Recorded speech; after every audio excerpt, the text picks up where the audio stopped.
1, 2.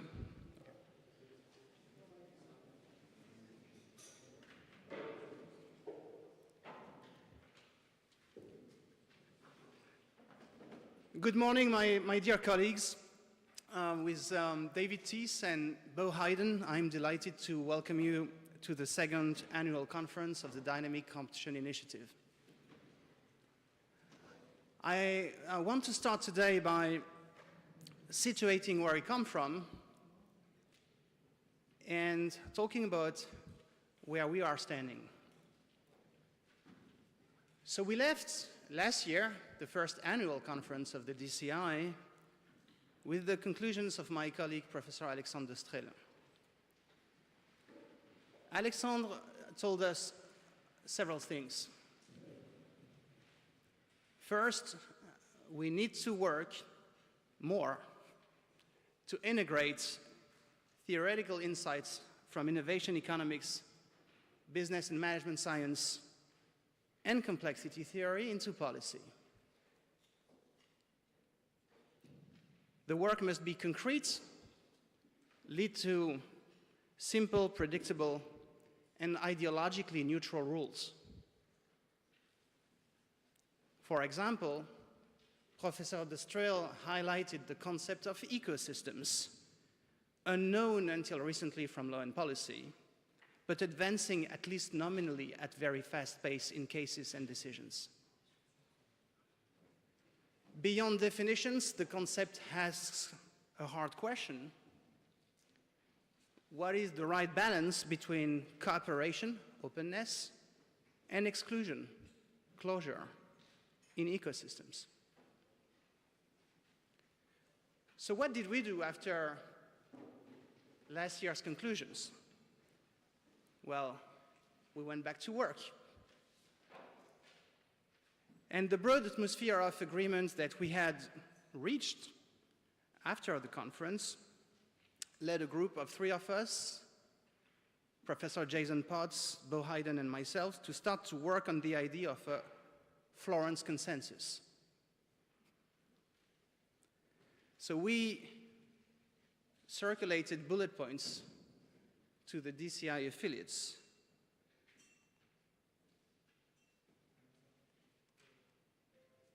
And as you can see from the slide, the project was a bit premature.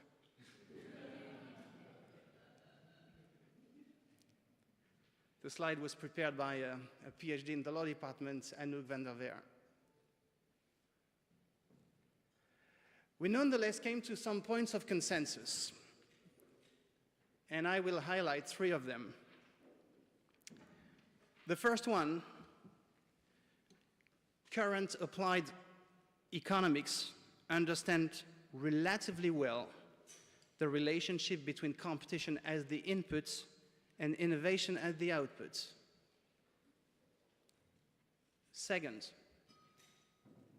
a deep complementary research effort must be undertaken to better understand the forces that lead innovation as the input to bring about increased or new competition at the output.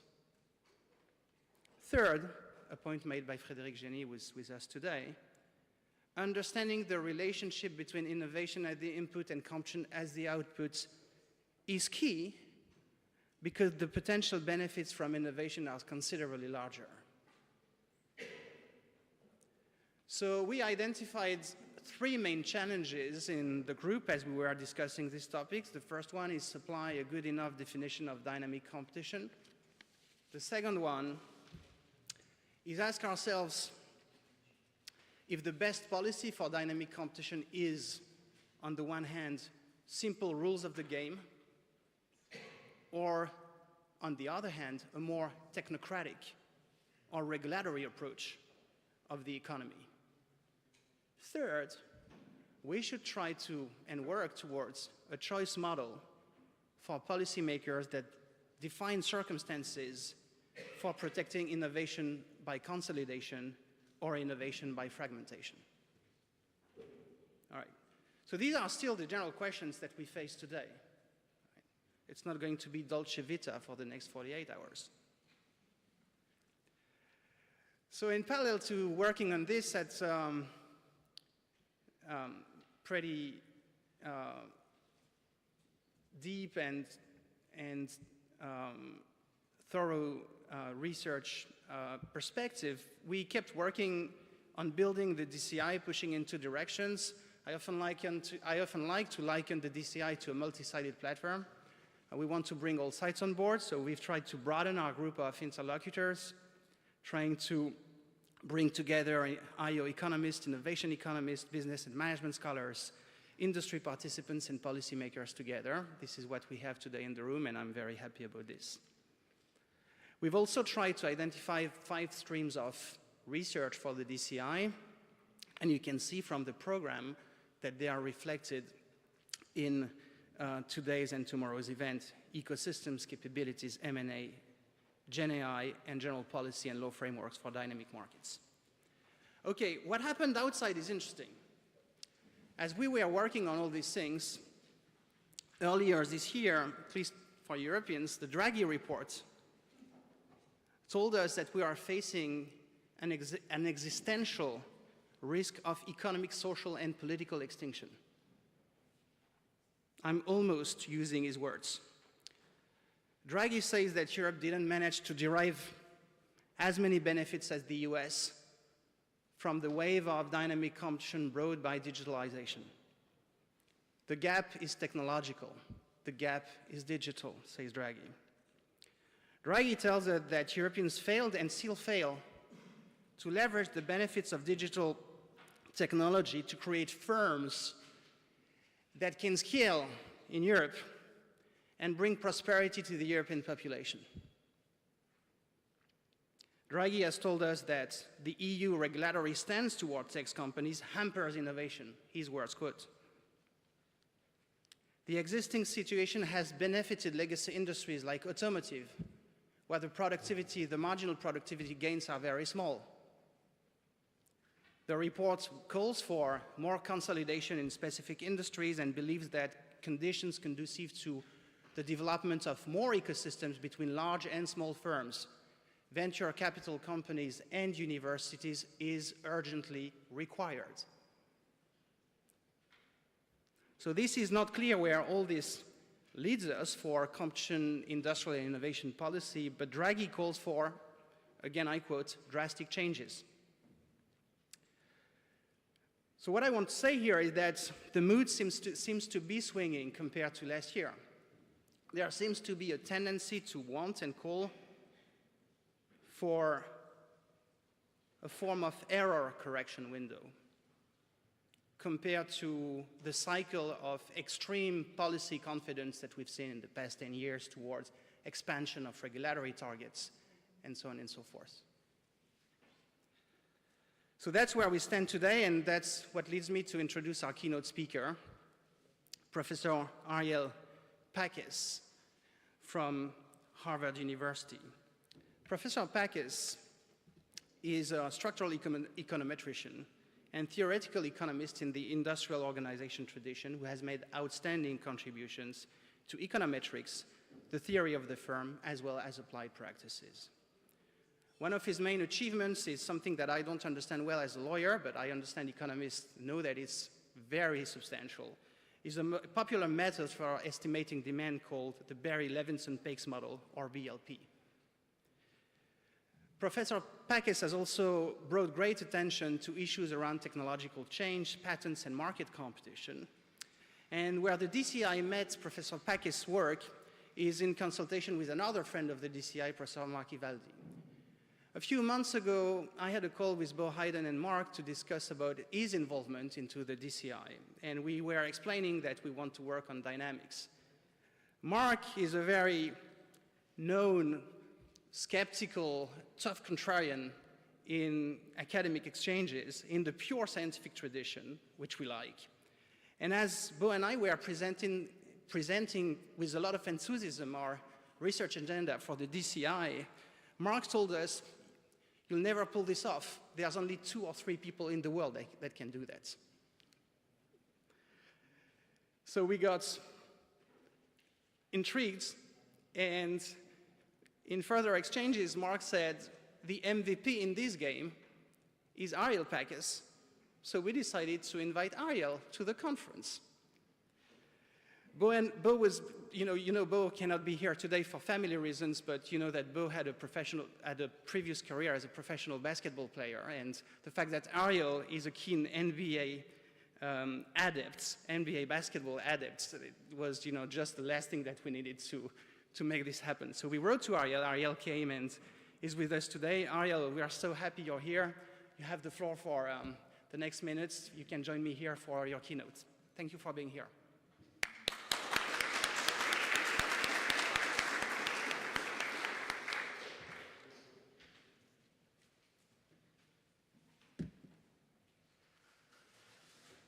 Thank you, Nicolas. I'm not sure I'm going to answer any of Nicolas's questions, so you'll have to bear with me. Though I do have some opinions on them, which maybe we'll share later in the take. I was going to talk today about empirical work on dynamics, and the way I'm going to do it is I'm going to give you a tour through some examples which illustrate what we can do now, okay? We'll go from the simplest to the more complex. So there's, I can't actually read this screen, so I'm going to have to stand a little bit to the side. There are three things I want to point out. Okay. So most of what's been done in empirical work has been on static models. Okay, that is price-setting models or quantity-setting models, usually price-setting models. And their advantage from the point of view of this conference is you can use them to investigate past changes. Okay, so you can see we now can structure a market, we can find out profits and welfare. And because of that, I can go backwards and reconstruct things and tell you more or less what happens. So I'll give you three examples of that in a second, okay? The second thing that's changed is really computerization. Computerization and the data that comes from computerization, that's enabled us to do a lot that we couldn't do before, okay? I'll give one example about pharmaceuticals. And one of the things that you can do is just, you can manipulate the data and you can show issues which the economy will have to, somehow face, okay? And I'll give you one example of that. And then, where you would like me to go, and I'm not sure I can get there, there's been quite a bit of advances in both by theory and by applied people in deriving models that can actually do counterfactual dynamics. Why is counterfactual dynamics? Because you want to be able to evaluate policies before you institute them. So the counterfactual isn't in the data. You can't look backwards. You've changed the environment, and you want to know what would happen if you change the environment. Okay? So that'll be the third thing. That's the hardest thing, and we're just starting on that. So I'm going to give you three examples, and I'm going to do it with pictures. Okay, so the first one is, and they're about 10 years apart, each of them. I picked it on purpose. The first one is the breakup of AT&T. Okay? So I'm going to give you a study of what happened to productivity in the equipment industry. AT&T wholly owned Western Electric. Okay? And when Judge Green partitioned it into 7 companies, they weren't allowed to have an equipment subsidiary. Okay? For that particularly the reason they were worried about. Okay? So productivity, this is actually quite important, and it escaped the profession, and I think many economists for a long time. Productivity, the way we can measure it is price times quantity, not quantity. Is that clear? So what you're measuring is revenue per some index of inputs. Okay? Now, the good thing about that is firms whose revenue per index of input is high grow, and firms whose revenue per index of inputs don't grow and sometimes exit. Okay? So that's what you're measuring. That's not directly welfare. Okay? Because it's price times quantity and not just quantity or not just price. Okay, so let me show you what happened. I'm just going to look at the table down below. So one thing you can do once you've done all the estimation is you can follow productivity over time. Okay, and you can divide productivity into two things. The average productivity, this is just an identity, it has to be true. okay? The average productivity of the plants in the industry, okay? And the covariance between productivity and output. What does that mean? Do firms who are more productive have more output, okay? And you can see what happened at the breakup of AT&T. This is just, 74 is a funny year, so I want you to skip it. But what happened is, you could see 1982 was the breakup. Let me try and get it here, okay? So right after the breakup, right before the break, so 1982 was the breakup. By 1984, they had to be broken. 1982 was the Judge Green's order, and by 1984, and you can see what's going on. Almost all of the increase in productivity, there's a period between 1982 and 84 where productivity goes back down, okay? And it was going up before because there was something called the Registration and Certification Program, which changed it a little bit, okay? But the big breakup was in 82, and you can see there's change between 82 and 84. That's because they had to shut down plants and reallocate, okay? And then it grows very much afterwards, okay? That's the allocation that's growing. So we're shifting output more to more productive plants, okay? And mostly it's happening, whoops, let me go. Mostly it's happening because of the correlation between productivity and capital, okay? Bad plants that Western Electric owned, they had no reason to sell and had no reason to bring in from Northern Telecom or Hitachi, were shut down, okay? And Northern Telecom and Hitachi went in. You can see all that. So that's what's going on. Now, the thing to note is if you go from here to here, there's no change in average productivity measured this way, okay? This is an industry, the equipment industry was an industry which was probably going through the fastest technological change of any industry in the United States at that time, okay? Why is this not happening? Because it's price times quantity and not quantity. There was a lot of entry and competition forced prices down, okay? So you can't just look at, you know, it's true that it's good for some things as productivity analysis, but it's not good for everything, okay?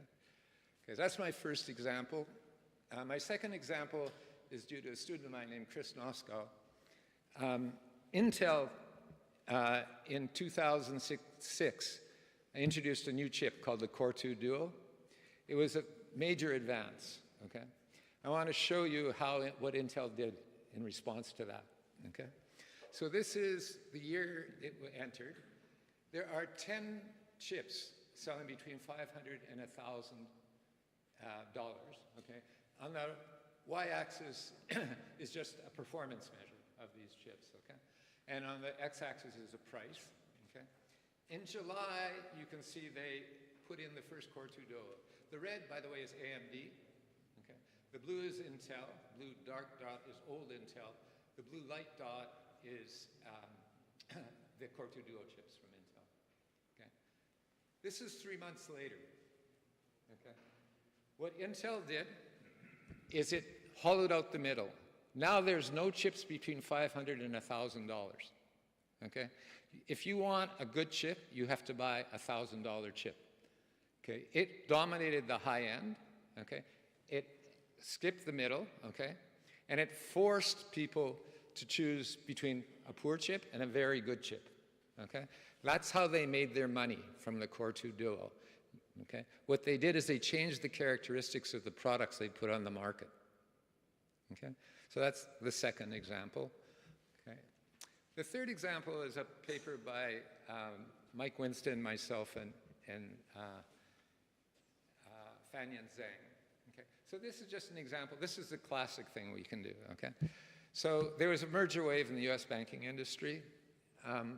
So we took all the mergers in one particular year, that there weren't mergers on the two sides, so we could figure it out.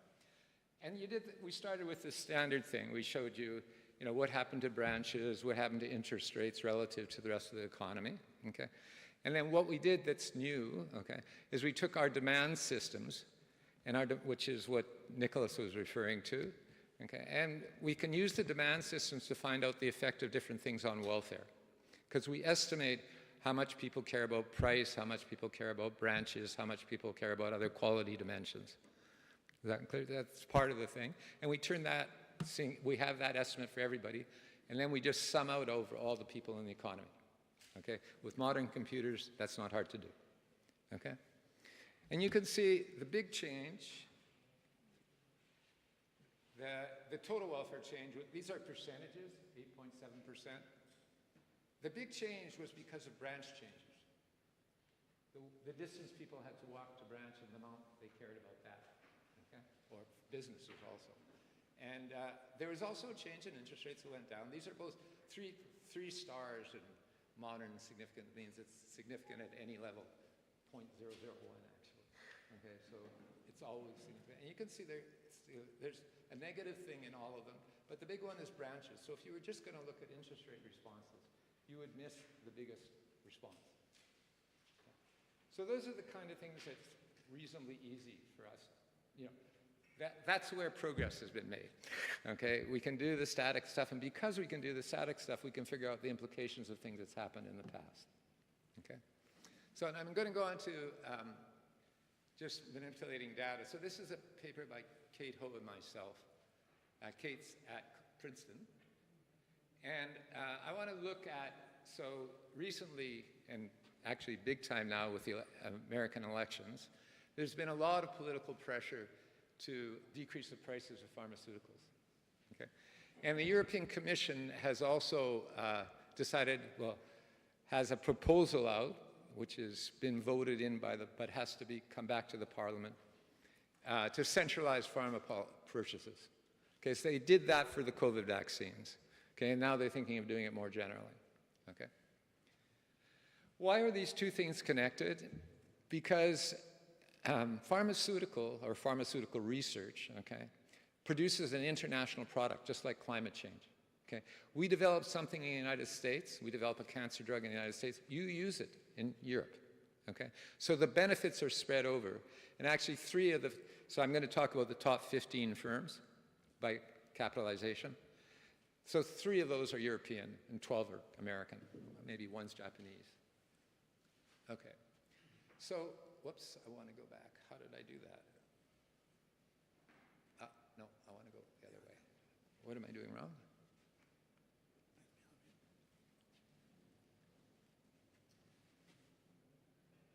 I want to go backwards. You're going forwards. No, I'm trying to go backwards. So was I. Can I one more? Okay, good. Thank you. Sorry about that. No problem. So what we did is it's pretty easy to go back and get some figures on this, okay? It used to be not so easy, but now it's pretty easy. So the first thing we did is look just at the US economy, okay? And we asked, what are the costs and benefits from research in pharmaceuticals, okay? So if you go back to the health literature and you figure out what the health literature thinks happened because of increased pharmaceuticals, lifespan increased about 0.3 years per decade, just because of pharmaceuticals, 1.3 years for everybody, okay, for everything. And then morbidity also decreased, especially for the people over 65, okay? Okay, if you just put the numbers together over a decade for that, and you use the minimal value of life, which is $100,000 a year, that's the minimum those guys use, okay? And that works out to be $3 to $4 trillion a decade, okay? Now, you can ask, what's the cost? So when I say costs, some of them are done by firms, and some of them are done by the National Institute of Health and various research organizations, okay? The costs are about $900 billion during that decade, okay? And 80% of them are by firms, okay? So it works out, by the way, it's sort of interesting. The NIH was involved in almost all but 2, okay, of the new pharmaceuticals that actually went through the FDA and got marketed, okay? But their involvement is a small stake relative to the firm stake because they do all the applied stuff and they have to go through the FDA with all the trials, okay? So 80% of the cost of this is by private firms, okay? Now I can go further, okay. So the proposed solutions in the US have been to bargain Medicare prices with a quasi-governmental agency. Let me say every European country bargains prices, but the United States doesn't, okay? And then one state, Florida, which has a lot of old people, so a lot of drugs, okay, has allowed the importation of drugs from Canada. Canada's got the second, thank you, Canada's got the second highest drug price in the world. US has the highest. I'll show you exactly how high in a second, okay? So what we did is we looked at the top 15 firms, and we asked, what would happen if their drugs, okay, got their prices all decreased, were decreased by these two policies, okay? So the Medicare can now, Medicare, by the way, is 30% of US purchases of drugs. Medicare is for the old people, okay? That's probably about equal to European purchases of drugs, okay? It's close, okay? So it's a big deal, bargaining with Medicare, okay? So what would happen if, in fact, these things occurred? So all the prices of, so Biden in his State of the Union address this year, they're now, I should take a step back, not everybody's American.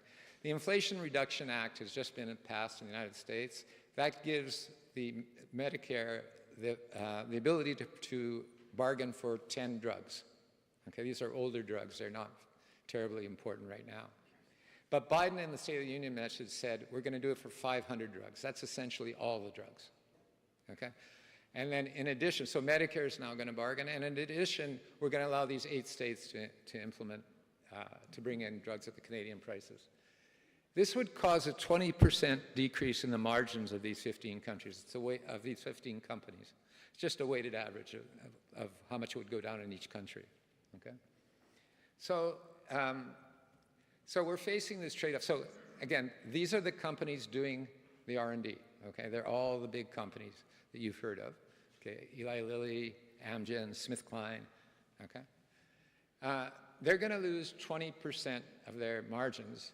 It's very hard to imagine that their R&D policies will go down. This is the returns to their R&D, okay? So there's a trade, the US is facing a trade-off, okay, between, you know, current health, because the argument that's going on, and actually it goes back to a very solid argument in philosophy, which is it's a contractarian tradition that the United States believes in. That is, we're making a contract with society, provided you don't kill people or do something wrong. There's a certain amount of basic goods that you get, okay? And among those basic goods is healthcare, and currently we're having trouble supplying that, okay? And the way we could solve that today is decrease the prices, okay? That's the argument, okay? On the other hand, if prices go down, it may allow more health to be delivered to the US population, okay? But the future is going to be hurt, because this R&D has been terrifically productive. By the way, as far as I can tell from the studies I've seen, there's no industry in the United States that's generated more welfare per dollar invested than the pharmaceutical industry, okay? It's huge, okay? So there's this trade-off, and the question is, can we do anything about it, okay? So I'm going to come back now to the European dimension, okay? And the question is, what would happen if we equalize drug prices among countries with income per capita greater than 50K? So just don't worry about developing countries, just countries whose income per capita is more than 50K, and harmonize prices. Every drug has to have the same price in every one of these countries, okay? Okay. So I'm going to show you the picture. This is the picture.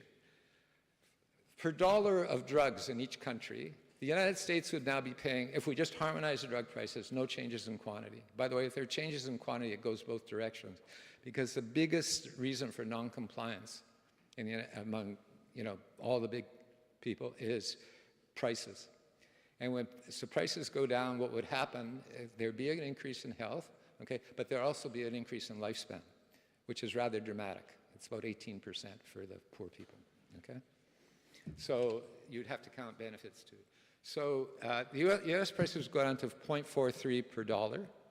Canada, which is second, would go up to 1.28, so they're 28 cents more per dollar, okay? And the European countries are somewhere between 87 cents more per dollar and $3 more per dollar. Okay? These are dramatic numbers. Okay? That is, so, you know, if we could change US drug prices to 43 cents, okay, you know, if Kamala Harris did that, okay, we would probably get a Democratic administration. Okay, it's not a small thing. Okay, you can ask the question, how will the European Commission proposals impact this? Okay, the answer is what they're going to do is they're going to aggregate all purchases in one body. Okay, this is a proposal anyway. Okay, that says that when they're bargaining with the firms, okay, Europe's going to have much more leverage. Before, I was bargaining with the Netherlands, okay? If the Netherlands didn't take it, okay, it didn't kill us, okay? But Europe is big, okay? And it's going to increase leverage, and as a result of increasing the leverage, okay, we expect prices to go down. Every bargaining model I know says the actor with more leverage, okay, will always get a bigger share of the pie. Okay? You can ask the question, so what Biden said, and what's in the IRA, the Inflation Reduction Act, is if a company doesn't abide by the bargain prices, Medicare is going to stop buying from them. That's the threat value. Okay? We could do that with Europe. We asked the question, and again, it's easy data to get now, okay? We asked the question for these 15 firms, what would happen if Medicare stopped buying from them unless they increase their prices? Okay? The answer is for 12 of the 15 firms, Medicare, they sell more to Medicare than to all of Europe. Okay? So you get some idea of how big Medicare is. For 3, they're not, but they're the smallest firms. They're the smallest firms of these purchases. Okay? So you could ask the question, okay, what would happen if we told these firms that if you don't bargain a higher price with Europe, okay, we're not going to buy from you. Okay, that's a real threat. Okay, and should change the pricing structure. Okay, now. Of course, I have no insight into what governments would actually do in this context, but it is a policy proposal. That's what I mean by we have access to data, okay? And access to data allows us to analyze issues that we couldn't analyze before and do it rather quickly. Kate and I started this thing about 2 years ago because I was on the stage with Jean Tirole on this. And, you know, in 2 years, we had a research assistant, okay? And it just took months to get this done. It's actually coming out now, okay? So, okay, so those are the 2 things that we can do pretty easily. Easy is too strong a word, but it can be done, okay? I want to go now to available dynamic models. Okay, so what we did when we did the static stuff is essentially we took the framework for analysis from our theory colleagues. We didn't really even try and change that, okay? And then what we did is we figured out empirical ways of adding the institutional detail needed to actually analyze an actual market, to actually do an empirical work on actual markets that made sense. Okay. So most of the theory you know underlying this, and people will get angry at me for saying this, but they're what I call toy models, okay? They're there to illustrate what can happen. You would never use them in an empirical work because they're just too stripped down. You know, there's a linear demand curve, there's particular timing assumptions, there's all sorts of things involved in it. And the only thing we did is we said, okay, we can give you a framework, okay, which is rich enough that we can introduce heterogeneity among firms, different characteristics of different products that are sold in the same market, and so on, okay, and different firms with different productivities. And then we're going to redo it, okay? We tried to do the same thing when we went to dynamics, okay? We took the theory models off the shelf, okay? And we tried to work with them, and it wasn't very successful, okay? Nowhere nearly as successful as the static models. So there are different reasons why they aren't successful. I want to focus on one today, which we've made some progress on. Okay? So the theory models assume that each agent knew their competitors' policies and the properties of all the exogenous processes going on, and they just maximize condition on those perceptions. Okay, that's essentially what's going on. This generated an equilibrium where agents' perceptions of the returns to their investments or their policies, okay, were at least on average correct. Okay, so there can be noise in the system, but at least on average they're doing the right thing, conditional on what they know. Okay, so these are generally called Markov perfect models. Okay, so the complexity of these issues had two things which hurt us. One was it limited our ability to do dynamic analysis. I could explain to you how complex this is, but these models are so complex that even on a simple market, okay, or certainly on the markets that we're concerned with, you're not going to be able to compute an equilibrium for 50 years with the best computer you have today, okay? So they were just too complex. So the work that was done had to simplify too much, and we got back to something more like computational theory, okay, which were toy models again, okay? It led perhaps more importantly, it led to a question of whether some other models better approximated agents' behavior. I mean, if we can't compute this on a computer, it's unlikely that some CEO or chief marketing strategist can compute it either, okay? So, so the complexity issue is twofold. It's assuming the agent can access a lot of information, okay, and either compute or learn just an unrealistic amount of policies. So for every value of what I know, I have to have a different policy, and the number of values of what I could know if I go out into the future is just huge, okay? You know, the obvious fix and what was tried in theory was to allow for asymmetric information. So one firm knows different amounts than the other firm, okay? It works out that that's just increases the complexity of the thing because I have to figure out, given what I know, what the other agent is doing, okay? Which ends up being a very hard problem. So, so both theory and empirical work, actually some very good theorists worked on this also. We looked for weaker notions of equilibrium. That was one way out of this. And the other way out of this was to not impose equilibrium, but use some kind of learning process. Okay, so the typical one uses called reinforcement learning. It's been taken from the OR literature. It's a very simple thing. It's just that you update you update your perception of profits with what happened last period, and you keep on doing that. Okay, most of these aren't mutually exclusive. You know, the one I'm going to show you now is a learning model which will converge to an equilibrium of sorts, but often converge, not always, but often converge, and I'll show you what that means.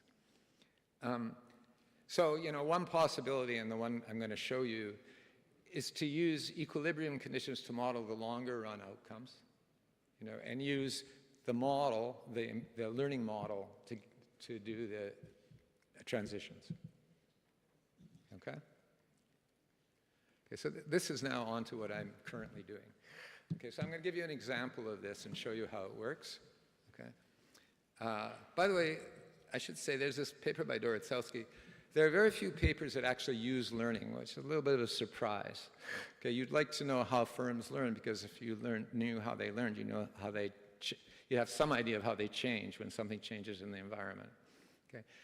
The paper by Dorotselsky and co-authors actually starts in a market, actually the British electric utility market, the day it was made competitive. Okay, so it follows the market from the day it's first competitive. So what you have to understand here is that these are the same companies that were working in the market for 20 years, okay? And the only thing that changed is now they have to have perceptions of what their competitors are going to do as well as what they're going to do, okay? And after about, this is a smaller part of the electricity utility market, after about 3 years, it did converge to a national equilibrium, so in an auction market. But it took 3 years, okay?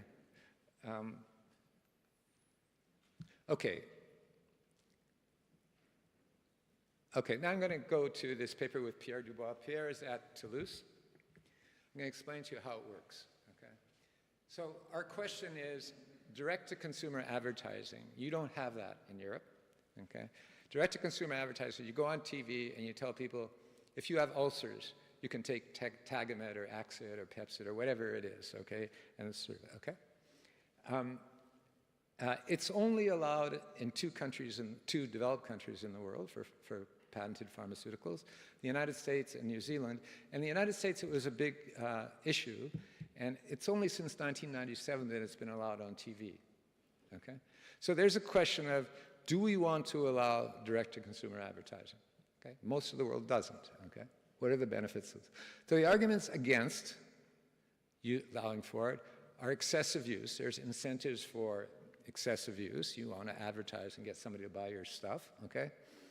And some of it is largely business stealing, okay? So within a molecule, the different kinds of drugs, they typically have the same kind of active ingredients, and the only difference is, how long it takes to leave how long it stays in your bloodstream and different things like that. So a lot of it is just the investment is business stealing. One firm, Tagamet, takes from Pepsid or vice versa, okay? And there's no net benefit. There's very little net benefit to society, okay? Whether that's true or not, that's the argument, okay? The argument for is it makes consumers aware that they can treat a condition before it becomes serious, okay? So this is particularly important for people who do not see doctors, or typically low-income people who do not see doctors regularly. So the classic case of this is ulcers. So ulcers has essentially disappeared in the United States. But in my parents' generation, there were a lot of people with ulcers, okay? Ulcers disappeared because 50% of it comes from heartburn. That overly develops. So people who eat rich foods and poor people who don't see doctors, okay, are going to get ulcers. Ulcers is a very serious condition. You go in the hospital for a long time, you're never going to be the same, okay? You take these drugs, you won't get ulcers, okay? So, and it also helps, these things have been shown in the health literature. It also increases adherence to the drugs, so people actually take the drugs that they're supposed to take. And it provides stuff for, it provides also information to doctors, okay, who are prescribing. There's a second type of advertising, which is called detailing. This is bigger, about a little bit bigger than DTC, which is they send people out to doctors. They send agents out to doctors to convince the doctors that there's a new pill online and you should be taking this pill. You should be administering this pill, okay?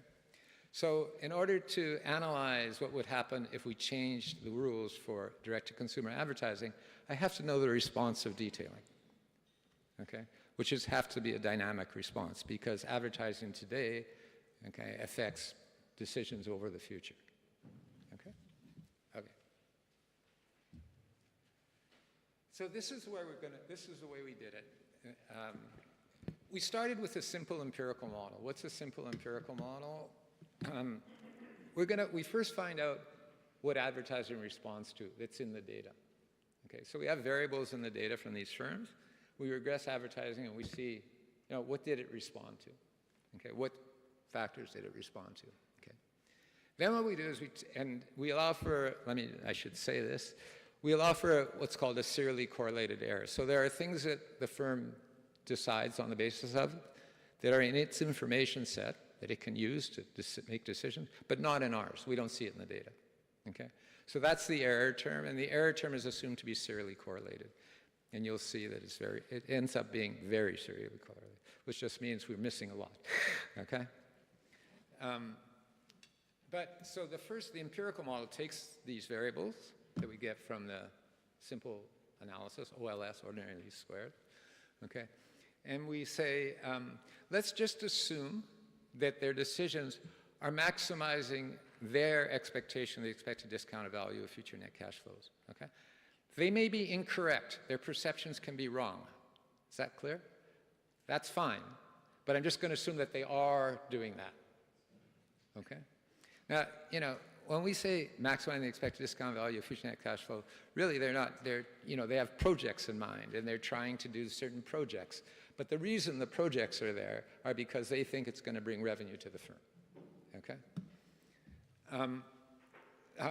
So we start by doing the empirical model, okay? And then we say, that should give us an accurate description of DTC in the sample, in the data, okay? Because we can see what they did in the data, and we're going to model that. We're modeling what is the only real assumption is they're maximizing given their perceptions, okay? Which might be wrong, and that's fine. It should do, and I'll show you how it fits in a second, okay? For the counterfactual, I can't do that. To ask what would happen if we changed the rules for DTC, I can't do that because I have to figure out how detailing and prices and everything else would respond. Is that clear? If I stop doing direct-to-consumer advertising, I change the incentives for everything else. Okay? So, so I'm going to use the equilibrium. So I'm going to give you the what's in the data and show you what the fit looks like in the data. Okay? And then I'm going to give you a model of equilibrium. Okay? This model is called experience-based equilibria. Okay? And it doesn't assume that everybody's always right. Okay? What it assumes is that when you visit a state, things that you do often, you learn how to do the best thing at it. And things that you don't do often, you never learn. Okay? That's the assumptions. Okay? So the difference is, as in the empirical model, firms are going to be assumed to maximize, conditional on what they know. Okay? But in addition, in equilibrium, perceptions, the perceptions of what they're maximizing against is often correct. Not always, but often correct. Okay? Okay, so now I have two sets of predictions, and I'm going to do them in sample. Okay? So I have the predictions from the empirical model and the fit, and I'm going to say, well, what if we would have imposed the experience-based equilibria? What predictions would we have gotten? And I'm going to compare the two, and I'm going to compare both of them to the data, okay, to see how well we've done. Okay, so I'm going to now give you some results. You know, I am actually, how much time do I have? 5, 10 minutes. Okay, I think I'm fine, by the way. Okay, so what mattered when we did the simple OLS regressions? Okay, so the first thing that mattered, and it mattered, the strongest thing that mattered, is the derivative of profits with respect to advertising. Now, you might think, okay, that's not the right variable because it's really the discounted value of future profits. But that's impossible to calculate, okay? And the discounted value is just an iterative of the profit function. I'm looking at profits today and profits tomorrow, and okay? So using the actual profit function, okay, as, you know, as an indicator, okay, is an intelligent thing to do, okay? Other two things that happened was the loss of patent exclusivity. When the patent went out, advertising goes down as it approaches the end of patent life, okay? And the advertising competitors entered in two ways. One, it enters into the profit function because my profits depend on what you're doing as well as what I'm doing, okay? And it also independently, it went into the same ATC4 group. These are therapeutic classifications. So drugs in the same ATC4 group essentially have the same molecule, okay? And usually negatively, okay? There's a separate unobservable, which is serially correlated for both detailing and one for DTC, okay? And they end up having serial correlation coefficients of 0.9 or higher, okay? So we're missing a lot, and what we're missing is highly serially correlated, okay? So I'm going to now give you some pictures, which I don't see. So there are 4 pictures here. The top 2, okay, they're predicting just for the next year. So they're using the information the year before for the next year. given the high serial correlation, you better be doing pretty well on this. The only thing there that's, that should be right is if the model is approximately correct. These are just the empirical model, okay? They should be distributed about that line. The line has the theory on the empirical model on the x-axis and the data on the y-axis, okay? And so if the model is correct, you'd be right on the line all the time, okay? So the left side is detailing and the right side is DTC. The one on the bottom is more interesting because what we do is we say, okay, let's start in our first period. There's 38 periods. These are quarterly data, okay? And from the first period, we predict the second period. We use a second period prediction to predict the third period, and we go 37 periods out, okay? And that's for both. And so you see the fits, okay? They're pretty good. For detailing, there's much more data on detailing. DTC is typically, when it's done, the direct-to-consumer advertising, it's more expensive than the detailing that's done because it's TV commercials, okay? And it's expensive, okay? There's more detailing done by most firms do detailing, okay? Not most firms don't do DTC, okay? So there's less data, and you can see the difference. But the fit, you know, for detailing, it's about 0.95. That's not bad. Again, you should have expected this, okay, because all we're doing is replicating, you know, this is an empirical model of the data. We're trying to mimic the data with the model, okay? So you should have expected this. It's a little bit worse for detailing, for DTC, and that's because there's less data, so it's less precisely estimated. Okay, so now we're going to go with the experience-based equilibrium, and I want to compare it to the data and to our predictions, okay? So it's the same first assumption, like in the empirical model. Firms choose policies to maximize their perceptions, okay? But now there's a new condition, which perceptions are consistent with outcomes at states visited repeatedly. So there's a mathematical term for this, but it just means when I go to a place that's near there and I do it many times, I learn how to act there, okay? So I'm going to do two things. So I'm going to use the estimated, I still need the demand function and the cost function from the static model to get the future, the discounted future. So I'm going to use those, and then I'm going to compute experience-based equilibrium policies, okay? So now the difference, again, is the first empirical model didn't impose any equilibrium conditions, okay? The only difference now is that the experience-based equilibrium, I'm going to impose equilibrium conditions. So these are equilibrium policies, okay? And I'm going to do it in a way which makes, you know, there's random draws and things. So I'm going to make the only difference, I'm going to keep the random draws the same. So the only difference between these two models, okay, is the policy functions, because they're hit with exactly the same random draws, okay? So here they are. Left-hand side, again, is detailing. The right-hand side is DTC. It's not exact. I got to admit, for me, okay, this was surprising, okay? The fit was surprising. Remember, the fit of the empirical model is 95%, okay, for the detailing. This, you know, it's not the same. It's 10, 15% off, okay? But it's not terrible. So this is our new attempt at empirical work, okay? I want to show you one more thing and then I stop, okay? And I'm happy to take questions if there's time. So this is the prediction of the future from the first period. So this is all in sample. By the way, what we're doing now is all the counterfactual, all the out-of-sample stuff, which I'm not going to tell you about today. But you can see here, how come I can't do this very well?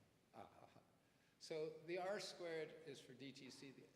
The broken line is the EBE, and the straight line is the empirical model. And you can see, and again, we're predicting 38 years out. Same thing. You start at period one, okay? You go to period two, and we use period two to do period three, and so on, okay? And you can see what's going on. Initially, the empirical model does better. Okay? But as we go farther out, the theory model starts doing better. Okay, these are R squares on the left-hand axis. Okay, so what's going? I mean, you can interpret this in two different ways. Okay, you can say, well, the theory model does better because they're making errors, but eventually they're coming closer to the actual data. Or you can claim there's some econometric problem like overfitting, okay, which you can claim also, okay? But I thought, anyway, this I thought was a little bit encouraging, okay, for the theory. Okay, so the next stuff we're doing is we're doing various counterfactuals, where we're banning DTC, there's one, and the other one we're doing is we're saying you can advertise, okay, but you can't advertise the name of the product. Okay, all you can do is you can go on TV and say, if you have heartburn, you can get a drug, okay, which will solve this problem, okay? And if you don't get the drug, you're going to get ulcers, or there's a high probability of you getting ulcers. But you can't say Tagamet or Axid. And this would be done by the FDA, Federal Drug Administration, okay, and funded through a tax on the revenue of the firms who are selling the patents. Okay, we're in the middle of doing that, so I'm not really finished. I don't want to give you stuff that's half-half. Okay, that's it. I'm happy to take questions if there are. Thank you very much.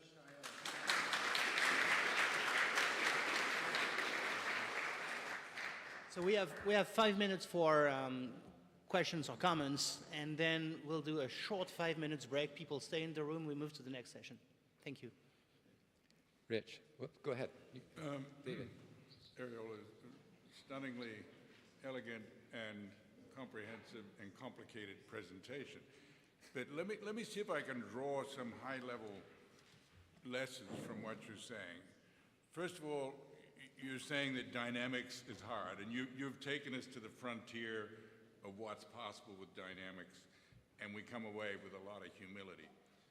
You're also showing us, with the pharmaceutical case, hey, look, this instinct that more competition is better, let's have auctions, is actually, in terms of loss of consumer surplus and benefits, is wrong. So that the instinct of the static view, which is more competition is better, so therefore let's set up auctions, isn't true when you look at the broader context. So what I see you're doing here is you're opening the lens, and you really have a systems view as well as a dynamic view happening together.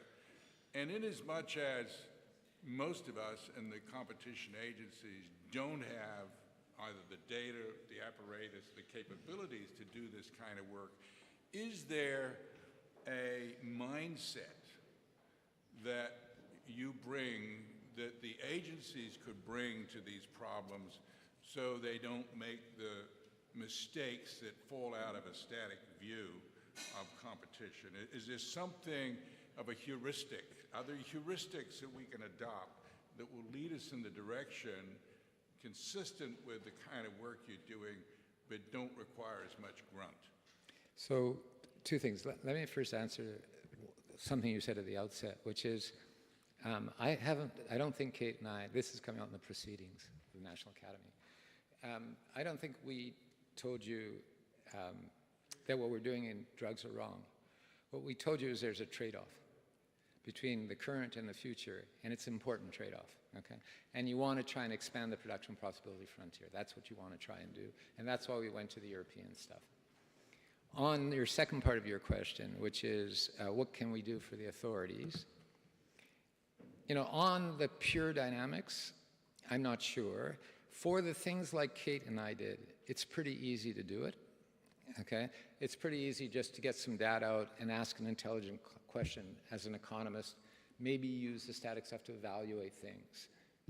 But on the dynamic stuff, I'm hesitant for telling you I know what to do. Okay, I actually believe that dynamics is, as you do, is the more important part. And actually my thesis, I started out doing dynamics, just got too hard to do it empirically. But, some intelligent thinking. I don't think, by the way, the models that are available, the theory, applied theory models, they really are, in some sense, toy models, okay? they're good. You shouldn't get me wrong. You find out what can happen. You can leapfrog. You can do this. You can do that. Okay, and you can look in data to see if that's happening. Okay, but you don't want to use any particular one of them to analyze a particular industry. I don't think. There's too much richness in the institutional detail. You actually have to know the institutions. I'm hoping that I'll learn something today from your guys' discussions about that. I go to this conference every year at Northwestern. Rich goes also. And the reason I go is that. Okay, I'm trying to learn what's going on in the various industries which are up for various merger analysis or monopoly analysis. Okay. Okay, thank you. Another question? Yes.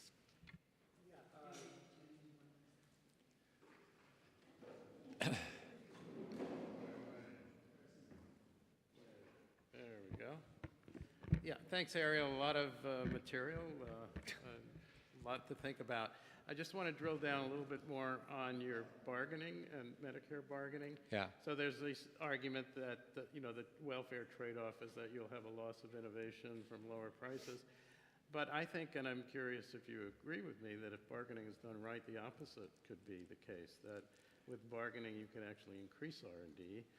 Because now in the industry, in the pharmaceutical industry, so much R&D goes to Me Too drugs, which are the ones you could easily regulate, and not to breakthrough drugs, which would be harder to regulate. So if you did the regulation right, you could actually promote innovation in the industry. And I wonder if you've thought about that.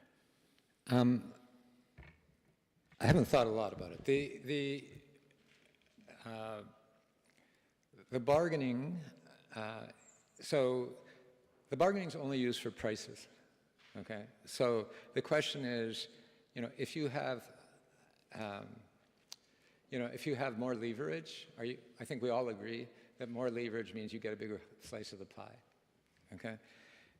The Me Too drugs, it doesn't, so there was a study, I forget who did it, on what happened after Medicare Part D was introduced. For those of you who don't know, Medicare Part D is the part of Medicare that pays for prescription pharmaceuticals for the elderly, for people over 65, okay, which probably most of us are, unfortunately. And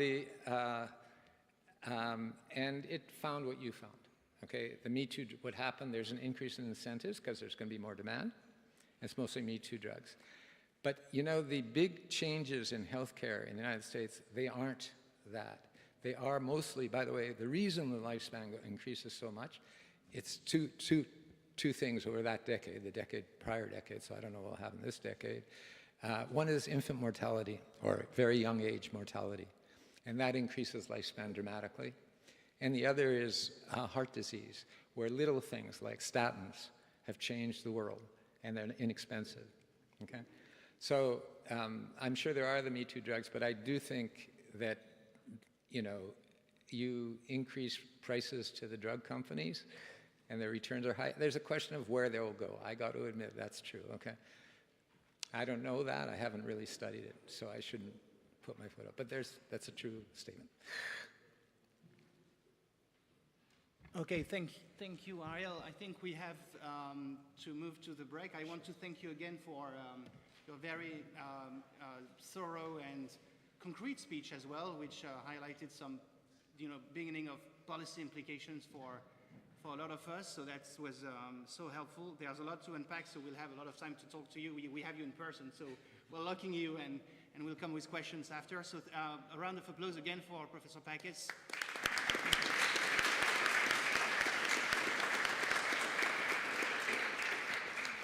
And now we have 5 minutes for a little chit-chat, but I ask you to stay in the room. We'll set up the panel for the next session.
end. I guess we'll start about.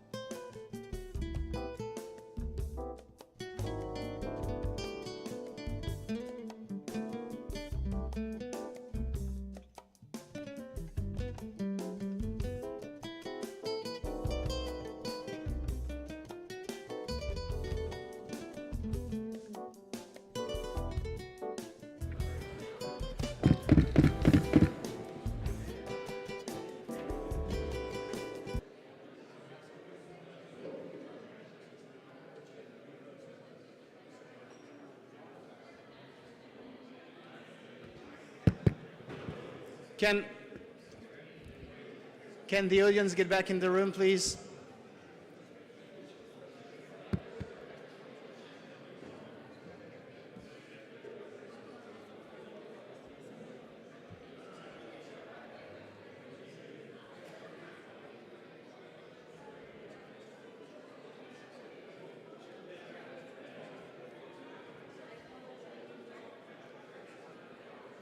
All right,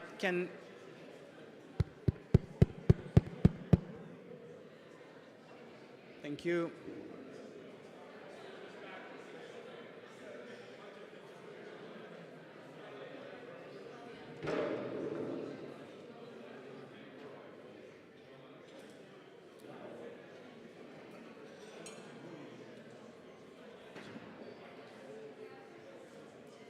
Okay.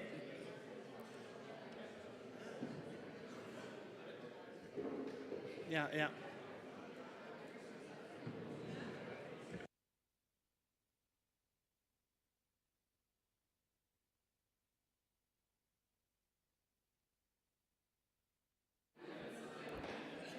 Do I need to call out people by their Do I need to call out people by their names so they get back in the room?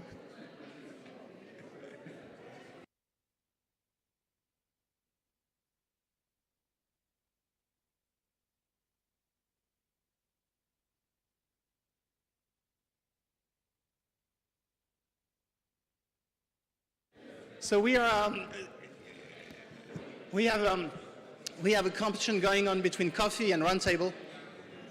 They are both in the same relevant market. Can you please take your seat back? Okay. Thank you very much. So it is my pleasure now to hand over to my colleague, Professor Friso Bostun, from the University of Tilburg. Friso is a fantastic colleague, co-author, and fellow runner. I had the dream that we would go on a run in these next 2 days, but he and I are both injured, so that will not happen. Instead, we will have to talk about ecosystems, which is a very good thing to do. So Friso, I hand over to you. I'm so happy to see you here. You have the floor.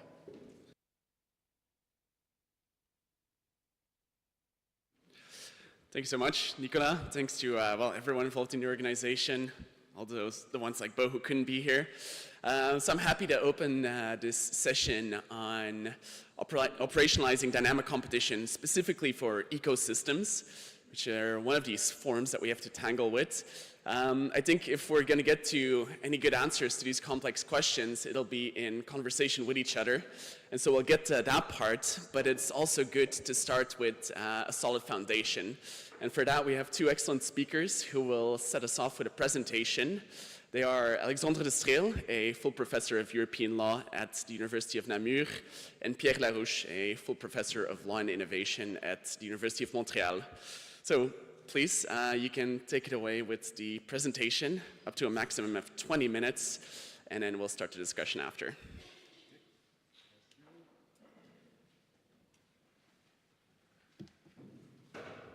Thank you, Friso. So I will begin our presentation. We will switch in the middle, so to limit the inconvenience. I come as a relative newcomer to the issue of ecosystems. I've been working with Alexandre on disruptive innovation. I've been working a lot on standardization, AI regulation now. So I'm tackling this. I hope not to insult anyone who has already written on this, but this is what we would like to put to you to trigger and start the discussion. So as a starting point, I always like to look at the actual literature on this. There's a bit of economics, but a lot of business strategy. What are the characteristics that we see in that literature for ecosystems? So what is it that we're talking about? Essentially, it's a phenomenon that brings three characteristics. Ecosystems have modularity. So you have niches, as we like to call them, and that modularity, of course, makes it possible or improves the ability to coordinate and to have some interoperability between services. But that's not enough. Ecosystems will arise in a situation where you have complementarities between the members of the ecosystem, and these complementarities are non-generic. So it's either something unique that both sides bring to the table, or what is called a supermodular complementarity, or better known as a network effect. And third element, there's some interdependency. So the members of the ecosystem, and that links us with the origins of the term in biology, are interdependent. They depend on one another. They cannot move unilaterally. And typically what you see in the ecosystem is one member will take the lead of, will be the hub, but there's no clear hierarchy. It's an interdependent entity, so there are dealings and back and forth. So the hub will lead the ecosystem, and that brings us to add the idea of governance. So there's some governance issue that the hub deals with, and we'll say, well, look, this is the ecosystem we have. These are the niches, these are the opportunities that you have to take part in the ecosystem. This is how it will work. And when the hub does that, it constrains the strategies of the other participant. That's the main effect. As was said a few minutes ago in the keynote, the world of business strategies is very complicated. It's hard to model it. So that's what the hub offers to the other counterparts. Instead of having this uncertainty and this wide range of business strategies, here is a strategy, become a part of the ecosystem, join, be in one niche or the other, and you have a strategy that offers a bit more, it's better known, and it has probably less uncertainty. So it allows the participants to reduce strategic uncertainty and to move into, to go back to the business and the organization literature, move into a routine environment where they know what they're doing and they will just seek to maximize their profits in that context. There are, of course, also benefit for consumers. Consumers get the opportunity to benefit from the ecosystem, to have products that work easily with one another and that are coordinated. So there are some related concepts. I'm not going to go into them in detail, just to say that it should be clear that ecosystems are not the same as platforms or aftermarkets or issues of vertical integration. They offer specific characteristics. Now, one thing that struck us is that the ecosystems are populated by a range of actors that have diverse strategies. It's actually, if you take the theory on its face, it's very fluid. So the hub or the orchestrator will typically be a firm that is quite nimble and has a relatively lucid business strategy. After all, they put it together, so they interact with the environment, and they have a range of strategies themselves. And we put this picture of Jobs just as a reminder that at the time he was fighting against his board, who wanted to have a more open strategy for Apple. He insisted on keeping a proprietary strategy. So it's not a done deal that the hub will follow a proprietary strategy or an open strategy. These are considerations that hubs take into account, and they change as we go along. The other firms, they can be, so they have these strategic choices. Of course, they can be complementers, so they occupy a niche in the ecosystem, and then there will be an interdependency relation with the hub and with the others. But they can also be competitors, either head-on, which seems less likely nowadays, or sideways with some kind of disruptive innovation. And other firms will move between these roles. It also depends on their strategic assessment. And we also think that we should improve, or we should be a bit more sophisticated in the analysis of consumers as well. So within consumers, it's not one block. Typically, you would have a mix of what we could call the keeners, the technically savvy consumers who have sharp preferences, not identical from one to the other, but they look for the best. So they will say, yeah, it's a nice ecosystem, but maybe we can play with it or we can improve on it. And then you have the mainstreamers, the consumers who say, no, I really value the ecosystem. It's way more convenient. I don't have strong preferences on any of the components. I'm going to go with the ecosystem. And there's no time to detail this, but we would think that there's a way to build a model where, as long as the two categories can talk and you can move between the categories, the ecosystem delivers welfare to everyone. So we have a multiplicity of actors and strategies, and these are powerful competitive forces. Now, it struck us also that a bit like the discussion of competition for the market at the time, ecosystem-related arguments are brought into discussion often in situations where they don't really apply, because the ecosystem is not really the best way to describe what is going on. So we have pathologies of ecosystems. So what can go wrong, or how can the ecosystem stop functioning properly? And our intuition is it involves typically these two characteristics of modularity and interdependence, where we have breakdowns.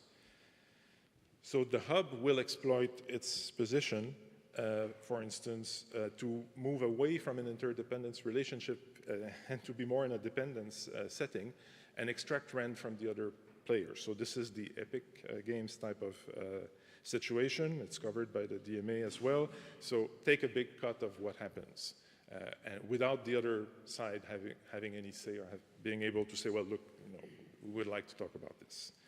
Or the hub starts to decide unilaterally on issues of modularity. So no new modules would be created, or the hub says, well, this niche here, we will just take it over. This can be for a good reason, because it's not working well, there's bad quality and so on, but it could also be just because, we feel like extending into this area. And of course, the type of problems that we deal with merger controls, so external acquisitions of complementers, also to occupy their niche. So we would say, yeah, there's the ecosystem, the characteristics, it can work. But we have cases where we have pathologies. So in keeping with the theme of the conference, try to operationalize things, how should we go about trying to find or identify or single out these pathological cases? These are the factors we think could be useful in competitive analysis. Granted, it's still very general. It's not very operational yet, but it's one path in the direction. It struck us that, again, we could use the old setting from political science, voice, exit, loyalty, as a kind of guide in our analysis. So the voice element is the idea that behind ecosystems, there are governance issues. It's fundamentally a governance endeavor. So we should look at how it works inside, at the idea that firms should have a voice in this. So competitive analysis should not be just about looking at whether there's an exit option or not. So that would involve looking at what is going on within the ecosystem. Do we have a reduction of interdependency? Are the firms that populate the ecosystems and the consumers able to react if the hub makes an adverse decision?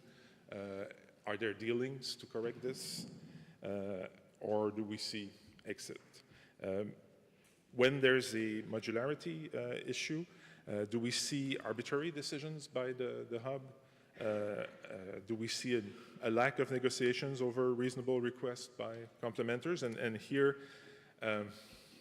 one of the things that struck me personally also is all the work that I've done on standardization it's not very far from the discussion of ecosystems. And you could look at the rapidly mounting friend case law as a guide that we can look under competition law at how negotiations are taking place within the ecosystem. Are the firms in good faith or not? And if they're in good faith, yeah, sometimes it works, sometimes it doesn't work, but at least the mechanism is in place and it seems to be working.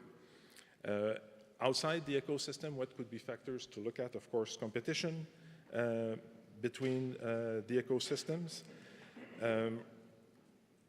And the trick is, are we in a situation where the hub uses its position to put the third parties in such a situation that their strategic options are reduced? It's either be in the ecosystem under the conditions that we dictate, or you're on your own to compete against the entire ecosystem, which some will say, well, gives them massive incentive because the payoff will be massive, but at the same time, it's not necessarily the best strategic option. It's very high risk.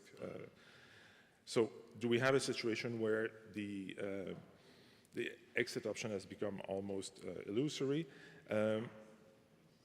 And as a subsidiary factor, are there external shocks that upset ecosystems or not in that industry? Because again, on the assumption that the ecosystem is an attempt at stabilizing and getting some clarity in the strategic horizon, external shocks do the opposite. And if there are external shocks at regular intervals, then it shakes up the system and it opens the possibility for other ecosystems to arise or for ecosystems to evolve. So I will stop here and hand over to my co-author.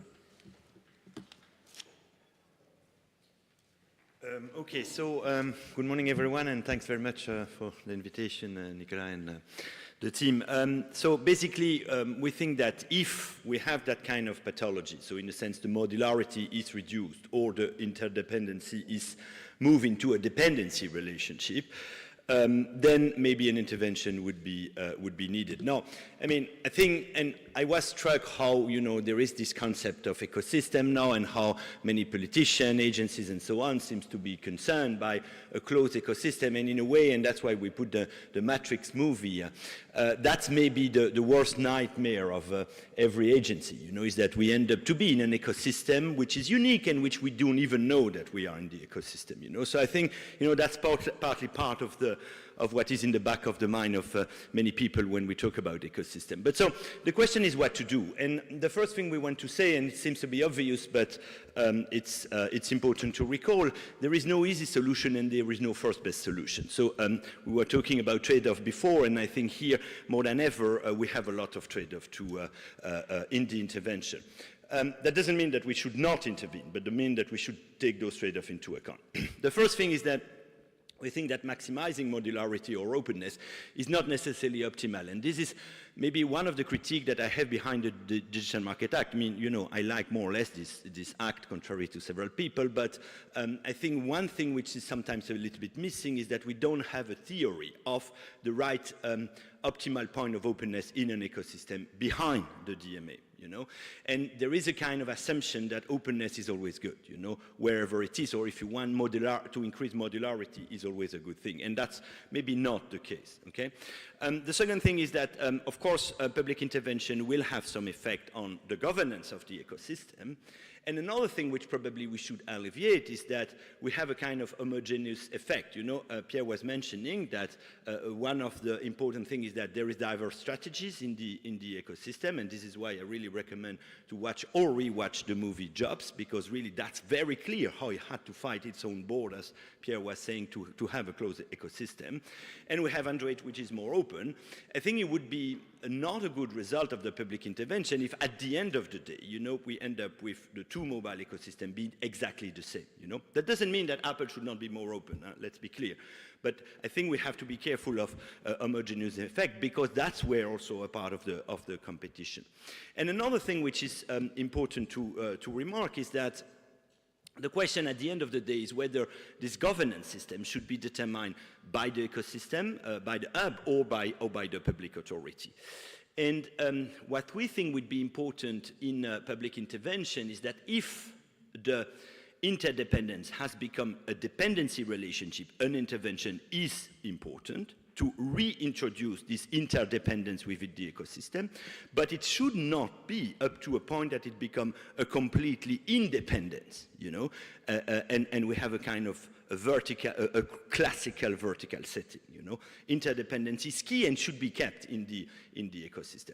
So basically what we think, and that is very crude, but in terms of possible regulatory or antitrust intervention, is first along the line of modularity, and second along the line of interdependence, And if I take, for instance, the example of the Apple App Store, which is in the mind of many people, given the FTC action in the complaint in the US and the DMA implementation in the EU, if you want to increase modularity in the Apple ecosystem, that would mean to push for alternative app store, And next to the Apple App Store on the iOS, you would have to have several one. And as you know, this is one of the goals of the DMA, this is one of the goals of the FTC complaint and different action in California launched by Epic.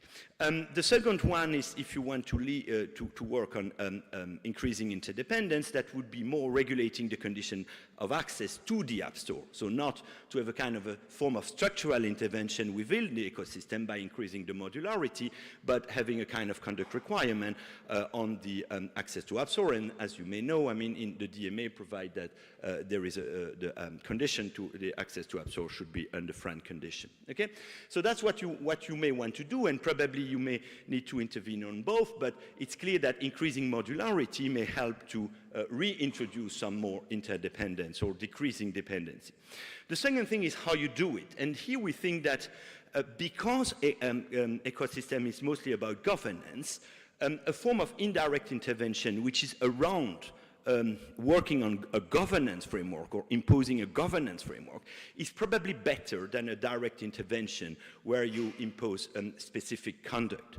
And in that regard, if we continue to take Apple as an example, it's interesting to see that the European Commission now is about to specify a number of obligations which are interoperability obligations which are in the DMA, and we note, and I think that's probably a good approach, that what the Commission wants to do is to regulate the governance framework for interoperability, but not go necessarily further. But I guess Inc can correct me or complement.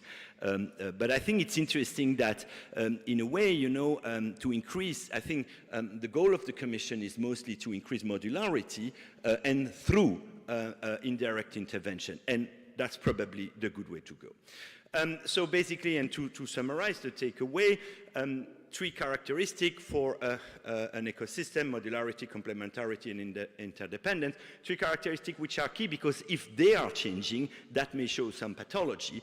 And a governance framework, which is key because that's how, if there is a pathology, that's where probably you have to intervene.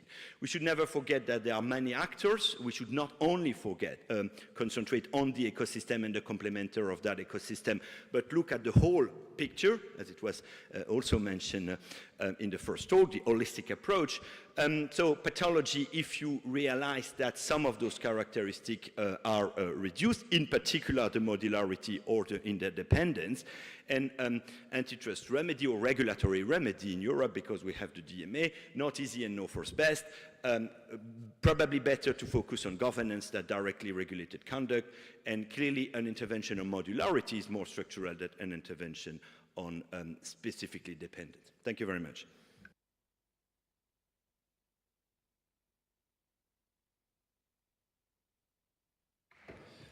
Well, thank you so much, Alex and Pierre, for this great foundation that you've laid for us on this panel. And as promised, we'll get back to you at the end for some more takeaways. Now, let me start by introducing this panel, and it's really a dream panel. We've got expertise from law, economics, even computer science, from the EU, UK, and US. In particular, to my left, there's Christopher Yu. He is the professor of law, communication, and computer and information science at the University of Pennsylvania. To my immediate right, Andrew Swan, who's a vice president at Cornerstone Research. And then finally, we have Inge Bernards, director for strategy and policy at the European Commission's Directorate General for Competition. So, I've structured this panel around a couple of questions with short-ish interventions, so I'll be keeping time as well. Because like I said, I think if we're going to get to answers that are robust and innovative, it'll be in discussion with each other, for which I'll leave ample time. So, to dive in, I want to start with some recent history. At the end of the 1990s, platforms, in a way the predecessor of ecosystems, made its way onto the antitrust scene loudly and quickly with credit card and the Microsoft cases. Now with ecosystems, things have taken a bit longer, even though James Moore, a DCI fellow, dreamt up the concept in the 1990s. It's only now really explicitly making its way into the decisions of agencies and the judgments of courts. So with this first question, I want to get at how agencies and courts are using the ecosystem concept. Because I can see some different avenues you could fit it into the market concept. Remember how platforms were concretized as multi-sided markets. Or perhaps ecosystems displace the market concept and should be recognized as a new unit of analysis in its own right. But in both cases, or maybe there's a third case, we need a clear view of what an ecosystem is in operational terms. So I want to start by asking each of the panelists to talk to how they see the ecosystem concept being used in their jurisdictions from their specific backgrounds. Inge, may I start with you? Yes, thank you, Friso, and good morning. Please allow me to start by handing in a disclaimer that I'm speaking in my personal capacity today and tomorrow, and not on behalf of the institution that I work for, that will allow to participate freely in the academic exchange. In short, I don't think that ecosystems will be displacing markets, but they are definitely a relevant factor to take into consideration, and in particular in the digital sphere. We still think that market definition, whether it's in merger cases or in antitrust cases, is a very useful and actually important starting point to sketch out the framework for analysis of competitive parameters. But it's fair to say at the same time that when we talk about digital markets, that zooming in too much on markets in isolation may lead to us missing part of the picture. And that is, I think, also what we have started to do and what we have implemented also in our new market definition notice, that it may be important in certain circumstances, again, digital is one of those, not only to look at markets in isolation, but to pay attention also to the interlinkage, the interplay between markets in order to understand the full picture. Now, the origins of the specific references that we made in our new market definition notice very much come from the Google Android case and the General Court upholding the Commission's decision in that case, whereby the Court also endorsed the need to look beyond a market-by-market approach and to see how markets are interconnected in a more holistic manner. As the Court underlined, in digital ecosystems, markets may be distinct but interconnected, and this requires a multi-level and multi-directional examination. If you like, compared to platforms, we're moving from a 2D to a 3D analysis. Now, our notice on market definition indicates, and I think that refers to what Alex and Pierre have been saying, that there are different types of ecosystems. And I think it would be overly simplistic, whereas precisely we're trying to grapple with the complexity of issues to try to put it into a straitjacket concept or definition of what ecosystems are.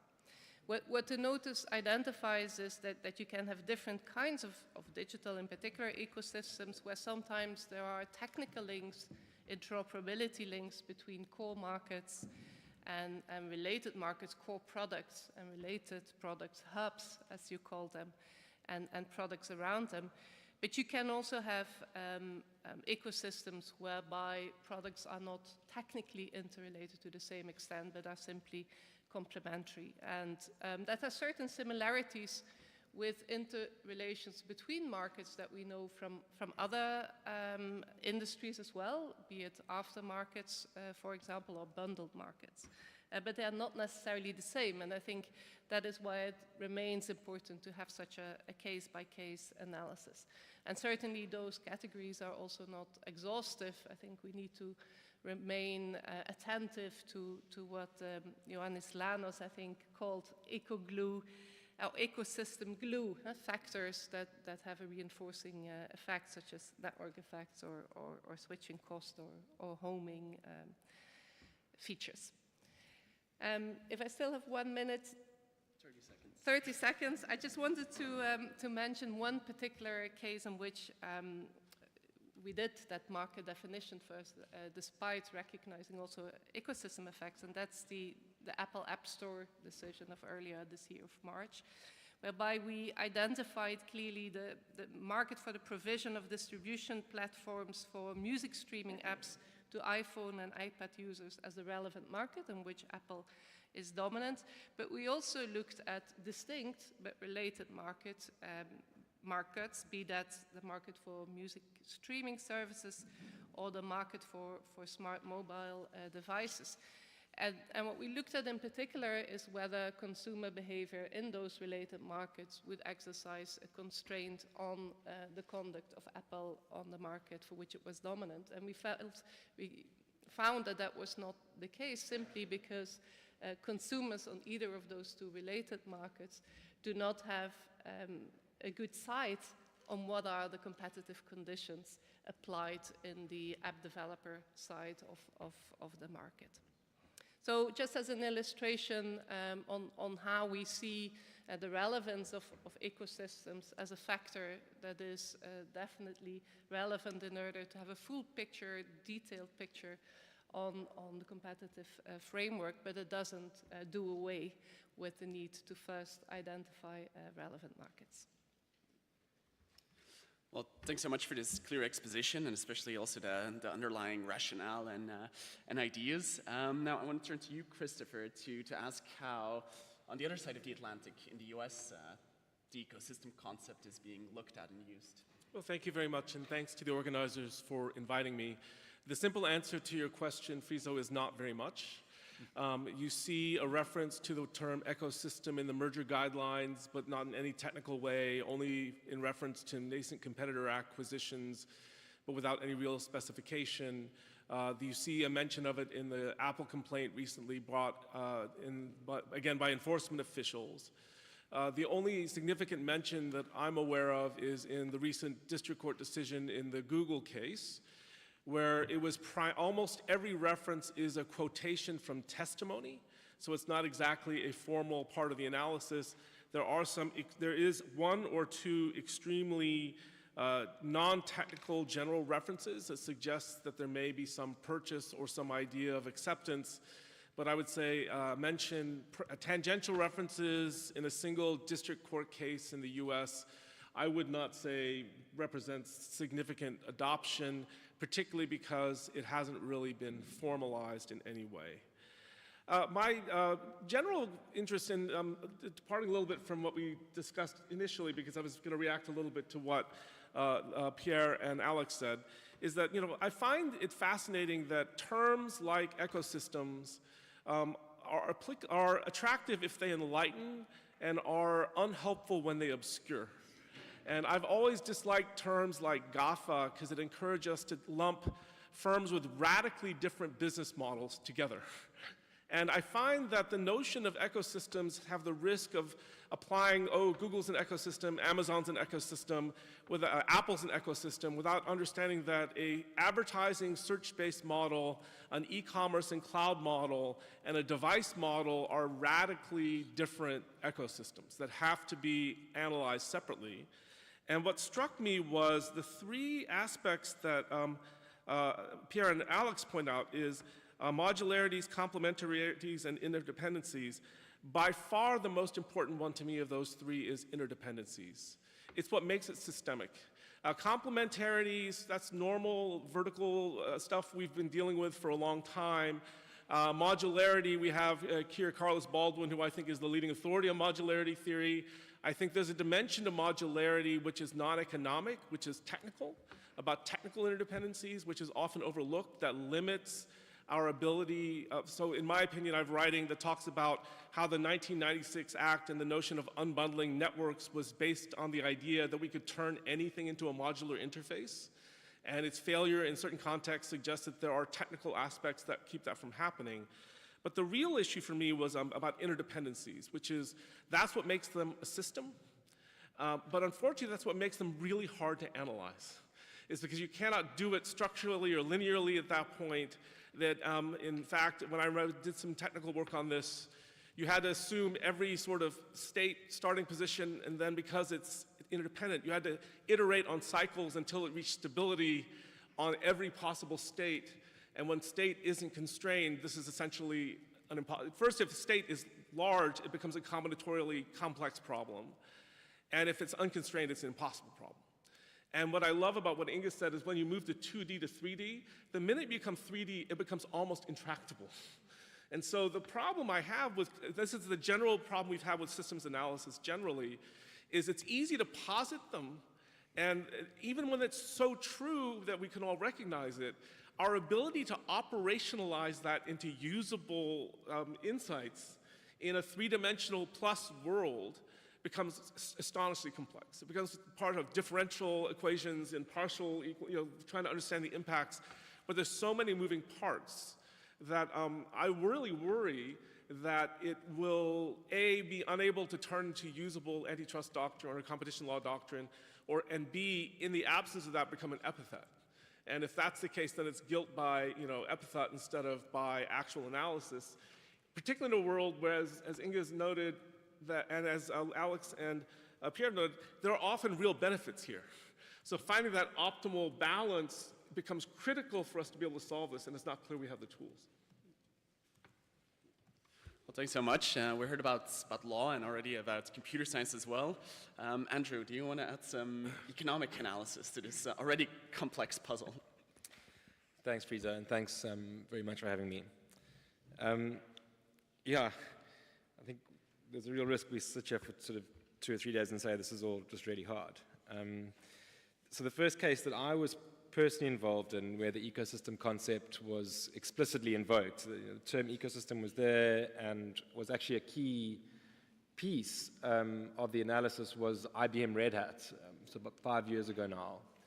And interestingly, in that case, the presence of an ecosystem around the core product at issue was a key reason the Commission found that anti-competitive effects would be unlikely to result from the merger. They found that significantly reducing the neutrality of Red Hat's server operating system would be perceived as hostile by its ecosystem partners, by its developer community, and that its success relies both on its ecosystem partners and its ability to sell its product into a wide ecosystem, and that kind of departing from that neutrality would have led to a collapse of that ecosystem, would be antithetical to the transaction rationale. So I think if you were coming to these debates kind of then rather than when I came to them 5 years ago, you'd be forgiven for thinking that ecosystems are kind of all suffering from pathologies rather than benefits for consumers and the ecosystem partners.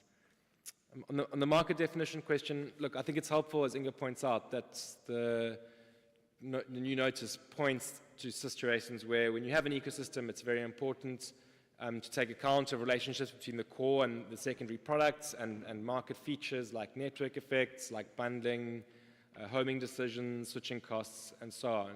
I mean, clearly you can't, if you're going to do the exercise of market definition sensibly in these contexts, you can't do that without taking account of those interdependencies, feedbacks, externalities across the participants and the products in the ecosystem. But I think, as we'll come on to discuss in the cases, the kinds of concerns that are, if not mostly arising, the most challenging ones in these cases are whether they're mergers or conduct cases, are dynamic concerns. They're things like entrenchment, potential competition, nascent markets, innovation. And those are all exactly the kinds of things that the market definition notice tells us won't be taken into account in market definition. They're something for the competitive assessment. And so I think there's a sort of risk there that either the market definition stage becomes either irrelevant because all the interesting stuff about the dynamics is something that's left out of market definition, or worse, it's kind of misleading and the markets aren't defined with these other issues in mind.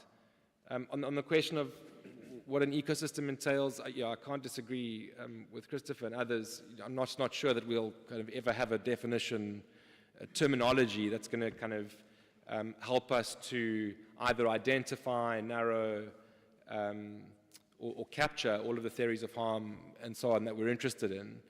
I'm not sure that having a term is, on its own kind of a benefit. And most of the differences that I see with ecosystems between the settings we're used to in traditional networks and platforms mostly are ones of degree rather than type. If there are a couple of things, in my experience, where the ecosystem features maybe differ, it's ones that we've heard from already. It's where the orchestrator has a kind of relatively more prominent role in coordinating the ecosystem, and that can obviously be both to the benefit of the users by nurturing the positive externalities between the participants or controlling the negative ones where people are trying to free ride on investments or take actions that would diminish the value. But of course, they can also be taking actions to entrench the ecosystem, to build a moat, to take actions that have no benefit but for the exclusionary effects. So it's the presence of the orchestrator and its prominent role, but then also in the cases, at least the ones that I've worked on, it's the kind of increased prominence of interoperability as an instrument that the orchestrator has to do that coordination job. And that becomes relevant because obviously, there's lots of different ways that interoperability can both be, beneficial, but also abused as a way.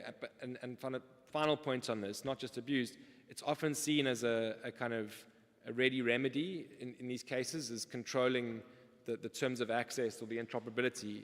But I think we've got to recognize that, like everything we've talked about so far, those things have got trade-offs. It's not a free lunch to just make these networks open, interoperable, etc. Okay, thanks a lot for that. So, yeah, it's clear we won't get to sort of one concept that captures every aspect, and we might have to go more based off a case-by-case analysis. As a lawyer, that's always a bit of an unsatisfying answer. We want rules to, apply at least to some category of cases, but with ecosystems, that might prove more difficult. Now, maybe it helps to look at, some of the, the specific branches, and we'll start with merger control that you've already mentioned, Andrew, because that's definitely the area where we've seen the ecosystem being used in the most operational way, let's say. Certainly in the EU, they've played quite a role, notably in the theory of harm in booking eTravelly. That one was centered on the strengthening of booking's travel ecosystem. It's also popped up in Adobe Figma and Amazon iRobot, where there were potential competition and foreclosure concerns. Now, again, it's a bit difficult to categorize. They weren't strictly horizontal, these concerns, which makes sense given this inherently complementary nature of ecosystems, but they weren't strictly vertical either. So the question I'd like to put to all of you is, well, what do we do then? Do we try to fit these ecosystem theories of harm with what we know? We put them in a box of, vertical, horizontal, perhaps conglomeral, or do we require specific ecosystem theories of harm in merger control? And in either case, how do we deal with the difficulty of accounting for those ecosystem efficiencies? Inge, would you like to set us off again? First of all, I'm not sure that we see more ecosystems and mergers than in antitrust. I think there's quite a bit going on also on the antitrust field. And actually the first decision where this came up on our side was an antitrust decision, the Google Android that I already mentioned. But coming to mergers, also there, I think, whilst obviously these are early days in terms of dealing with ecosystems, and this will no doubt continue to evolve, I think right now, also when it comes to theories of harm, we rather see ecosystems as a market reality out there more than in a theory of harm in its own right. We see ecosystems very much as a neutral concept, neither a sword nor a shield. It's not because you're an ecosystem that there is a presumption of any acquisition being harmful. By the way, when I was negotiating the Digital Markets Act with Parliament and Council, there were some attempts to change this for gatekeepers and to make sure that when it comes to merger control, it wouldn't only be an information requirement, but actually a different standard met. We have always opposed that as European Commission because we feel that also here it is warranted to do, sorry, Friso, but again, a facts-based and a case-based analysis. Ecosystems and mergers in ecosystems are not always a problem, and I think there's a series of examples that I can quote where we haven't seen issues. Amazon MGM is one, Google Photomath is another one, where we have not seen a merger to lead to particular concerns about impediment on effective competition. But in other cases, we do feel that as with the identification of relevant markets, also when it comes to the full competitive assessment, you need to take into account the interplay, the interdependency, as you said, Christopher, of markets. And this was something that came to the fore indeed in the Booking eTraveli case that you mentioned. Even though ultimately the Commission decision is based on a strengthening of Booking's dominant position in its ecosystem core market for hotel online services. It was felt that at the core of this case, what Booking was doing was indeed by the attempted expansion of its ecosystem into also flight online travel services to protect and actually to reinforce its existing dominant position in the first market. There were a number of factors that came into our analysis. First and foremost, the position and the importance of eTraveli in flights meant that the transaction would have allowed Booking to get a very large amount of additional traffic and customers onto its platform early on when customers were planning or booking their trips. And in a market where network effects are already very strong, this in our analysis would lead to what I would call a flywheel effect of more customers to the hotel online travel agents, bringing more hotels onto the platform, which then in turn would bring more customers, and you would get these flywheel dimensions again in a market where network effects were very strong. Now, this will be an important test case for us, and the litigation before the General Court will also give us further insights in the interplay and the extent to which ecosystem circumstances can reinforce different theories of harm, or whether they also, to some extent, lead to a known theory of harm. Maybe another one that you mentioned that I wanted to comment upon briefly is the Amazon iRobot merger transaction that was abandoned, where the core of the issue was really Amazon's dual role in the hub, if you like, and the risk that would lead to foreclosure effects on the related market. So again, not really a novel theory of harm, but a case whereby the ecosystem dynamics nevertheless played a role in the assessment. Now, very briefly on efficiencies, obviously when it comes to ecosystems, there can be consumer efficiencies from the bundling of certain services in platforms, but what makes it very difficult from an enforcer's perspective is the question whether such short-term efficiencies should lead us to clear a merger, even if that merger leads to a limitation of contestability in the longer term. And again, with reference to the Mario Draghi report, what that then does to innovation and investment in the sector. So when it comes to efficiencies, I think it's fair to say that not just in digital, but in all merger cases across sectors that we're looking at, they are taking a more prominent space nowadays. In about half of our second phase cases, we're explicitly looking into efficiencies. But our guidelines, and let's see what the future will bring in this field, but so far they set a clear standard and clear criteria for efficiencies to outweigh concerns around restriction of competition, and the burden to substantiate efficiencies lies with emerging parties. In the first place, the claimed efficiencies must be verifiable. They must be merger specific. And I think that's not always obvious, in particular when it comes also to integration of services and consumer efficiencies that result from them. But last but not least, a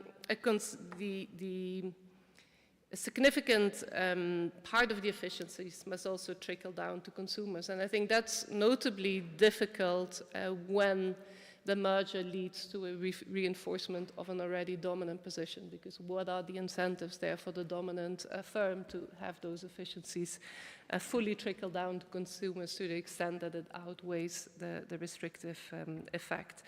So again, no doubt an area in which we will push the enforcement practice, and where you also through our merger decisions, you will get more feeling of how we deal with those efficiencies, and there will no doubt also be an issue that will be coming up if and when in a future soon to start new mandate we look into the merger guidelines again. Okay, thank you. Andrew, you've already mentioned efficiencies, so maybe you want to pick that up in the context of merger control as well? Yeah, sure. Thanks, Frieza. Thanks again. Look, you probably, for many, maybe most mergers involving digital ecosystems, it's going to continue to make sense and suffice for a robust assessment to translate the concerns into traditional theories of harm and apply the kind of known framework. So if you've got a foreclosure concern, to translate that and use the ability and incentive effect and requirement for merger specificity to address that. But I think there is clearly a class of concerns that are arising in these cases that for whatever reason applying those, translating the theories into bundling or tying or foreclosure wouldn't do the job of capturing potentially harmful mergers. And that's usually going to be either because of dynamics, where we don't have these existing kind of workhorse frameworks and theories for dealing with them, or where there isn't a clear mechanism for the harm. So, there's no obvious kind of bundling strategy, tying strategy, degradation of interoperability. And Booking.com might just be one of those cases. Now, even in those cases, it might make sense to, understand why foreclosure, input foreclosure, if the concern is about foreclosing access to the flight OTAs, why it's not getting us there, And I think Inga has kind of absolutely hit the nail on the head when she says that in these cases, the real challenge is this trade-off between the efficiencies from the ecosystem being able to offer its customers, more stuff in one place conveniently, and the implications that might have for contestability. But, it has to be appreciated that those are two sides of the same coin. They're inextricably linked. If you can't dismiss the efficiency benefits of the merger without throwing the theory of harm away with it. I don't think. I mean, if it's not the case that some customers are going to find it convenient to buy the flight services together with the hotel services, then I don't see how adding e-travel-y to booking is a problem. And then you can recognize that. You can say, yes, there would be a benefit for some customers, but I need to trade that off against the dynamic benefits of having e-travel-y as a portal for itself or someone else to challenge the hotel's OTA. And that's what I find puzzling. I wasn't involved in this case. So everything I know about it, just what you read in the decision, is that when it comes then to the efficiencies, it's kind of the ecosystem concept is taken seriously when it comes to the theory of harm, but then in the efficiencies, it says something like, those efficiencies aren't, as Inge put it, verifiable, they aren't passed on, they aren't major specific because they happen somewhere else in the ecosystem than where my concern is. And that seems to me to be kind of fundamentally inconsistent.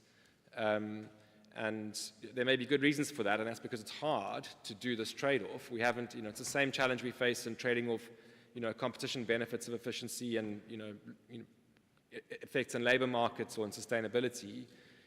The weighing exercise is hard, but and I don't rule out that the authority grapples with that trade-off internally, but we can't see that exposed in the decision to see how they deal with, I'm willing to give up some efficiency here to make the market more contestable. Because if you don't care about efficiency, it's easy to make markets contestable. You cripple the incumbent, and then it's easier for entrants to execute it and run because the incumbent is weaker. But that has costs in terms of, reducing incentives to the incumbent to innovate, in terms of it being able to compete with other ecosystems. So I think I see a challenge here about having these different standards for efficiencies and the theory of harm when it should probably be the same. Thanks a lot for that. Christopher, your thoughts? So I'm going to cheat a little bit because I'm going to respond to something Andrew didn't say but did say in his comments in the prep. So, but he put out some interesting ideas about where the problematic behavior can come, and he separated it into supply side complementarities and demand side complementarities. And I think that that's pretty much how we think about things. I think there's two basic. To go to the most fundamental problem is some of the supposed demand side complementarities I think are asserted without being shown. The most notorious of which is network effects. There's a tendency to say network effects, therefore market failure, therefore winner will take all. And if you actually look at the original models, they assume like quadratic returns to scale. And guess what? If your model assumes quadratic returns to scale, you will get market failure. But in fact, that's just not, even Metcalfe, where this all comes from, said nothing increases quadratically forever. That's why we go against Ponzi schemes. It just isn't feasible. So there's always some other force, whether it's diminishing marginal returns or something on the other side that usually has to be modeled, which in this space is often not taken into account. There's often you have to look at the actual models. Advertising models, usually the quadratic returns come from internal connections among other people. Advertising models don't benefit from that. They're linear. And so just without understanding that, you see a lot of bad thinking, and we see alternate institutional forms, gateways, different forms of multi-homing that can dissipate all these, which are often not dealt with very well. Set that to one side. The more important fact is that the kinds of complementarities that Andrew identified in our conversation, economies of scale and scope are economies. And especially joint economies in production are often considered a reason we allow them to happen.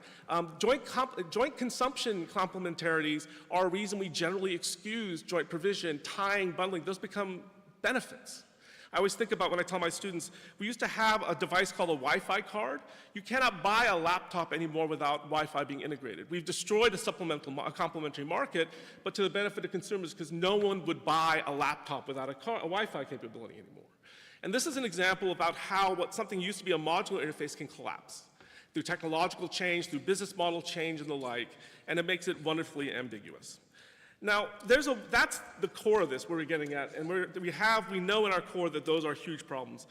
Because this is a conference fundamentally about dynamics, though, I wanted to spend a few minutes talking about the dynamic effects, which is, when you think about, there's a deep tension in the theory between whether you're talking about a foreclosure theory or a leverage theory. When I think about most of the remedies being imposed on platforms, ideally we want every part of the vertical stack to be competitive. So we focus on the part that's not competitive, that is whatever it is, in this case I'll say search for Google, and we try to make that more competitive. And only when we believe that's impossible do we increase access by complementers to that. That's sort of, Alex has called the DMA a form of modified public utility regulation. This is the public utility solution. We surrender to the monopoly. We can't make it competitive. So when I go to our second best solution is we focus on encouraging competition in complementary services who depend on what is the natural monopoly. Now the problem with this is a couple things, is that one, you're now assuming that they're actually attacking the complementary market, which is a leverage argument, not a foreclosure argument. You're not doing defensive leveraging necessarily, unless, and the other problem is unless you're focusing just on the incumbent, you're reducing the, if you prevent, say, all hotel sites from combining with all travel sites, you're reducing the profitability of hotel sites. So the likelihood of the competitor coming on goes way down, unless we do some sort of asymmetric regulation where we only do it against the incumbents and lift the benefits. But you have to depend on that cycle working its way through, particularly in a world when we look at the nascent competitor world. If we start shutting off the acquisition by the incumbent in a world where it used to be all the new complementers, their goal was to go IPO. Now it's as often that their goal is to then be bought out by one of the incumbents. If we then reduce one of their exit strategies, you by definition reduce the expected value of the investment when they innovate to begin with. And so understanding that there's a dynamic effect to these different effects, that understanding that we should be thinking not just about increasing access to the complementers, but we need to be thinking about actually breaking up, making the primary market that's the source of all the problem more competitive. That's the real dynamic solution, is how do we encourage that to happen? And if it's not, then we resort to regulation, but have to have the tools to know when to get off of that. The only other thing I wanted to talk about is, briefly, is we talked about the idea of an orchestrator. And there's actually in the literature, going back to the network effects literature, a thread that says orchestrators are good. That in fact you often need network effects that are for proprietary network interfaces can actually promote more efficient results, can promote network adoption. You go to Shapiro and Varian, the need of a platform sort of sponsor becomes often critical for its success. And one of the more interesting things that I saw is in the literature is often when you have a core, and this is heavily influenced to me by the Trachtenberg and Bresnahan original seminal work on general purpose technologies, is it just creates value that's acquired by the peripheral complementers, and it redistributes value away. And in fact, their worry is that, in fact, their solution was to allow greater vertical integration into the complementers for them to internalize some of those positive externalities. And so what's fascinating to me is you see a dynamic here where someone's creating, so when Apple creates its iOS, it's created a whole world of value that didn't exist before, and is capturing a fraction of it. And the fact that they're charging something for it is unsurprising to me. And if you talk to, I've actually went to the people who do apps, and I met the head of the trade association for the small app providers. And this is back in the day before Android ramped up to about the 30% that Apple did. And I said, why do you write for Apple first when it's more expensive? And the answer they gave back is because it has better security. It has better, and so I said, so you're getting a real valued service based on a closed architecture versus an open one. He said, that's absolutely it. Now, that's one person's opinion, representing part of the business, but this is the conundrum we face, which is we have these ambiguities, and it's put out very nicely to me by the eTravelly case because the CMA came out the opposite way. Because of consumer responses and different aspects that makes this so hard to analyze. Okay, thanks a lot. Well, that brings us to the last topic I wanted to address, which is, of course, conduct cases. So we've already heard a bit about them, Google Android, the DJ's Apple complaint. And of course, all these cases relate, at least broadly, to the way this orchestrator governs its ecosystem. That governance includes vertical integration, whether that's to dig into new revenue streams or to somehow discipline a complementer that's causing some type of ecosystem failure. Now, these actions can be pro or anti-competitive, and we talked a lot about that. At least when it comes to conduct, the main anti-competitive concern will be foreclosure and or leveraging. On On the pro-competitive side, well, there's a wide variety of benefits that you could think of, but they come down to good ecosystem management or governance. But what I would like to get at is which screens or filters help us, decide which is which, on which side of this pro versus anti-competitive balance we fall. And again, whether, even though it's a complex concept, whether we can simplify and have some rules or at least, shorthands to help us think about where to categorize some type of conduct. The first short question, which I'll ask to Andrew and Christopher, is whether we even have enough literature, whether that's theoretical or empirical, to get to such screens or filters. So, Andrew, do you want to set us off on that? Sure. I mean, I can be very brief. I don't think I can do a better job than Ariel did this morning of sort of capturing where we are. And I think it's pretty clear that we're kind of really far from being able to come up with general screens, filters that would be helpful in these types of cases, certainly where the dynamics are involved. And that's both in relation to the theoretical economic literature and on the empirics. And the challenge on the empirical side is obviously we've just got very few observations. It's different to in the static case like the old studies of vertical integration. We just have very few observations. So we kind of stuck with doing cases and case studies. But it's kind of in that light that if you look at the the new guidance, this distinction that's being drawn between where there are rebuttable presumptions and so on is very form-based. And I do wonder, with the exception of the sort of what are called the naked restrictions, where there's no economic rationale but to exclude. So that was things like dismantling infrastructure, paying customers not to launch products with rival inputs and so on. I think for the other category of classes, it's not clear to see how the form of the conduct is something that we can use to say something belongs in this bucket as opposed to that one. I mean, so short answer is I think we're far from having generally applicable screens and filters. I generally agree with Andrew. We don't have a lot of traction here. I think it's easier for us to talk about some proffered filters, which I don't think are promising, as opposed to things that are, and to start there, and I'll hopefully get into something more positive at the end. But so, as I mentioned, orchestrators are sort of inevitable. I think that they're often beneficial. One of the fascinating examples to me is I did a case study on open source operating systems, trying to look at the justifiability of Android anti-fragmentation agreements. And the big giant once was Unix, which only exists now as legacy installations. And that's because, I won't go into all the details, but it got very fragmented into at least 5 major directions. And basically the app writers stopped writing for it. And the Unix community knew they were dying, and they knew they needed someone to step in to organize it, but they didn't have anyone who had that authority. There was no Linus Torvalds for Unix. And so they all kind of stood trying to coordinate, and they never did. And I assume if they coordinate too much, maybe you have some other competition concerns. But it's an example to me of how that happens. And we know that localized optimization doesn't necessarily lead to a globally optimized solution. So the app writers have their own interests. And in fact, they're trying to reduce the amount that they have to do. And in fact, there's some things that the platforms often require to make it compliant that they want to shortcut away. And I can give you examples again. But the idea that someone is orchestrating all of that is, to me, necessary for maximizing the value, because they're the only ones that have the value, their minds on the value of the overall system.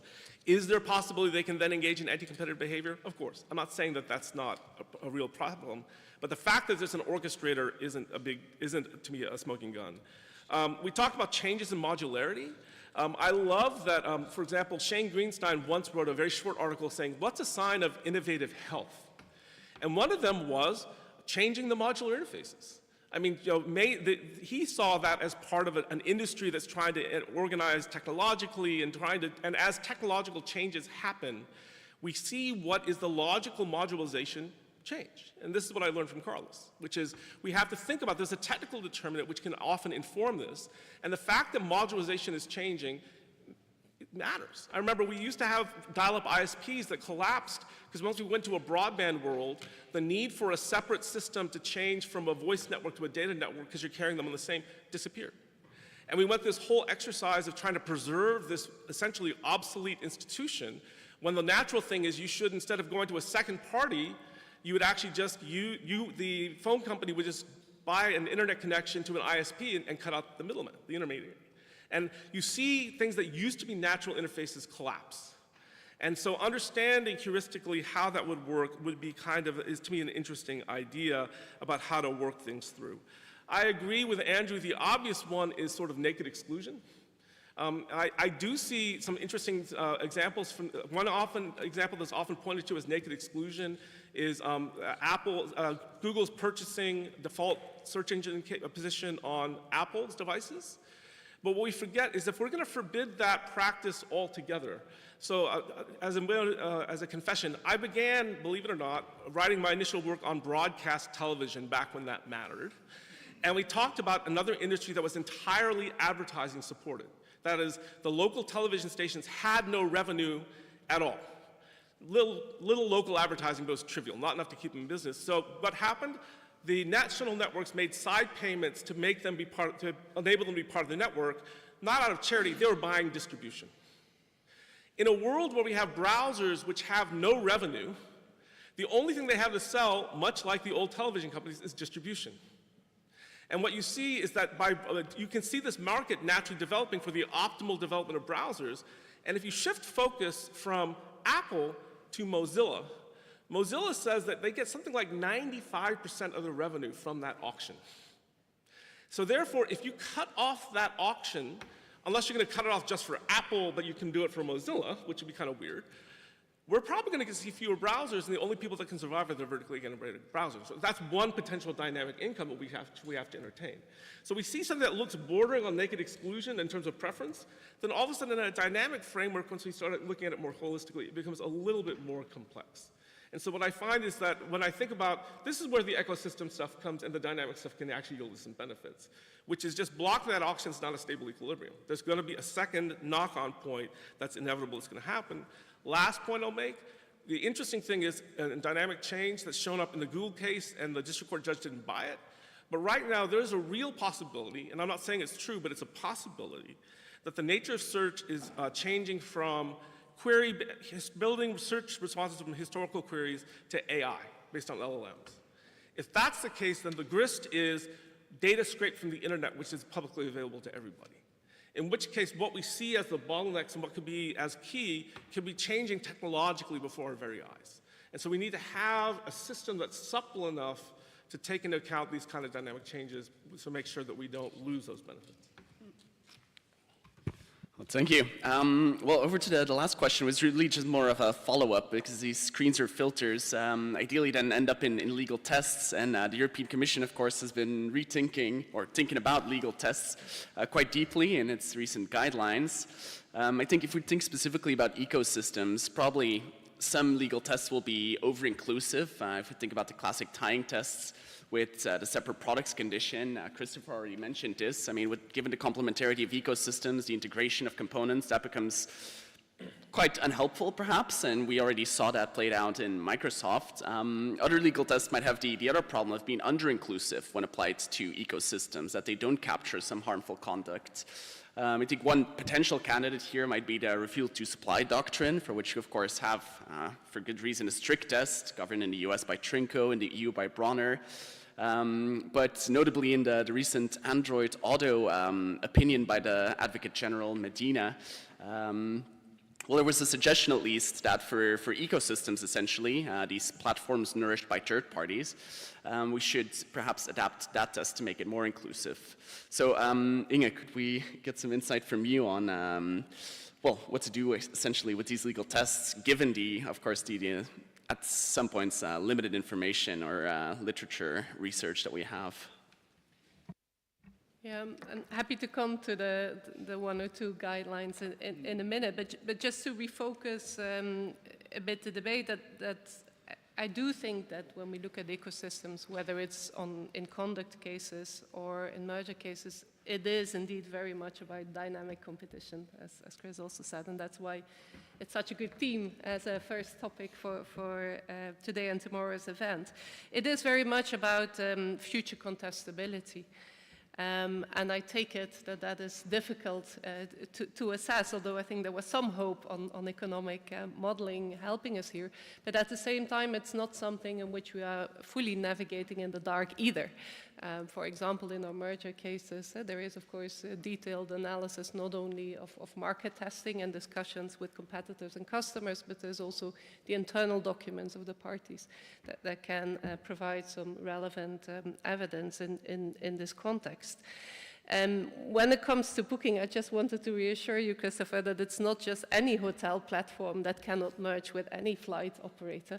But of course, the very particularity of the circumstances in the Booking e-Travel case was the booking is very dominant in the hotel provision. And it's not to say that there are not other areas of the law where we're trying to promote competition and contestability of that market. Think about the parity clauses which are banned in the DMA, for example. So I think when we talk about dynamic competition, it's also fair to say that as enforcers, we'll have to adjust dynamically our approach to things as market develop. But whilst you do not have contestability between the platforms, a particular vigilance on contestability on the platform is I think, warranted. Now, that takes me to 102, the draft guidelines. First to say that the public consultation is still open, so faites vos jeux, send us your contributions. But I think it's fair to say that when it comes to tying, you mentioned over-enforcement. I think if you look into the fine print of the draft guidelines, you do see a lot of nuance in terms of the type of tying that we are talking about, of where we do think presumptions are warranted and where not.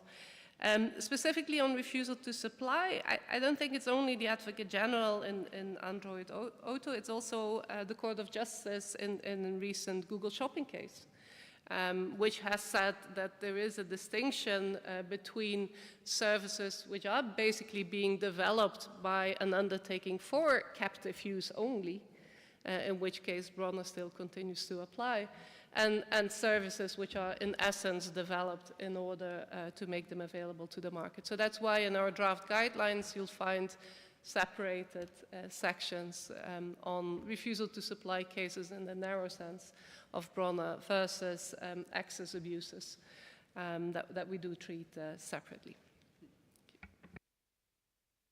Okay, great. Time for questions then. So what we'll do is we'll collect questions. You can direct them at a specific panelist or ask them to all of them.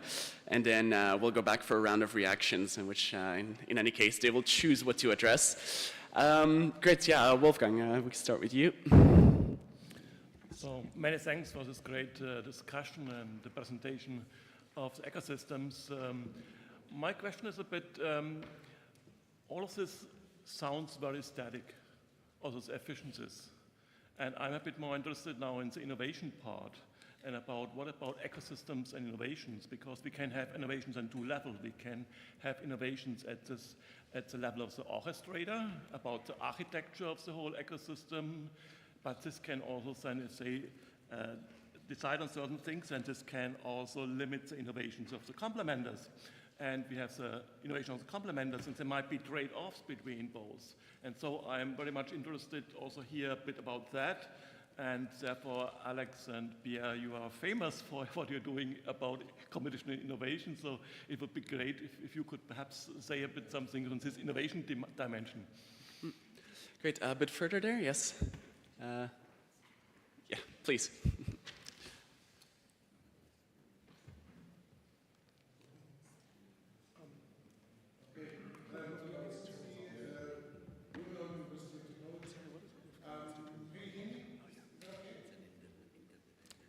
Yeah, we hear you okay. Wolfgang, if you can switch the mic off. Oh, sorry. Yeah, great. Then, yes. Okay. So you're blocking me, no problem. Naked exclusion, no. Thank you very much for the excellent contributions.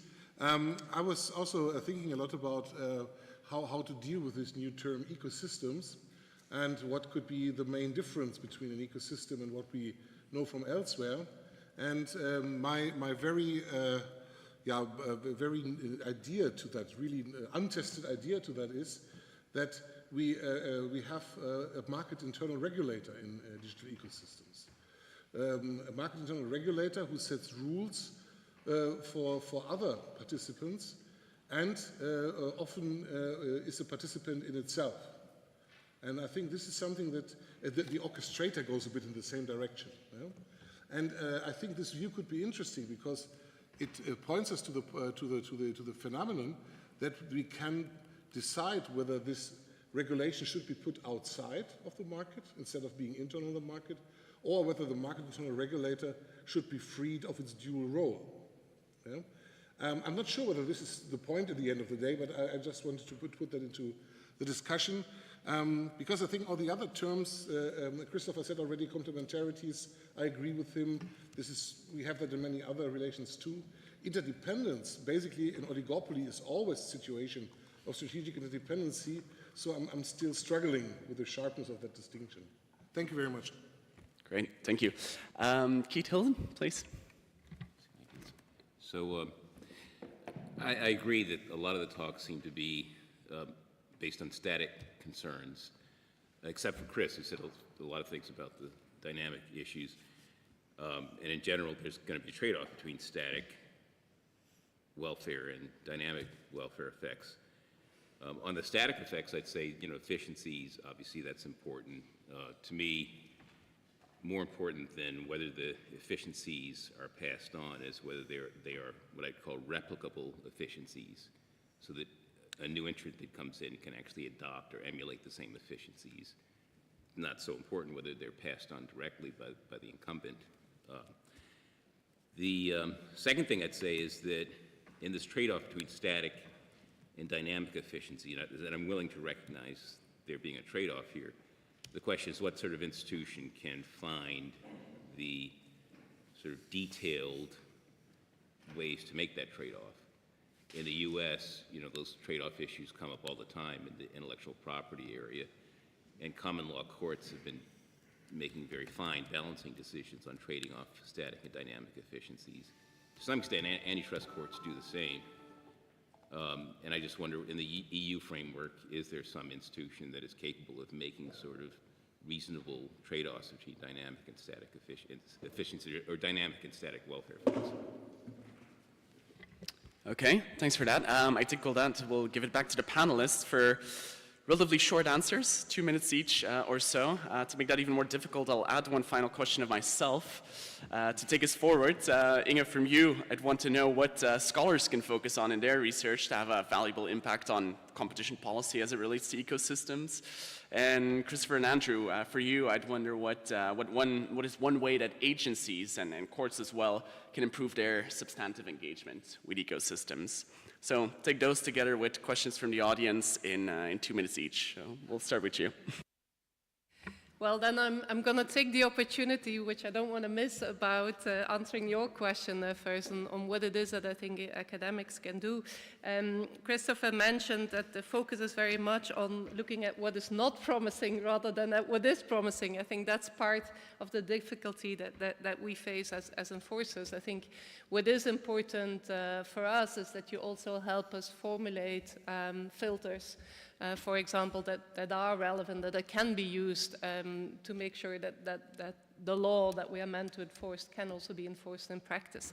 And I think if you do not help us do that, then economics may get lost altogether.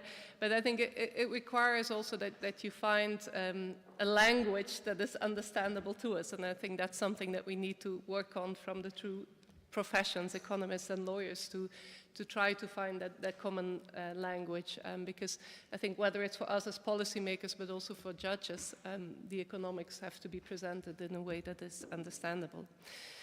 Very briefly on a couple of questions asked about innovation, whether it's competition that stimulates innovation or monopoly that allows to innovate in R&D, I think that is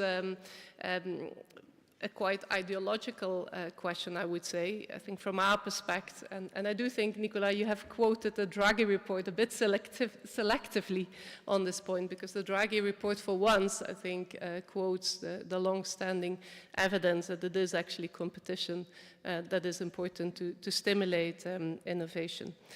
On market operators, free from the regulating role. I think indeed, I mean, this double role of the market operator is something that we've also brought in our antitrust cases that has been enshrined in the Digital Markets Act, whether it was for Google on search or for Amazon, for example, what led us to develop self-preferencing. And you see that come back now in the draft 102 guidelines also as a separate standing. How I see it is whether this is good enough is that it's like almost a 3 steps rocket, if you like, where you start as an enforcer by identifying the abuse and sanctioning that, although that always happens ex post, and we've seen that that takes a long time. The next step for us was to move to ex ante regulation and have the self-preferencing prohibition enshrined in the Digital Markets Act. I guess the third step would be to move towards structural solutions and basically breaking the companies apart, but that's a very far-reaching step where we are not at this stage. Replicable efficiencies, indeed, I think that is very, very important. Again, it boils down again to contestability. And I think that in the EU, maybe as compared to the US, there is a lot of focus in the goal of antitrust policy and enforcement is to keep markets open and contestable and to keep the focus in the first place on competition in the market and for the market. And I think that requires also that when it comes to the trade-offs of restriction of competition and efficiencies, there is a high burden for the efficiencies to outweigh, in particular, long-term negative effects on dynamic competition. Yeah, I'll take your question, Friso, and then leave time for the others to tackle the ones. And I think the kind of obvious way for the courts to improve their substantive engagement with these ecosystem theories would be to have full merits reviews of authority decisions rather than a judicial review standards, or at least move in that direction by having cross-examination opportunities of experts or concurrent evidence hot tubbing. And I think that's especially important when authorities are experimenting with new and inherently uncertain theories of harm. You know, instead we're in a situation where decisions are reviewed for their legality and the focus is on issues of process, and a significant margin of deference is given to the authority. And I think, you know, there are definitely cases worth bringing here, and I think they should be reviewed on full merits. So thank you, Wolfgang, for the question. I'm thinking about the work of the late Clayton Christensen, who said that modern innovation is no longer technical innovation that you patent, it's business model innovation. And that if that really is the world that we're moving towards, then I think your concerns you raise are dead on. I'm struck by what Alex said, is that the DMA reflects a particular vision of how firms interact, and it brings up this notion that Oliver worked about as government as orchestrator. I'm worried about this, because it's going to become obsolete. Even if they get it dead right today, the idea that it's not going to change out from under them in ways that are going to be difficult, that are going to be very hard, but with strict rules, we're going to prevent them from moving forward. And that's, I think more, I'm always struck by Armin Alkian's theory of evolutionary innovation. He says, don't ask the innovator why they're doing what they're doing. What you'll get is irrelevant at best, misleading at worst. How does evolution work? Random mutation and natural selection. So creating in a world where pure heterogeneity, pure innovation is easier, don't ask people why. We don't know why. We didn't know that Viagra, the heart medication, was going to be used for what it was. I mean, this is just the way innovation often works. Let's let it fly. And creating a world in which that works, I think would be better.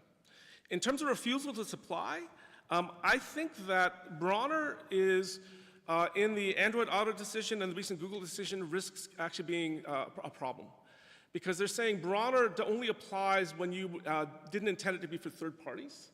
And the problem, going back to Justice Holmes' dissent in Dr. Miles, to go way back to 1911 and the research and retail price maintenance, he said, the problem is if you do that, then your incentive to make it open and say, oop, I made a mistake, I take it back, let's make it closed, goes away. And so we have this dynamic that can be problematic. On the other hand, I think Trinko, someone asked, mentioned, I actually think that it's misread because people assume it's just, oh, innovation investment is good. There's an entire last part of the opinion that says, okay, if that was the end, we just stop the opinion there. It says, do you have an alternative remedy, in which case the benefits change? And so it's not this pain to pure investment. But it does raise the question in Europe is now that you have the DMA, can someone bring a competition law claim on the exact remedies that the DMA already provide? In which case you're saying, I didn't get relief through the DMA, can I get it here? That's a problem. It's an interesting thing that goes on. Static versus dynamic, I have to say, for better or for worse, Keith Hilton taught me antitrust law. And I could say that anything I get wrong is his fault, but I think at 29 years, the statute of limitations is told and it's all on me now. I do think we could learn a lot from intellectual property. I mean, we explicitly trade off static and dynamic. And it's not, yes, dynamic's more important, as you noted, but does it always dominate just by assumption? That can't be right either. And so we have to have heuristics about doing this, but understanding that there is a negative dynamic impact sometimes by maximizing static. Lastly, about how to increase coordination, what strikes me is academics are waiting to be found by the regulators, and the regulators are waiting for the academics. This is ridiculous. I think that we need to understand the way it works. We need to submit, even if it's just dropping your articles with a cover letter into the docket is just hugely helpful. But more importantly, the one innovation I would say is the FTC's micro-conference, is they have an institutional setting that meets once a year where they invite people in addition to the workshop series, that makes natural entrees for people to come in that I think would be beneficial not just to every competition authority for engagement. Oh, thanks so much. Then, well, to send us off, Alex and Pierre ceded some of their time at the start, so I'm happy to give them 5 minutes back at the end to sort of get their takeaways on this incredibly rich and diverse panel. Please, Alex. Yes, thank you very much. I have two main points to do, and then Pierre can complement. The first is system analysis is difficult, and I want to come back to what just said and what Ing said. Okay, system analysis is difficult, but probably not impossible. And anyway, I think the option of doing nothing is not politically acceptable anymore. I mean, we see that there is a pressure on agencies to do things, to do more. Maybe it's good or maybe it's bad, but that's a fact. And so I think, as you say, we need to come with tools which are good enough, I mean, which are not perfect, but who are good enough and which, as Wolfgang was mentioning, take an innovation perspective. So that's why I think that this initiative of the DCI is so important, because I think that's exactly what you aim to do, and especially with this conference of operationalizing. And here I have one operational suggestion, especially for this, is to say, I mean, if the characteristic of the ecosystem, in particular on modularity or interdependent change over time, you can shift the burden of proof to the hub to say, why do you change that? Because I agree with you, Chris. I mean, there may be good reason to do that, but there may also be bad reason to do it. And so I think they are the best place to probably explain why it's so. So I think that's, to me, what would be an easy test, you know, if one of those two elements change, modularity or interdependence, and the company cannot explain why it come for efficiency reason, they cannot do it, that's it.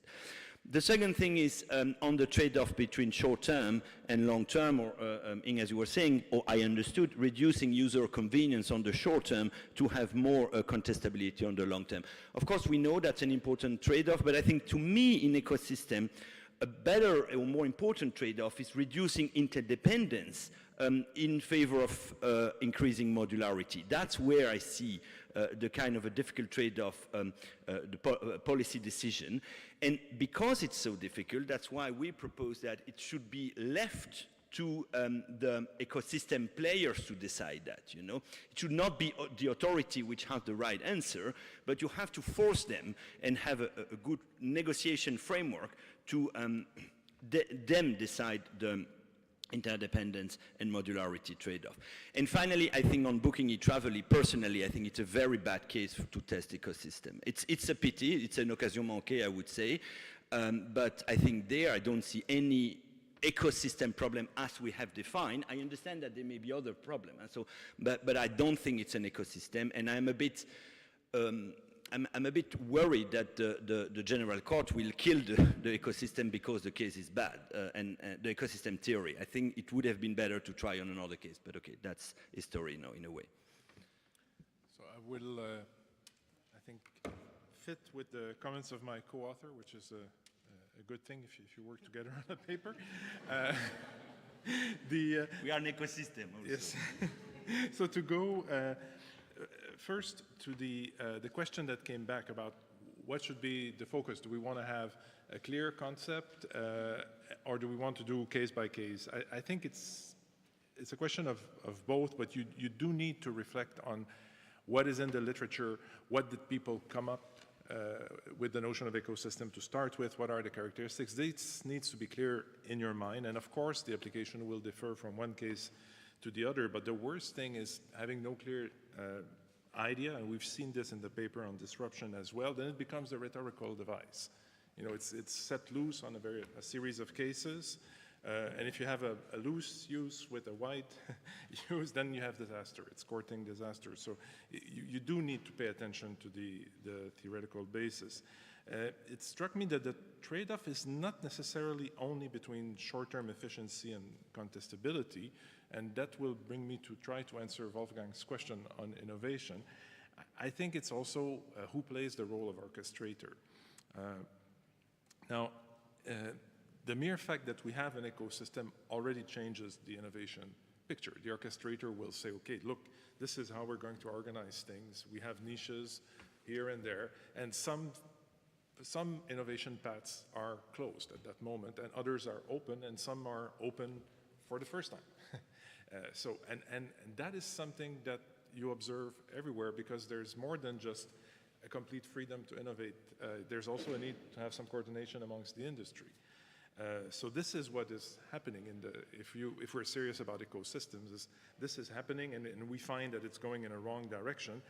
The authority should try to avoid taking this role of the orchestrator, and then you put your hand, I forget the English equivalent of the expression, you put your hand in the machine, and then you're going to be sucked in entirely. This is why in the paper we say, well, pay attention to the remedies, and to me again, referring back to the case law on standardization, which standardization is an ecosystem by coordination, except instead of being managed by an orchestrator. The case law on standardization is clear. There's been a very careful approach on both sides of the Atlantic not to go into what comes out of the standardization process, but rather to codify governance principles in trade law and in competition law.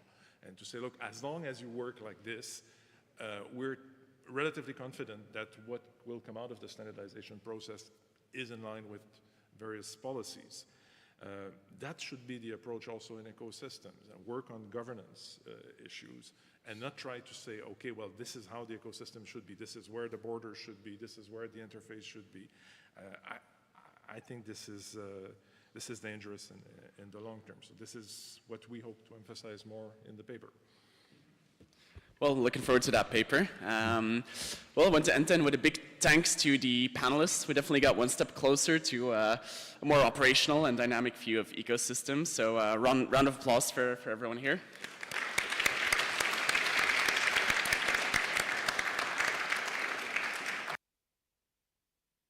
Very good, and we can now proceed to lunch. It's in Sala de la Colonna, it's just outside downstairs.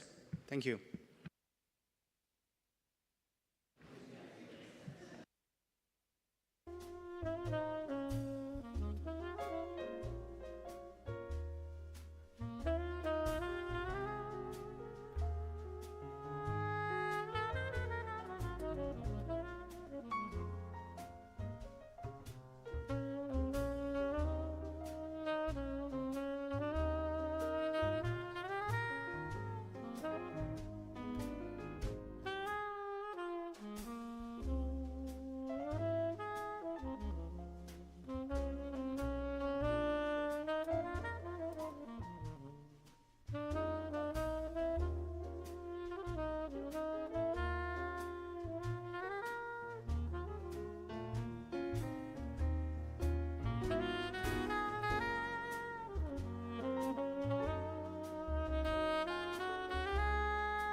Hi, hello everyone. Good afternoon. I hope you are feeling refreshed and energized despite the lunch timing. My name is Valentina. I am an assistant professor of strategic management at Vrije Universiteit in Amsterdam.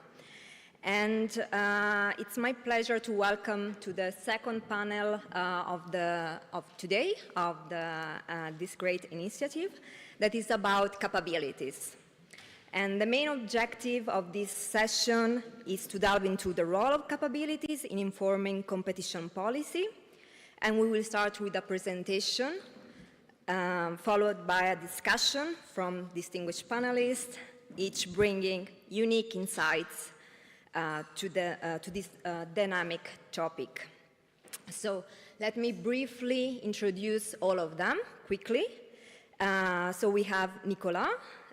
He's professor of competition law at the Department of Law and of the European University Institute. His research in recent years has focused on European and US competition law, competition innovation, law and economics, and law in a context of technological change. And thank you for organizing this great initiative, and thanks for being a great host. Then we have David. David is a professor in global business and director of the Tasher Center for the Management of Intellectual Capital at University of California, Berkeley School of Business. And his research includes matters of industrial organization, technological change, and innovation, particularly as it relates to antitrust and competition policy and intellectual property. Then I'm pleased to have Lars. He's a partner in the Latham and Watkin Bruxelles office. He focuses his practice on complex cases in all areas of the European competition law, including abuse of dominance, restrictive practices, the European Digital Markets Acts, and merger control. Then we have Constance. Connie is professor in technology and strategy at the Tuck Schools of Business at Dartmouth. She studies strategic change and has written extensively on the dynamic capabilities of firms and managers, technological innovation, and the dynamics of diversification and vertical integration. And then we have Raphael. Raphael leads the Bruxelles office of the Charles Rivers Associates, specializing in mergers and antitrust. He also possesses expertise in various competition matters, including merger analysis, abuses of dominance, cartels, and damages cases. And finally, we have Joanna. She's a case handler in the DG Competition Merger Case Support and Policy Unit. Previously, she worked in the merger unit for basic industries, manufacturers, and agriculture, and before joining the European Commission, she practiced European competition law as a lawyer at an international law firm in Brussels. So this is our great panel and speakers of this session. So without further ado, let's begin with our presentation. So Nicola, you want to? Yeah, thank you.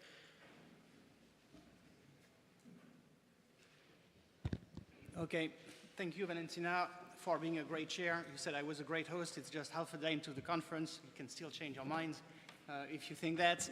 Okay, so I'm going to introduce some work that David and myself have been trying to develop. And this is not even preliminary work. It's really ideas that we are throwing there. We are hoping to progress towards a paper.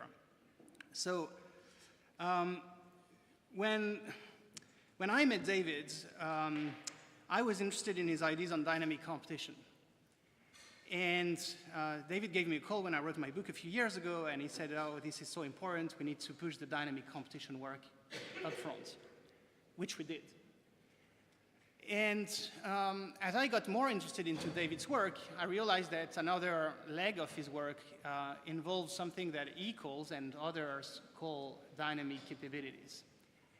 And I started to look into this, and I immediately made a connection between those concepts, or the two legs. And for some reason, David, for some time, was a little reluctant to connect these two fields of research and knowledge. So I pushed again, and I think I convinced David that these two things can work together and actually have a lot of cross-relevance for each other. So I'm not going to introduce what dynamic capabilities are. I just want to tell you what we're going to talk about today. David will do the heavy work of describing what dynamic capabilities are, and I will try to explain why dynamic capabilities matter to dynamic competition and to dynamic competition policy, right? We should not confuse economic competition and competition policy, and this is a very bad mistake to make. So what we're going to do in the talk is introduce dynamic capabilities and then discuss about possible areas of relevance for dynamic competition and dynamic competition policy in practice. And with that, David, I hand over to you. Well, thank you, Nicholas. And yes, indeed, you have pushed me to relate the capabilities framework to dynamic competition. So let me just take, 2 or 3 minutes to talk a little bit about the importance of understanding capabilities, because in my view and in our view, the absence of capabilities from the corpus of competition economics is a major handicap. It's a major omitted variable problem. You cannot understand business conduct and business behavior unless you understand incentives, which economists have that bit right, but you must also understand strategy, and you must also understand the capabilities of organizations, what they can do and what they can't do. Just think about mergers. You're asked to determine with a merger, does it tend to create a monopoly? How can you answer that without knowing something about capabilities, the direction of travel, and so forth? If you're looking at monopoly questions and monopoly power and whether it will dissipate, or where did it come from, you have to know something about capabilities. But if you go to the economics textbooks, whether it's Halvarian's textbooks or whoever, 0 in the index under capabilities. Why? Is it because economists don't think capabilities matter? No, it's not. It's because they don't know how to analyze them. And so we have been going through this dance for a century and a half of putting all of our eggs into explaining exchange and complex forms of business behavior, but absent any kind of framework for thinking about capabilities. And so that's why scholars such as myself and Connie Helfat and others here on the panel have devoted time to thinking about capabilities of organizations and how that affects competitive advantage. We didn't start this exercise thinking about competition policy. We went after the grand question that everybody's interested in. How do firms get to be great and stay great? Or can they stay great? How do you build sustainable competitive advantage? That is the key question that animates the field of strategic management. It's the question that most executives wake up thinking about every day. It's the question that stock analysts wake up thinking about every day. It's the question that politicians think about every day. So we need to have some kind of framework to deal with this. Why isn't it in economics? Because it's mathematically inconvenient. It's hard to model. We saw Areopagus take us to the edge of what you can do, and it's hard, it's complex. So the truth of the matter is the field is being lazy.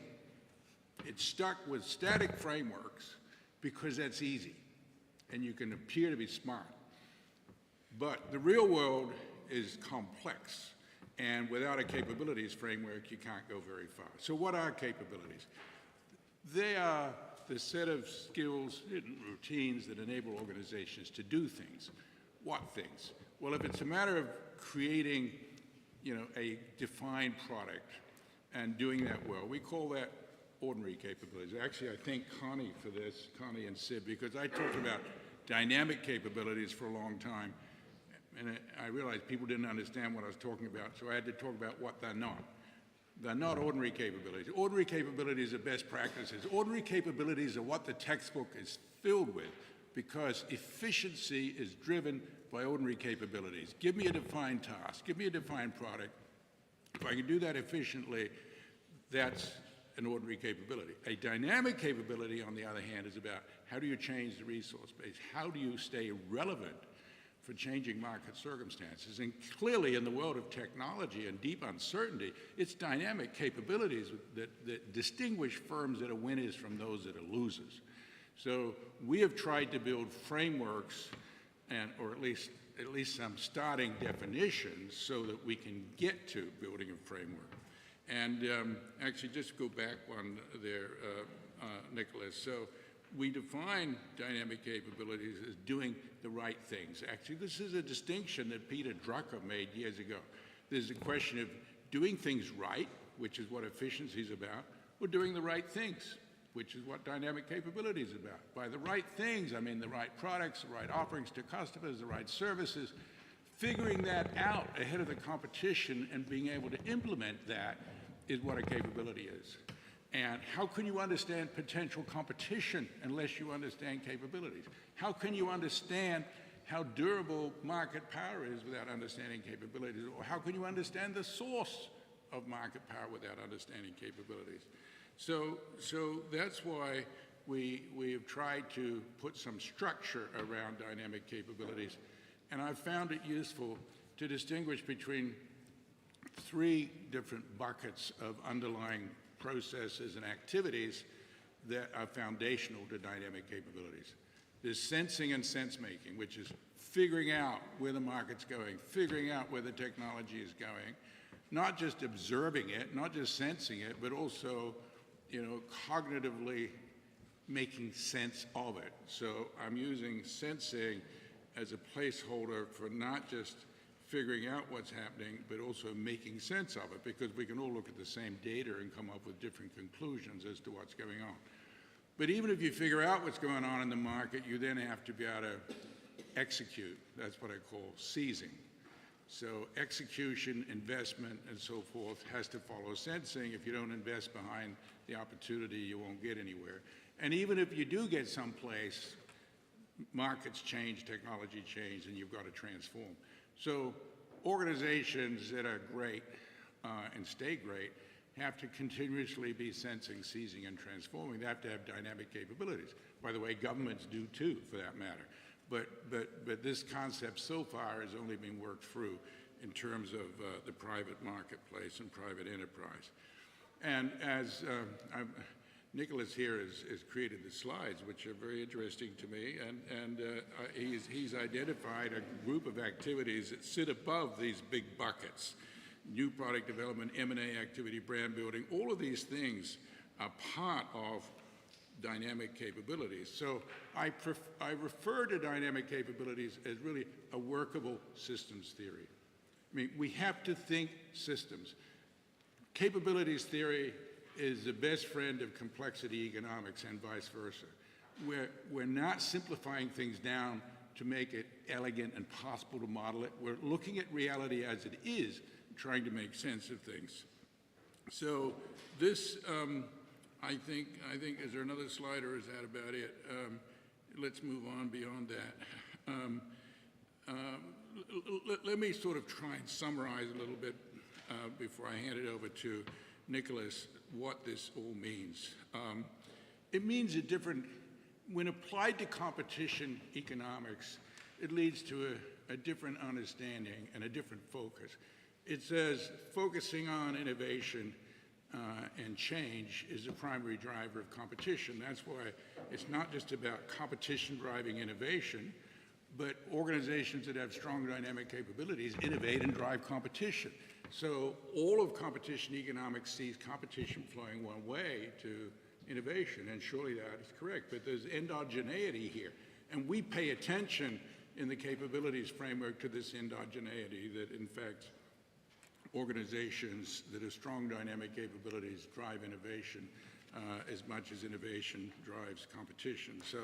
So we have those considerations. And I think just to sort of underscore what's going on, I think that today, and we mentioned the Draghi report earlier, and just 2 weeks ago there was comments by Keir Starmer in the UK saying competition policy must pay attention to economic growth and development. And these things have been, they're not being good bedfellows. You've got competition policy over here, and you've got industrial policy over here, and competitiveness is a word we use in the United States. The research on competitiveness of the enterprise and of the nation state is not connected to competition policy. Doesn't that tell you there's something wrong? And that's what I saw in the Draghi report and also in the comments from Keith Starmer saying the Competition and Markets Authority in the UK has to pay attention to the competitiveness of the nation state. Well, we've got disparate frameworks. Our job here with dynamic competition is to pull these frameworks together so that competitiveness and competition policy can live together rather than be at war with each other. So I'll take over from there. It's always very difficult to take over from David.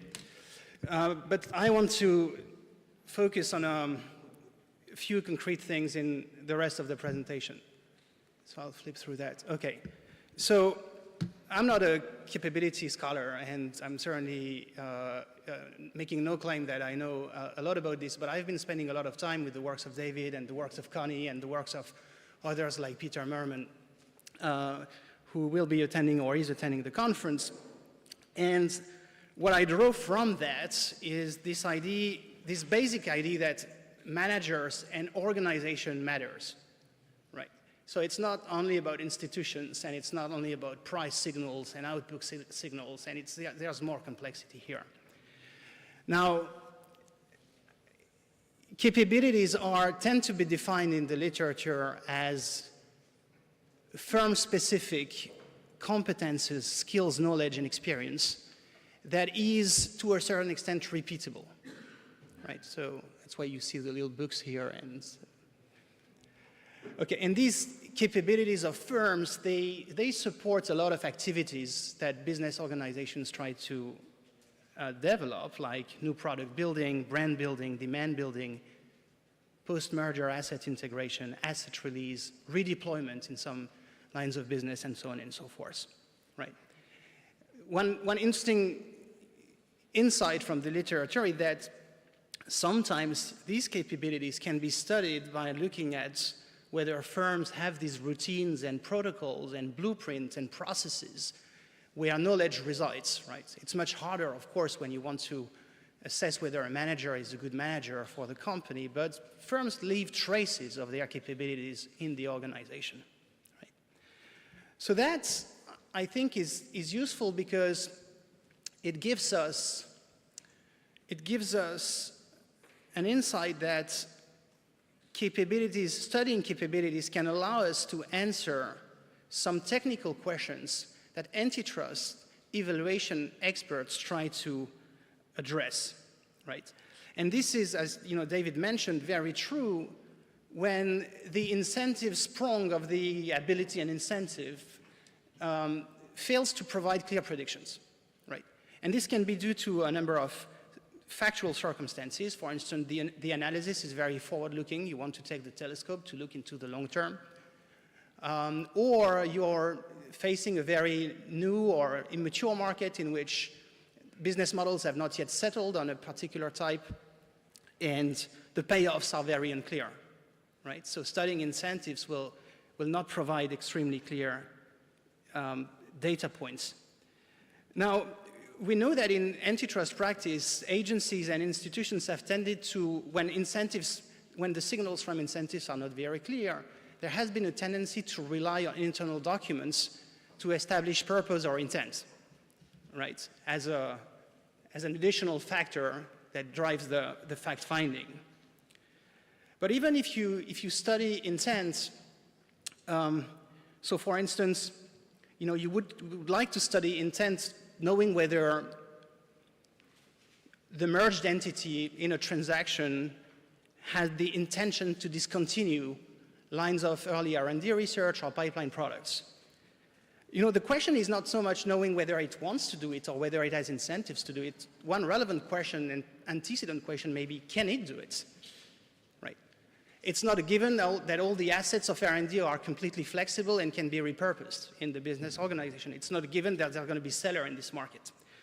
So the question of can the firms do it is extremely important, and agencies and institutions have engaged with these questions in cases and decisions and judgments, but they have done that without a very good framework, and maybe the capabilities literature can help supply a better framework to deal with these questions. Okay, so I'm going to try to show you the type of technical questions that these capabilities lens can help with in merger evaluation. And this is very preliminary, but all the issues that we are going to discuss in the next minutes relate to the long-term innovation and survival and growth. Okay. All right, so to start, long-term horizon questions arise when agencies, for instance, consider the policy of entry from suppliers of imperfect substitutes following a merger. So potential competition analysis is typically relevant to a competitive assessment as a moderator for a finding of short-term market power. Okay? So that's how we think about it. One case in which capabilities or a capabilities lens could help is a case like, close to what we saw in Siemens Alstom, for instance. So for those of you who don't know the case or who don't recall the case well, my understanding is that the Commission blocked the acquisition, the combination of Siemens and Alstom on account of a large dominant position being created in high-speed and very high-speed trains that go faster than 250 kilometers. And in the case, the Commission refused to credit the threat of entry of CRRC, the large train manufacturer from China, considering that CRRC would not be a credible bidder in the years following the transaction. Okay? So the EC in its assessment used testimonies from the rivals to the merger to establish that it would take more than 5 years for CRRC to be a credible bidder. By contrast, the EC refused to credit the testimony of the customers of Siemens and Alstom, the buyers from Siemens and Alstom, that CRRC could enter into a 3 to 5 years horizon. Right? So this is settling this testimonial dispute between both sets of interests could be one area in which a capabilities framework may cast some light. So unfortunately, it's very hard to see anything in the black box of Chinese SOEs, as we know, and it would have been very difficult to study the capabilities of that company, but that framework can provide some insights into these types of questions. Okay, another area in which these capabilities profile or frameworks may help is in relation to the evaluation of innovation competition. Okay, so one case that it could be helpful to consider or illustrate the relevance of a capabilities framework is the abandoned merger between Adobe and Figma. So the theory in this case, as I understand it, was that Adobe, post-merger, would abandon its own innovation effort into product design software and only maintaining the product design software of Figma, right? And the theory of the case seems to be that the merger removes rivalry between two innovation competitors, right? So the loss in innovation competition in that case assumes that Adobe has the product development capabilities sufficient to compete with Figma, right? Now, the evidence on the record showed that Adobe had struggled to develop a product software design tool and had actually ceased to push these products, reallocating engineers and so on and so forth before the merger, days before the merger. The CMA in its decision considered that this was proof that indeed the merger was all about reducing innovation competition, but a capability lens would tell you that maybe Adobe was just repurposing lines of research and product development to the company with the best capabilities to develop the product, right? So here, you could also have relevance for a capability lens. Third, a capability lens can help in relation to what the Draghi report calls for, which is an innovation defense. So I'm pretty sure, I mean, I will not find disagreement with many economic practitioners here that raising an efficiency defense in merger cases is fairly high bar to cross. And raising an innovation defense in a merger case is an even higher bar to cross, right?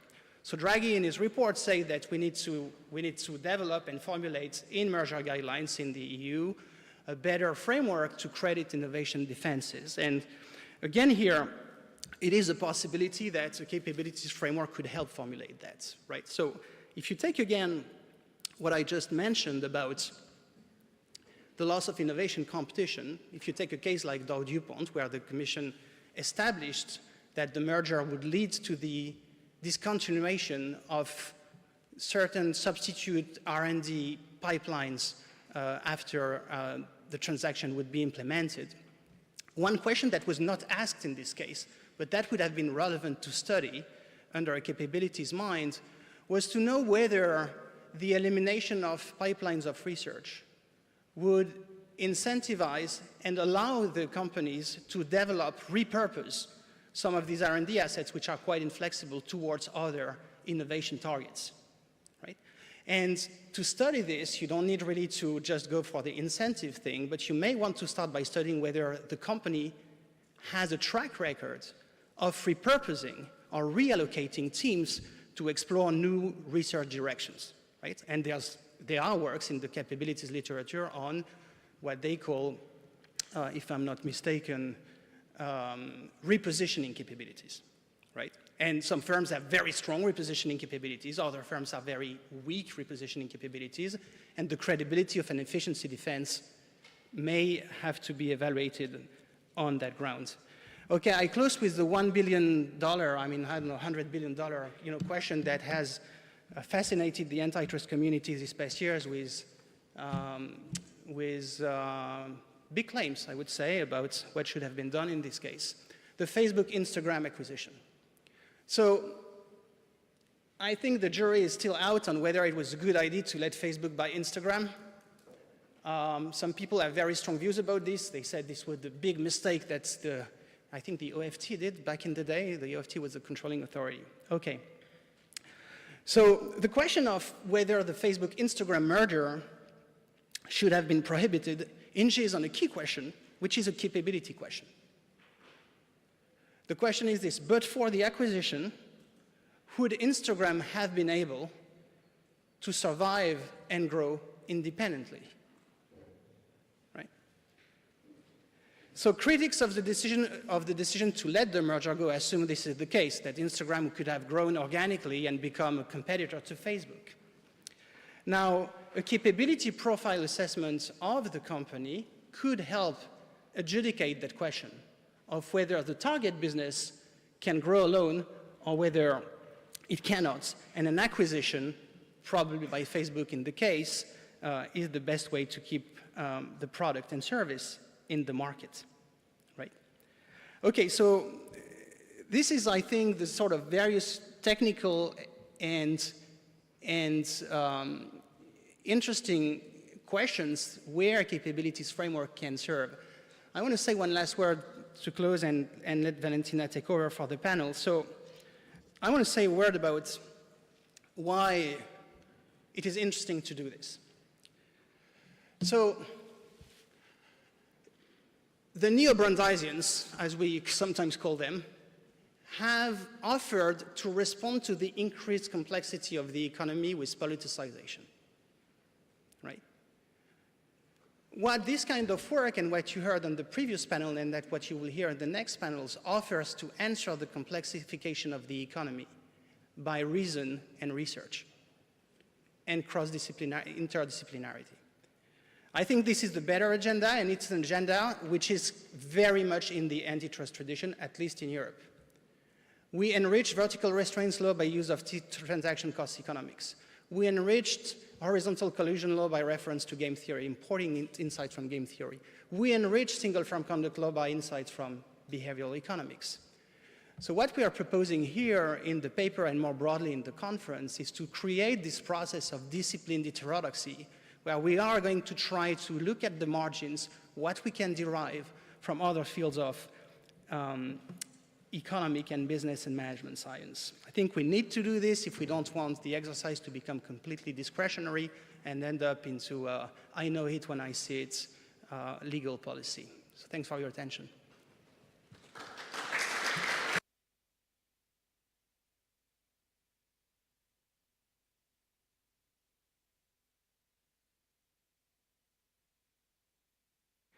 Thank you very much for setting the stage for our panelists. So I just want to invite each of the panelists to open some of the aspects that has been touched during the presentation by David and Nicolas. Maybe because Joanna is touching some cases that has been just introduced by Nicolas, maybe you want to start. You can stay there or here as you prefer.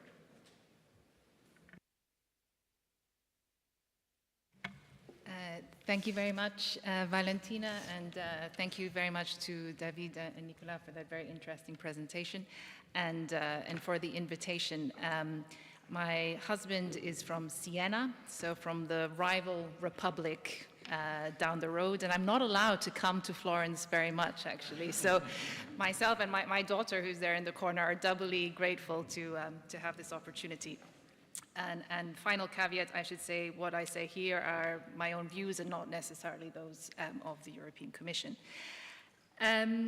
Listening to the presentation, to me it's clear a key question is whether, and I'm going to speak particularly about mergers because that's what I do day to day, is whether the framework we have of assessment of mergers, is it up to scratch in a dynamic context, and is it up to scratch to assess capabilities?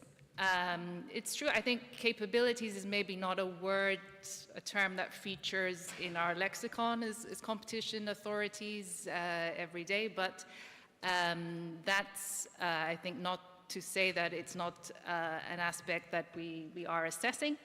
And while it is, I think, a legitimate question about whether there's scope for us to improve how we assess capabilities, I think the assessments that we are doing today do go beyond the nominal, even with our current framework as it is. We certainly know we cannot take a static view of markets. We have to be forward-looking, as has also been highlighted by the recent report of Mr. Draghi. And indeed, I think we try to use the flexibility of the framework we have to assess capabilities, and which are, of course, part of assessment of non-price competition, which is increasingly important in our assessments of mergers. But when it's important when we're talking about frameworks to recall we operate under a legal framework. The merger regulation and the guidelines, which is underpinned by the rule of law. Our assessments have to be balanced and objective based on the facts of evidence, and we have to produce motivated decisions, whichever way we decide. And we have a standard of proof that we have to meet. Just recently reminded in CK Telecoms and even the ThyssenKrupp ECJ judgments of, I think, just a few days ago, that we have to meet a balance of probability standards, so showing whether a transaction is more likely or not to impede competition to a significant extent. But importantly, this standard is the applicable standard for all mergers and irrespective of the complexity of the theory of harm, and that's been confirmed by the courts. So we do have the ability to pursue complex theories, but we have to be backed up by facts and evidence. So I take that we have the ability and we should be forward-looking, but we cannot be speculative. And now I will turn to, I think, what are a few examples in our case practice where we've shown we can assess capabilities in a dynamic context. And as David and Nicolas put in their paper, we have looked under the hood of target and acquire consistently across our case practice. One is in a potential competition context. Nicolas mentioned the acquisition by Adobe of Figma, which is a recent case example where we looked at potential competition. The merger was ultimately abandoned, so we do not have a final decision, unfortunately. So what I can convey here is our preliminary conclusions, which have been summarized in a merger brief. But it was an interesting case because it combines elements of a reverse killer acquisition as well as a more classical killer acquisition. We had the reverse killer element with Adobe potentially terminating its product development capabilities in interactive product tool design. And so there our focus, we were on the capabilities of Adobe and what the impact of the merger could be on those capabilities. And then we had the potential competition theory where we assessed the capabilities of Figma and whether Figma was likely to or was already a threat to Adobe in the vector and raster editing markets, which of course are markets where Adobe has had a very strong and potentially dominant position for decades. Of course, again, we operate under a legal framework. Here we applied the potential competition tests set out in our current merger, horizontal merger guidelines, and assessed whether Figma was already a constraint to Adobe in the raster and vector editing markets, even though it had not entered, whether it was already a constraint on Adobe. And we also assessed whether Figma was likely to enter.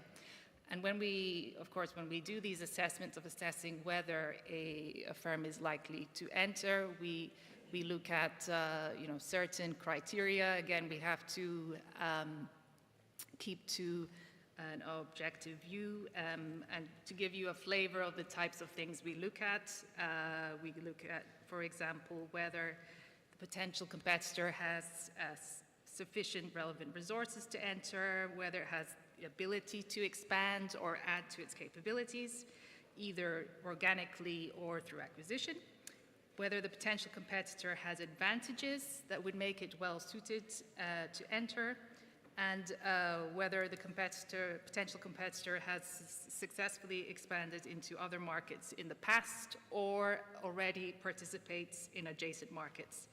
And finally, what other industry participants think and whether they recognize the potential competitor as a potential entrant. I mean, these are non-exhaustive and it depends on the different market circumstances, but this gives a flavor of the type of characteristics we look at.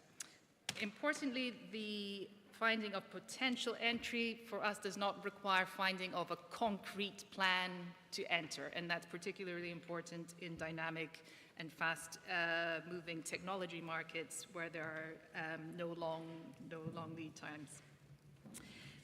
So, and those were what we assessed in Adobe's acquisition of Figma. Of course, there are many technological mergers where we look at capabilities and we do not find any issues. For example, Google's acquisition of Photomath, a maths app to assist with maths homework that Google acquired.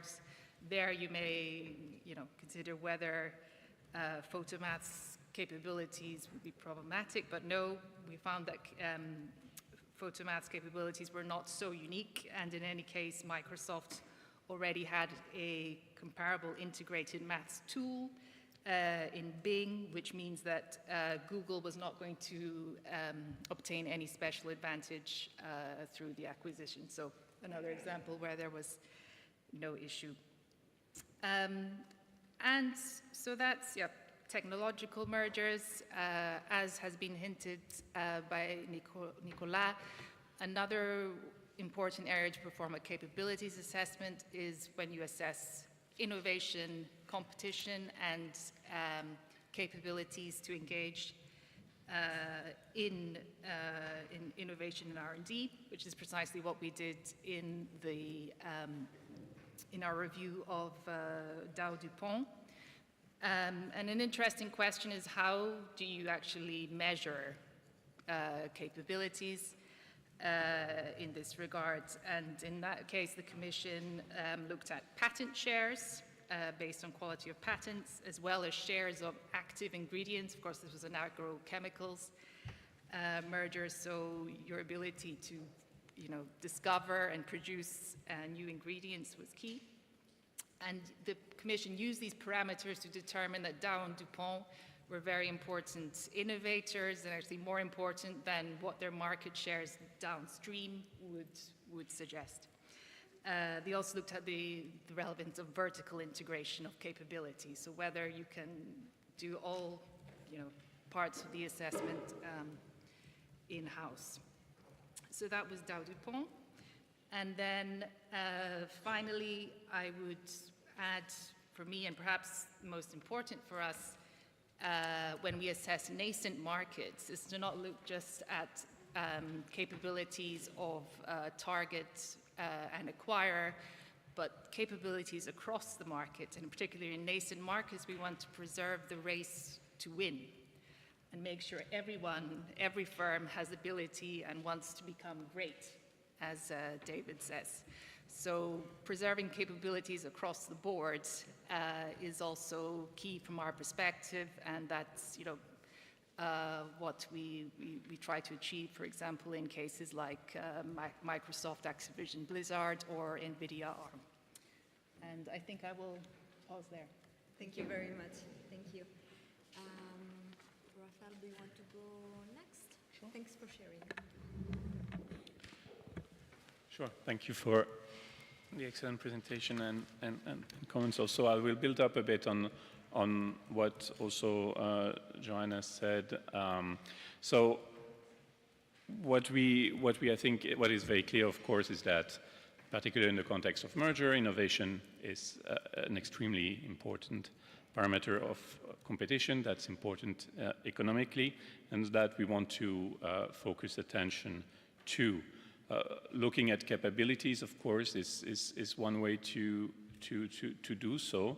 And we can see from also the comments just now from Joanna that the Commission is doing it to some extent already in its practice as part of fact-finding. When you look at potential competitors, you need to understand, looking at a merger, what the world would look like with the merger and without the merger. And obviously, when you do that, you have to try to understand whether the target, for example, could or would likely to be developing into a significant force in the market. Now, I'm sure there's a lot to be learned about how to do it right, and that's why it's important to have this discussion. But I think it's not foreign to the fact-finding exercise that the Commission does. Now, I think maybe a word of caution, at least personally, that I would see with respect to the different uses that we can make of this type of exercise. I think there are areas where it is quite natural to do so, and it is in particular when you think about competition and innovation that is somehow concrete, where you're thinking about a market where you have one firm being present, and you wonder, well, who is going to challenge that firm? At least when you think about that, you have a clear rationale for intervening and protecting this competition in a way that is quite tangible and understandable from a competition authority perspective. So we've talked now just for example, about Adobe Figma. So I don't want to comment on the merit of the case, but just in terms of, the approach there, in which you have, a theory of harm based on, entry by a merger of complements with potential entry on a core market by the complement. Those are, standard economic theories of harm, at least when you see them like that. And the key question is really a factual question: is the entry by the target in this case in the core market really likely, and much more likely than entry by other firms that are not part of the transaction. So to do so, Joanna has explained that the Commission looks at a number of criteria. I think it's useful, but it's all very, in a way, it's not very well defined, and I understand we need flexibility to look at a variety of circumstances. But also, when we read, for example, those 5 criteria that you mentioned, we could think about, fitting many situations within those. And so, when we really think about, how confident are we about the conclusion that we are taking, it's still very open, and of course we haven't had the benefit of a full decision that we could read in that case. But it's really a factual question that we need to try to reach a conclusion on, based on very solid evidence. And maybe one point that I was a bit surprised in that discussion is discarding the internal documents of the parties. So I'm really not saying that what you find in the parties' internal document is necessarily the truth, and we all know the limitations of those exercises. But at the same time, so looking at capabilities is important because it gives you, data on what those firms can do. But you would want to have some consistency. If you don't find anywhere that the firms has a certain plan of doing something, maybe they could, but is it really likely that they would, right? So I think that's the point where we may want to be cautious. And I note that in the discussion that Joanna brought, there was also attention being paid to what other players in the industry would view. And of course that can provide some information, but this is also very much subject to bias because players in market investigation have their own agenda. And so, if you don't find anything in the parties' documents saying that there is a certain plan, maybe you have to be careful before agreeing or concluding that actually it doesn't matter because there is a competitor saying that this is likely that they would do so. I'm not saying that this is what happened in this case, of course, but I think a word of caution, of course, is important. So then that's I think that's the easier way to integrate a capabilities assessment in a very direct and tangible fashion within the current practice of the Commission. Maybe what is more challenging is this second aspect that you mentioned, Joanna, which is the R&D innovation. So how do we do it in that context?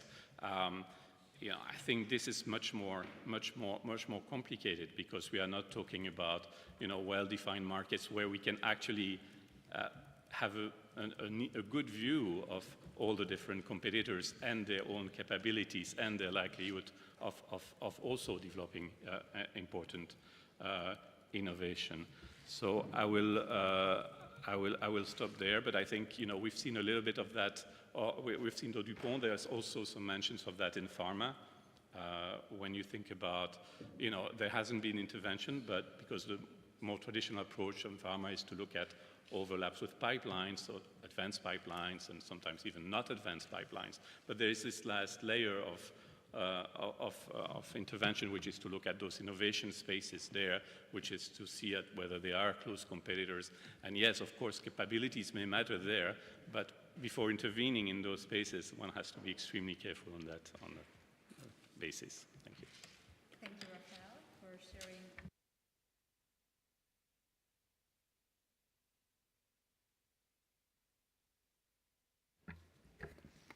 Okay. All right, so I'm here as a capability scholar. My knowledge of antitrust, other than what I read in the last week, is about 20 years old. So having said that, I thought I would pick up on something that Joanna actually mentioned in passing, which is if you want to try and use capabilities to think about things like potential entry, innovation, you need some way to measure them, right? At least to get a handle on what they are. All right, so, and I am going to, those of you who are going to be stuck listening to the capabilities workshop in another couple days are going to hear a longer version of this, but, you know, there are, if you think about how to measure them, there are a couple of key features of capabilities that are sort of important to think about. One is what Nicholas mentioned, which is they are the ability to perform some kind of activity on a repeated and reliable basis. You do them in concert with assets or inputs like knowledge, equipment, and they're built through time, right? So learning is really key. The only way to buy a capability is to buy a company, I mean, literally. And they don't diffuse easily among firms and industry because they're organizationally embedded, right? So if you think about that, there are some proxy measures that one can use. And actually, I read the non-price competition brief, and the EU is using some of these, but I'll just go through a few. I mean, you can look at the amounts and types of experience, because learning is built through experience, performing activities that capabilities support. You can look at amount and types of inputs or assets, like people and knowledge, that you have to use, you need to use the capability. You can look at cumulative resources, both financial and non-financial, to actually develop the capability. And you can look at like intermediate outputs, you know, like patents or something like this. The issue with these things is that what I just said to you is very general, right? It doesn't actually tell you what to measure. The key thing about capabilities, they're highly context-specific, and they're highly firm-specific, and even within the firm, to particular units. And technologies. And so you really have to think really carefully about how to measure these capabilities. So if you just, you know, an obvious way to measure capabilities, and I'm guilty of this, I've done that, is to just take spending, like on certain areas of R&D, right? But, I mean, you really have to think about, like, more carefully, what are these things used for and what's involved in using them? So I'm going to give you an example. Now, I thought for a minute, should I mention this example? Because it is from the oil and gas industry, which might not get me a lot of friends. However, I did this study many years ago, so cut me some slack. But the thing is that, you know, I was interested in understanding capabilities in upstream oil and gas, right? And say, well, how am I going to measure this, right? So it turns out if you put how much money you spent on oil and gas, it does actually predict, to some extent, how many reserves the companies find. But if you think about what's really driving a lot of new reserve, it's the capability to use really technologically advanced methods. And for that, you know this is a team effort. It's not, and the teams have knowledge that goes with the capability. So we were able to get really precise data, actually from publicly available data, putting it together with qualitative information about the nature of the technologies, how advanced they were, to find a proxy using the technological advancement of the capabilities and the technology which we knew really well, right? And lo and behold, this is not the point of the study, but lo and behold, the technological advancement in particular areas, like you had to understand horizontal drilling, multilateral drilling, you know, types of advanced oil recovery. I mean, seismic, you had to understand the technologies really well to do a study like this. And not surprisingly, it's quite predictive of how much oil and gas reserves the companies found. So But my point is that this kind of contextual knowledge is, I can't emphasize enough how important this is to sort of using this if you want to take the capabilities approach carefully. And that brings me to a related point, which is it's not just how capable a firm is, but like sort of the nature of the capabilities. Like firms are different in their mindsets, in their approaches. Different firms, if you look across an industry, they have very different profiles of the technologies you're using and the capabilities that go with them. And, you know, and I think in one of the earlier discussions, I don't know if it's David or Nicholas, talked about the linkage with the physical assets are really very important because physical assets differ between these companies, right? Not every oil field is the same. In fact, they're radically different, right? So when you think about this and you're trying to understand the competitive effects, what always strikes me is, you know, in my area, we're interested in how firms can share capabilities to improve them, how they can recombine them, how they can redeploy them to the highest valued uses. I think in the competition literature, it falls under synergies, a very broad term. But I think that if we're going to understand what these benefits might be as opposed to the cost, it's really helpful to take this capabilities perspective. And, you know, perhaps this could help us get a sort of more fine-grained understanding of the benefits and the costs of the different mergers. So that's my plea for, like, in-depth contextual measurement. Thank you very much. Lars? Right, thanks very much. Well, that's actually a perfect segue to what I wanted to say, but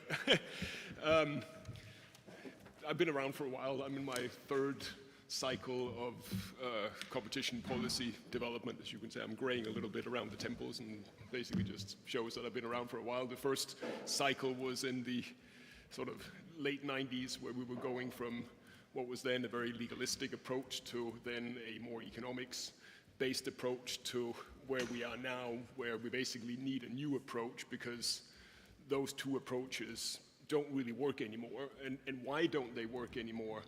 Because they were anchored in a very different world, which was much more standardized. So what economics brought to policy back in the early 2000s was a sort of very structured, but still sort of a boxy way of thinking about things.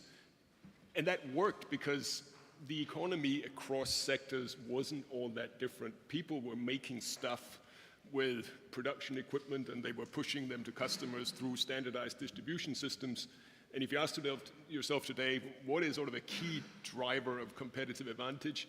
Is it your production assets? No, they're in China. So it's really now much more heterogeneous and complex. In order to deal with that, you need what I would call a facts-based approach. You really need to understand how things work before you dive in. And therefore, I very much like the comment that Christopher, you had on how different ecosystems are and that you have to approach them, in a sense, each of them on their own merits, because that's the only way you can understand, in a sense, how they work and how you should think about regulating them. And then the next, so when people talk about we need general filters, I don't think that will work in this world. But what I do think we need are, I come from Denmark, I love Lego. So what we need are basically building blocks that help us understand this complexity so we can simplify the analysis. And I think the capabilities framework is super interesting in that way because it helps us create building blocks to understand where things are going and capture that dynamic element which we aren't currently capturing. And to be honest, going to this conference, I hadn't heard much about capabilities studies in economics, but I find it super interesting, and it made me think about a couple of Microsoft cases that I had been involved in, where I think the framework would actually have helped the analysis quite a bit. And it's not to talk about the specific cases. The first one is Microsoft Teams, and the other one is Microsoft Nuance. One a 102 case, and the other one merger case. And in the Teams case, I actually don't want to talk about Teams, but rather talk about Slack and Zoom, which are two players in that space. And if you look at sort of superficially what Zoom and Slack do, one is a video communication service.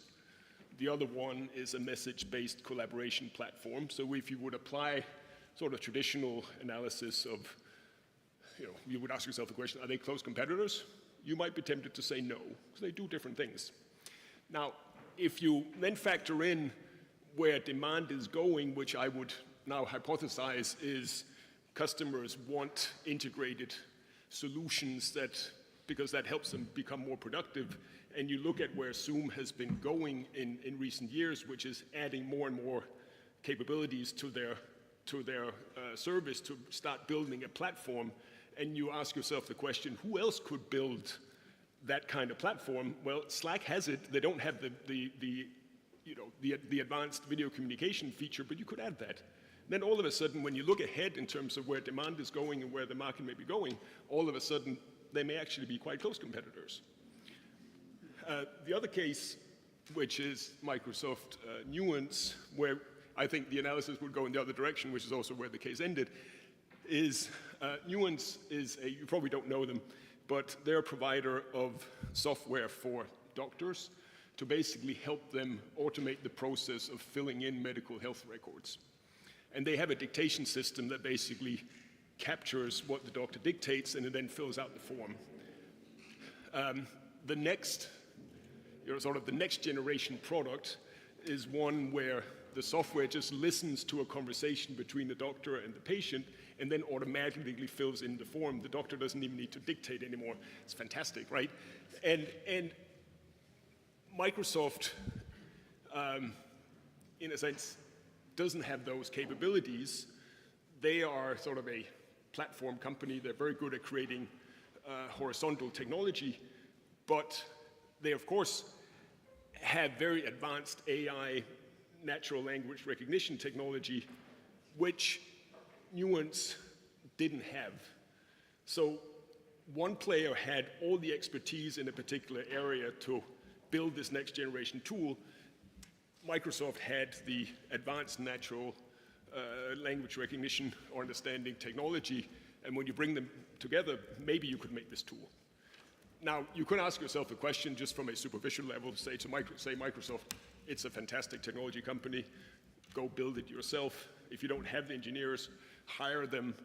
But the answer was, because Microsoft doesn't have the specialized sort of capabilities, and their people are actually geared to building horizontal platforms, people didn't want talented engineers in this area, wouldn't want to work for Microsoft. And so from that perspective, when you look at their capabilities on a forward-looking basis for what is the next generation product, you bring the two together, and it makes sense, and they probably weren't close competitors or potential competitors.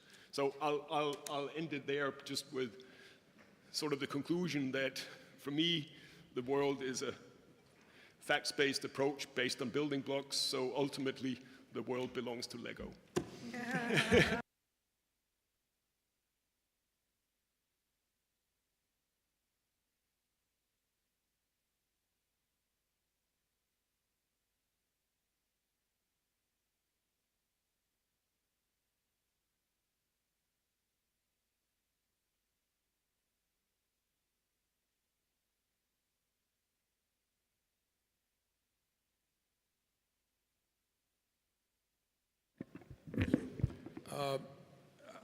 I want to ask a question from my experience before my experience as a practicing lawyer, where I became familiar with a very successful firm in a particular part of the economy that is not so successful anymore.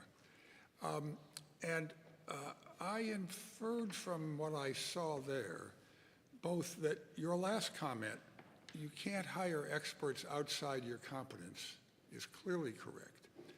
But I inferred something else. Maybe it's a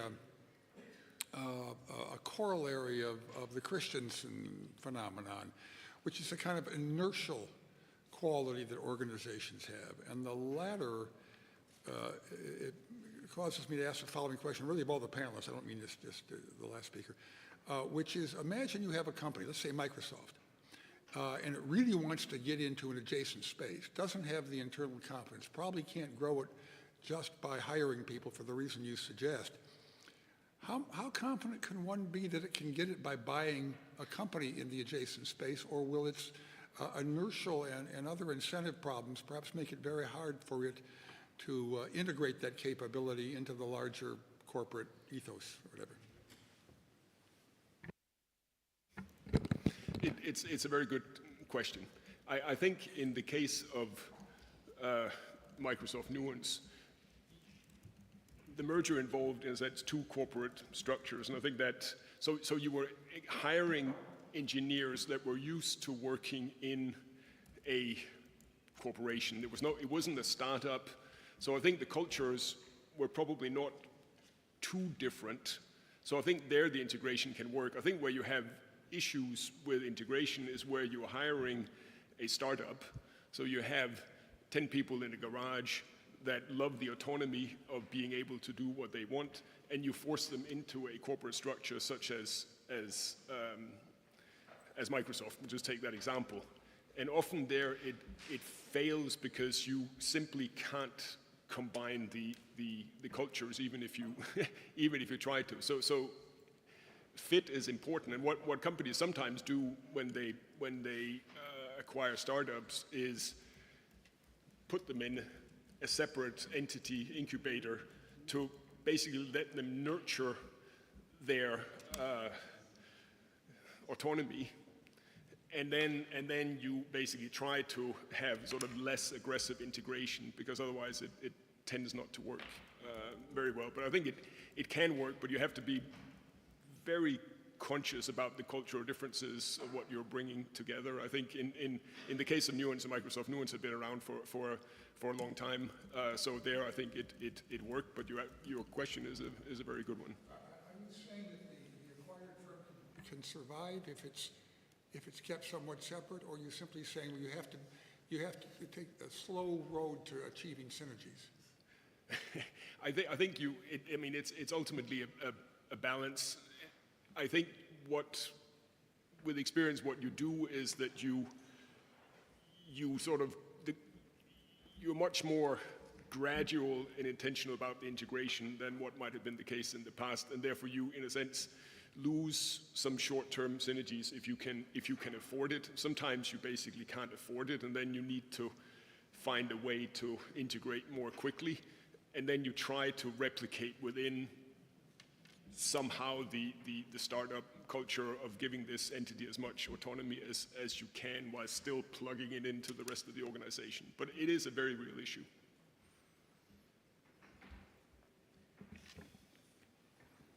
I was just going to add that some companies do this all the time. There's a capability for this. I mean, Apple has built so many of its functions by buying companies. That's why they design their own chips now. They bought a company. I mean, you go a little slowly at first. A few people leave, but a lot of people actually stay. They like the security of a large company, et cetera. I mean, Microsoft does the same thing. So it's not necessarily the case that inertia kills these things. I think it's reminding us that in the dynamic capabilities framework, the sensing, seizing, and transforming, these questions go to transforming. There are enormous literatures on this outside of economics in organizational behavior. There's communities of thousands of scholars that look at these things. I think part of our point is we have to distill some of that and bring it in here, because these are very legitimate questions that you're putting out, and the agencies need to have some understanding of it. But it's not something that's studied in economics, but it's studied in organizational change, organizational transformation, organizational behavior. Connie teaches some of it, I don't, but we ought to know that there are other scholars that really are quite deeply steeped in this with empirical studies to support their results.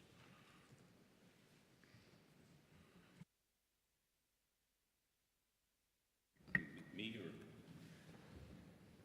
you're calling me? Sure, I'll take it. So when I mentioned this concept of replicable applicable efficiencies earlier today. I said I thought that's more important than passing on, because if the efficiencies are replicable, then someone who has the capability can go in and emulate those efficiencies. Maybe that's more important than looking for efficiencies being passed on. So there's a notion of capabilities that I had in mind. But this whole notion of capability strikes me as pretty vague as a general matter. I could think of sort of three notions of capabilities. One is sort of an animal spirits notion of capabilities, Keynesian animal spirits. Do people have the right attitudes? You know, they're going to take advantage of opportunities. Second was technical capacities. Can they, this is something you pointed to. The third would be objective incentives. You know, can a firm make an economic profit, a profit above its opportunity cost by entering an area or emulating the efficiencies of some other firm? And those strike me as three different notions, and you know, it wasn't clear from your discussion sometimes, you know, which ones you're talking about, and it might be helpful to break up what you mean by capabilities.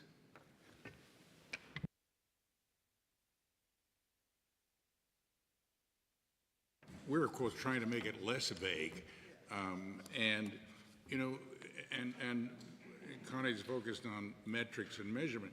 You go back in time with market definition, for instance, there wasn't something out there called a Hirschman-Herfindahl index, and it was invented. That once we get our focus on the right issues, then, in fact, I think inquiry can advance and that vagueness can fall away. That's the reason for having this initiative. But if we just simply say it's vague, so therefore we're going to leave it alone, it doesn't work. And in fact, the thing that struck me when I started looking at mergers, if you actually go to the US guidelines, there's a heading which says you've got to look at incentives and capabilities. And I think European guidelines may actually use the word capabilities, but then you read underneath, there's zero in terms of telling you what capabilities are. So the world knows that capabilities matter. What we're lacking are the frameworks and the metrics, the theoretical structures to fill that gap. And that's what I think we're trying to do here and bring it into competition economics, because we cannot address this fundamental question of the wealth of nations, which is what's in the Draghi report and elsewhere. Politicians are asking the competition policy somehow rather connect with things that matter. And our answer is, well, competition surely matters. Yes, it does. But if we don't get it right, we can hurt competition as well, and we can hurt innovation. I was just going to say, I can understand why you would say they seem vague. Really hard in 15 minutes. There's an enormous literature. It's all qualitative before you get to empirical measures, but there's a huge literature trying to parse out what's a capability. It's not in economics, but just, you know, if you would like some references, I'm really happy to steer you in that direction.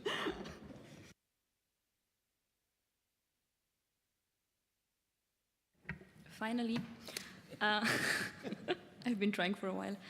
I have a more specific question to Nicolas and David, because you talked a lot about mergers, and we discussed a lot this idea that efficiencies should be merger specific, but we limit ourselves to the dimension of specific to the firms at stake. But I wonder to what extent we can be equipped to analyze whether the efficiencies between the two firms can be secured through arrangements which fall short of mergers. Can this be a contract? Can it be an alliance?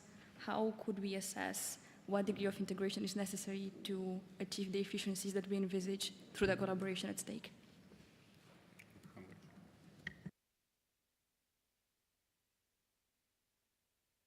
Okay, so if I understand the question is, are there other forms of business arrangements that might be less, you know, anti-competitive than mergers and provide the same amount of benefits from a capability combination standpoint? I mean, these are empirical questions, of course. Where I think, you know, the way I go to this as an antitrust policy scholar is we've heard time and time again in recent policy conversations this idea that firms should build, not buy. And this is presented as a binary, so you have M&A or organic growth, right? I think this is absolutely flawed as an intellectual option, and we should resist this. These are very difficult empirical questions. There might be intermediary arrangements like alliances, joint ventures, and so on and so forth that might bring the same capability combination benefits, and we need to study that. But for that, as David was saying, we probably need a framework. And as Connie was pointing out, I mean, Connie was too modest to reference a paper from 2018 in which they conducted a very large survey of the entire literature on capabilities. There's hundreds of studies, including lots of empirical studies that provide some very good guidelines about what capabilities are, how you define them, how you can try to measure them, estimate them, ask yourself the good questions. So I would say, you know, rather than going out there in the policy discussion with these flawed, simplistic binary options, build on buy, I would suggest that we take the other route, which is a longer-term route, and we try to build and develop on the basis of the literature that exists.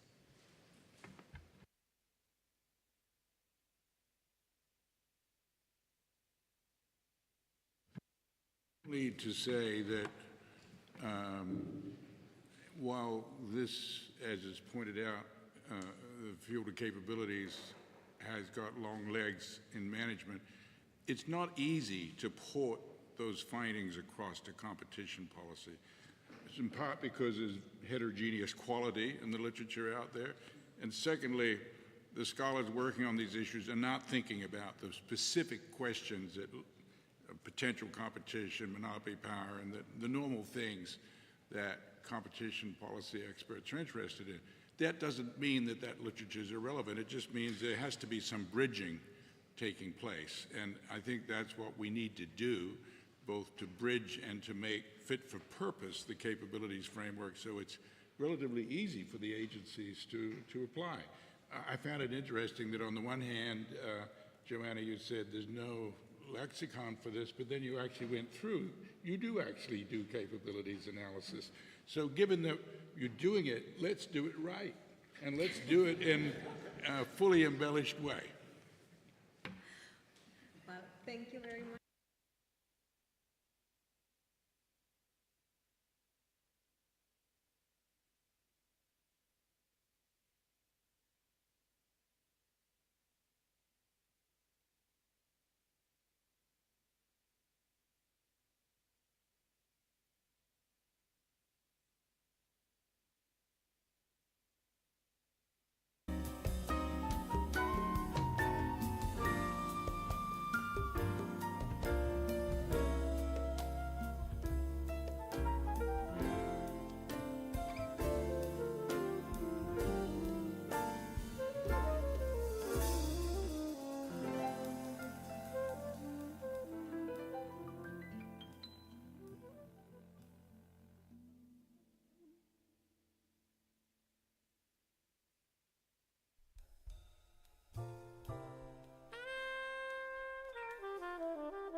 Thank you.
So,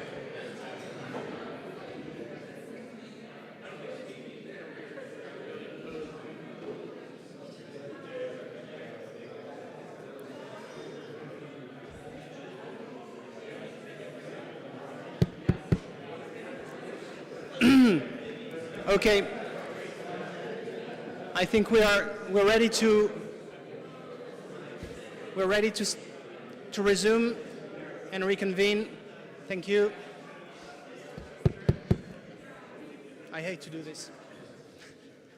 Okay, so we're ready to resume with a panel on dynamic competition in antitrust policy, SWORD or SHIELD, moderated by no less than Sir Philip Lowe, who, before being a partner at Oxira, was Director General for competition at the European Commission. Philip, the floor is yours. Nicholas, and welcome back to the session which you've certainly been anticipating after all the calls we've had for changes in enforcement. I'm going to give the floor straight away to Stephen Dines, who's going to make a presentation on dynamic competition, sword or shield, in terms of enforcement, and then we'll come back to our galaxy of stars on the panel. Okay, thank you.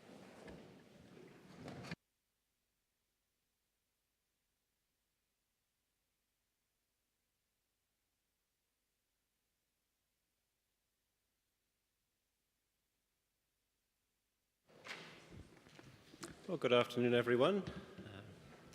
It's very flattering to be asked to speak here. So nice to be amongst so many friends, old and new. So when it comes to enforcement, I have obviously less of a claim to fame than the panel, but I was taught competition law by an enforcer once, so that perhaps partially qualifies at least a few of the comments that follow.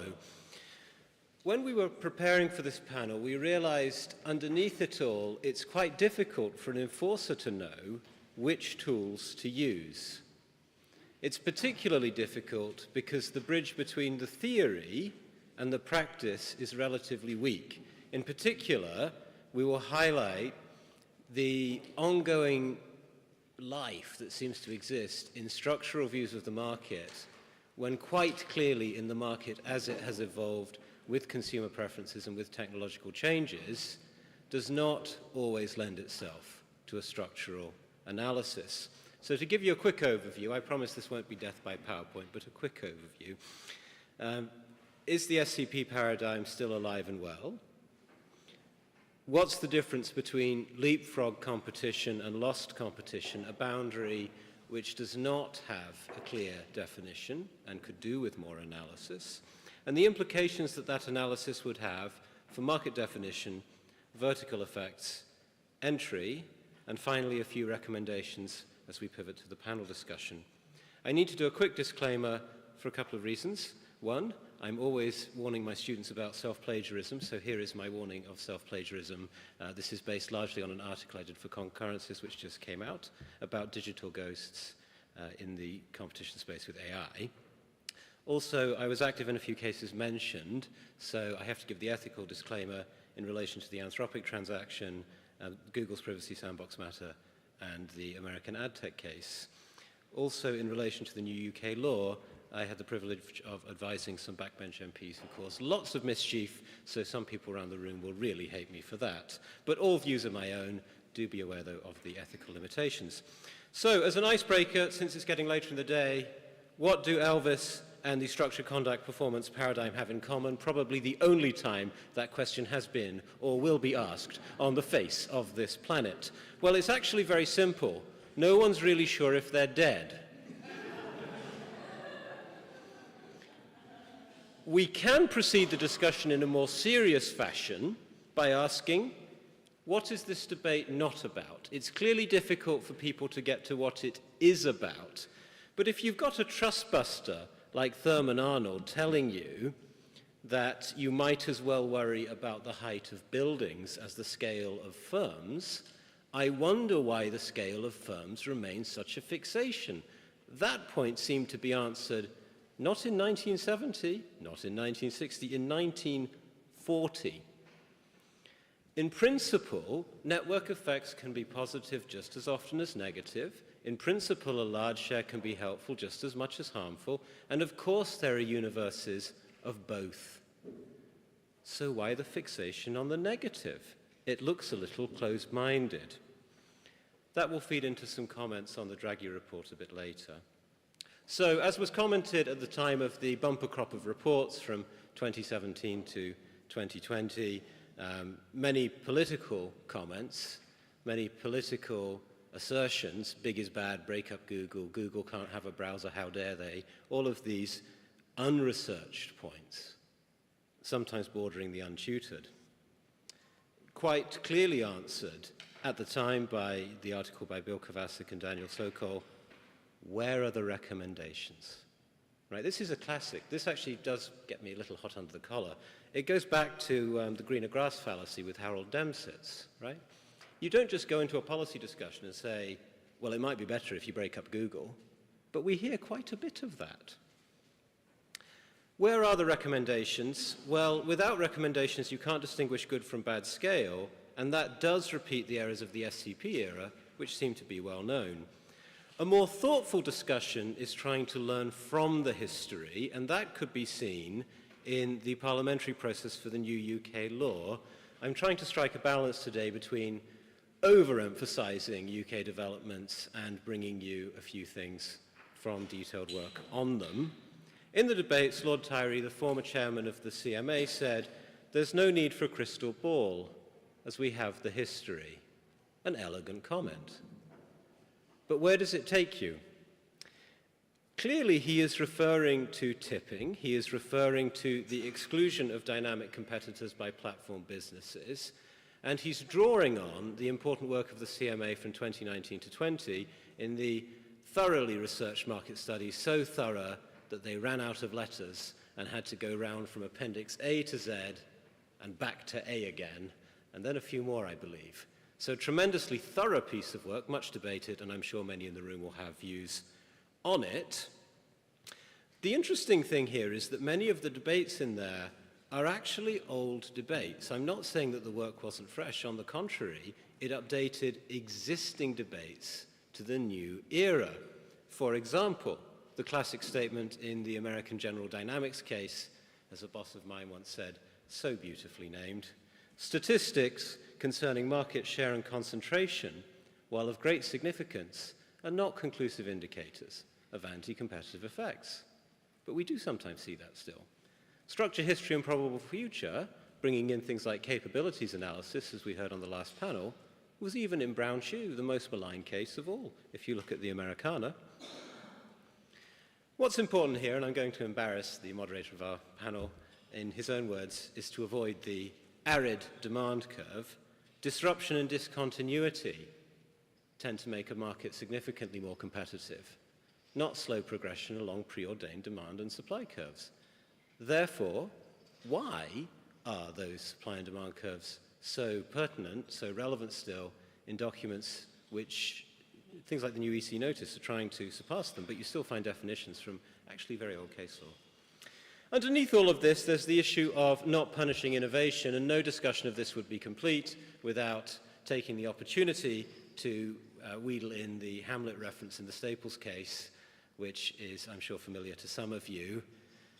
The two innovators create a new distribution format, just like many online businesses, in that case, distributing office products. It was interesting. The court, as many will know, although it is ancient history, so it may be worth repeating, and we do have a mixed audience, not just lawyers today, so it is probably worth repeating. The two merging parties had created a new format, and Judge Hogan went out of his way to say, I feel like I'm punishing them. I feel like I'm punishing them. He didn't even say that. He said, it feels a bit like the bit in Hamlet where someone gets stabbed. Borderline rude to the agency, but very engaging and very interesting in terms of the insight into the judicial mind. At the end of the day, why are you saying that someone can't have something when they made that very thing? And I always thought that point was put rather well. Going deeper in the American case law, you can find expressions of that that are a bit too strong. I'm reminded of the 1980s waste management case from Dallas, which posited that anyone can enter that market, all you need is a truck. So there's clearly a line to be had between punishing success and unrealistic entry expectations. The question is whether we're on the right side of it. And this takes us to the recent Draghi report. As I think of it, avoiding the museum of Europe. Lots of old train stations running on state subsidy, lots of art galleries, delightful, running on state subsidy, but no new AI company. Well, there are some, but sometimes we pursue them when people are trying to invest in them and help people get their money out. It gives you some pause. There's so much that can be said about the Draghi report. I claim no authority on it, and others around this table have written more about it. But if I'm allowed a comment, it would simply be this. I'm not quite sure that centralizing more concepts into EU law is the answer of a failure which may actually be driven by too much centralization already.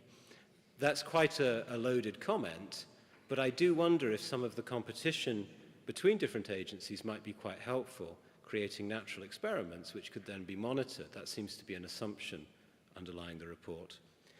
Bringing this back to enforcement and the sword and the shield, obviously it's important to distinguish leapfrog competition from lost competition. There are both scenarios, and much of the innovation discussion proceeds without a clear distinction between them. So I thought to get a really nice clear view on leapfrog, we'd go to one of its leading proponents, Joseph Coniglio of the ITIF think tank, who commented at the time that the UK law was passed earlier this year that, since Schumpeter, it's long been understood that competition is not merely, as neoclassical economics holds, an equilibrium where price equals marginal cost. There is the concept of leapfrog competition. Now, you're probably looking at me thinking, why are you stating the obvious? We know about Schumpeter. It's that leapfrog bit. Leapfrog competition is fundamentally different from incremental innovation. It is fundamentally different from optimizing costs for efficiencies. You're talking about a complete revolution in which, from a consumer perspective, the old product is just irrelevant. So let's do some alternative hypotheses. Suppose travel bookings, as in Booking.com, become a completely integrated platform where you just say, Alexa, book me a flight. What's the harm in that from the consumer perspective? None whatsoever. Now that is, of course, a huge leap, and it needs to be taken with caution. But it is important to answer that challenge. It can't just be ignored because of some short-term effects, which may be significantly less valuable to the consumer than the long-term innovation. The truth, though, is that the literature has clearly identified a gap in the analysis. I'll embarrass someone else around the table. This was put very well by someone else around the table who said if only 20% of the resources that have been spent in the last decades on research regarding static competition would be spent on dynamic processes of innovation, a much better knowledge base would exist for a more innovation-oriented policy. Well, I couldn't put it better myself. So here we are doing that work. What would it mean in terms of a sword or a shield? Well, you can run through most of the concepts and find them to be lacking. Of course, concepts often are lacking. Categories are never perfect. The big one is whether market definition is still relevant. We've heard today some very wise comments about market definition in many different directions. There is clearly an attachment to this concept, but strictly speaking, the logic of the new laws is that it's been overtaken. I would suggest that product boundary cases are a good place to see that trend, so we'll spend a little time on them before moving on to some comments on entry. The issues with market definition in platform markets are quite well known. One of the most influential papers is the McSweeney and O'Shea one from 2017. The requirement to prove possibly hundreds of markets wouldn't be a very good enforcement resource use, especially in the context of widespread criticism that enforcement, whether large or small, is too slow. In fact, whatever your view on the merits of the intervention, the unanswered criticism really from reports such as Furman saying that it was too slow seem to be, at least for now, still current. So going out to prove hundreds of markets in a platform market, possibly not the wisest thing. There's also the more subtle tension between different consumers in different markets, which does require considerable attention. It's an analysis which is developing.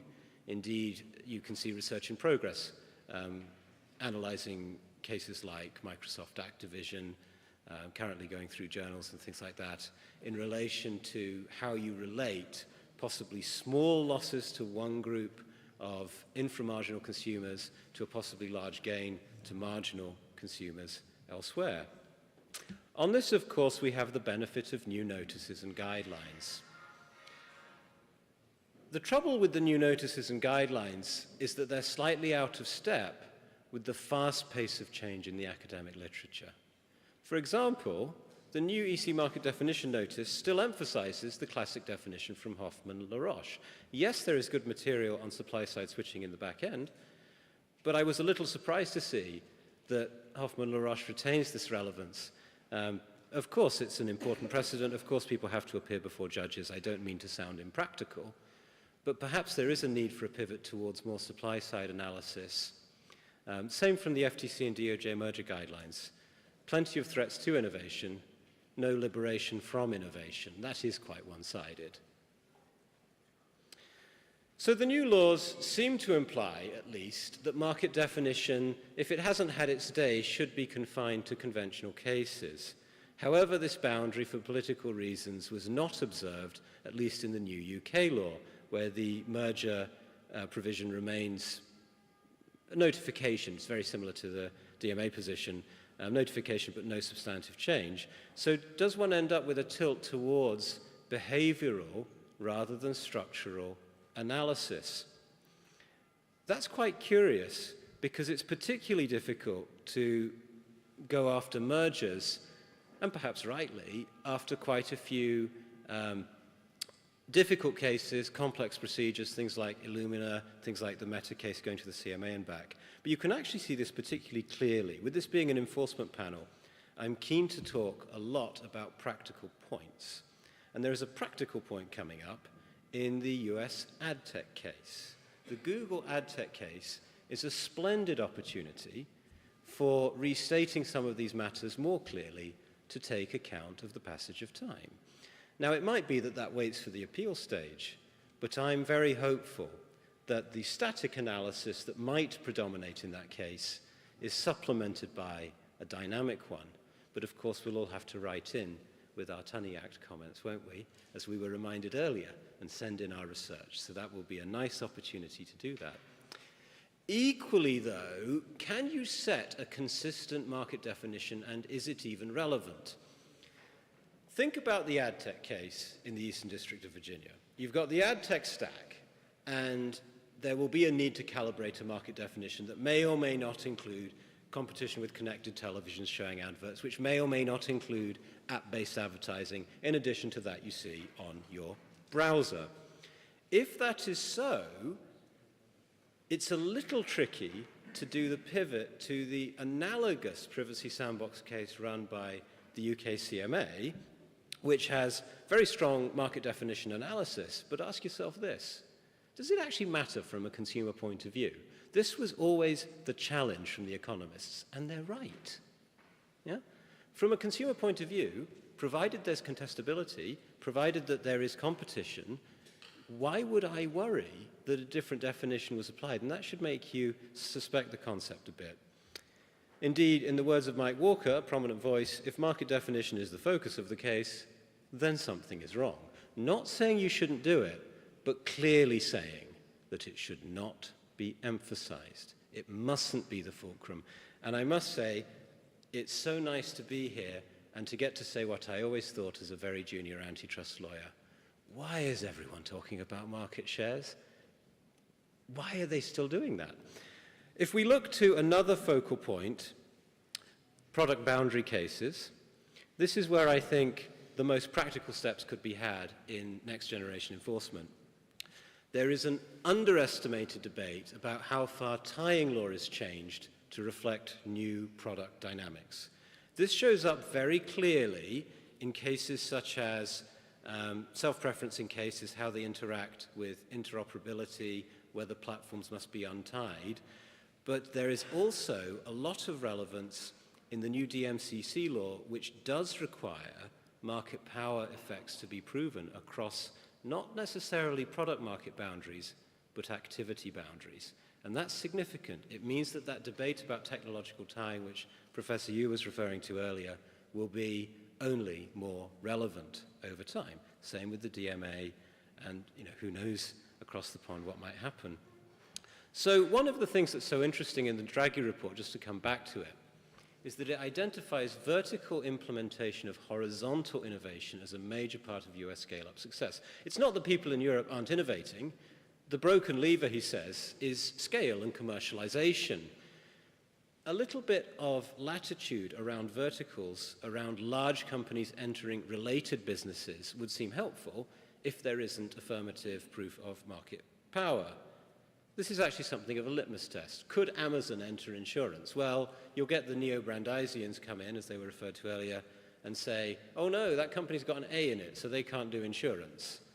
Now, that is obviously not the way to run that analysis, but I'm not sure that a clear signal has been given to the market. We've discussed booking already. The AI merger challenges clearly want to prevent tipping, which could be quite harmful in AI, so I'm sympathetic at some level to doing thorough analysis. But the way that that's proceeded with several of those small merger challenges like Microsoft Mistral, Amazon Anthropic and so forth, seem to deter people from investing, perhaps just because they're big. For example, the Mistral investment was just 1% of company value, I believe. Meta within is another good example. When we were preparing for this, the comment that was made, why pick that case? There wasn't actually competition going on between them, according to the company documents, as the district court ultimately found. So why that case was chosen is puzzling, and it starts to look like just a warning shot for no particular reason. So summing up, last stop, entry and efficiencies. Some kind of attention here would be very helpful, especially in relation to algorithms, which I know one of the panelists is very keen to touch upon. Draghi has a provocative proposal here, which some of you will have seen, ex post verification of the investments. Very big question about whether that could work, but something on costs would seem to be a better fit for some of these platforms than a relentless focus on market definition, if indeed that is still the case, simply because the excellent point made earlier today that efficiencies are replicable by competitors, if you're getting this right, would then shine through. And that isn't really there all that clearly in the guidance as it stands. So in summary, you'd want a sword and a shield to protect from predation against innovation, just as much as you would want to create a safe space for innovation. It's that safe space, perhaps, that is lacking. So in summary, 3 points. Is there still too much emphasis on relevant markets? Is there still too much hostility against vertical entry just because someone's big? And finally, if entry is constraining, and surely it must be, considering the product innovations that we've seen over the years, why doesn't one ever see that? Why the fixation on the OFT case on Instagram when there is now TikTok? You can ask, in the first week of an antitrust class, you can tell students that there is a debate about Instagram and Facebook, and they look at you and they say TikTok, and you say, you know, the FTC's complaint originally didn't mention the word TikTok even though it was out, and they look at you like this is insane. But this is at some level how it has developed.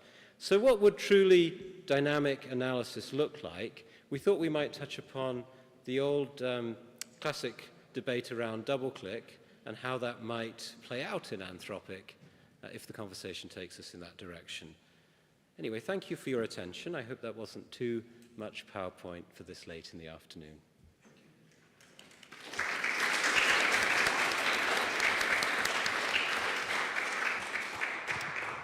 Well, thank you very much, Stephen. I think you left no provocative stone unturned in your presentation there, and I think we've got a lot of rich material for this panel, which builds upon the the discussions we've had this morning.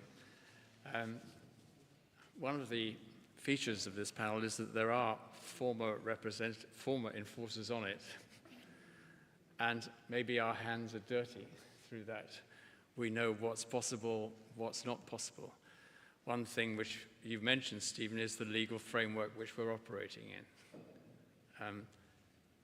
It's very nice to think that we could be agile enough to intervene in a market freely as regulators, as competition authorities. No, there is a genuine issue of defense of rights of defense. And a lot of our work has to be evidence-based for that reason. That being said, there's a lot of room for improvement, as has been indicated.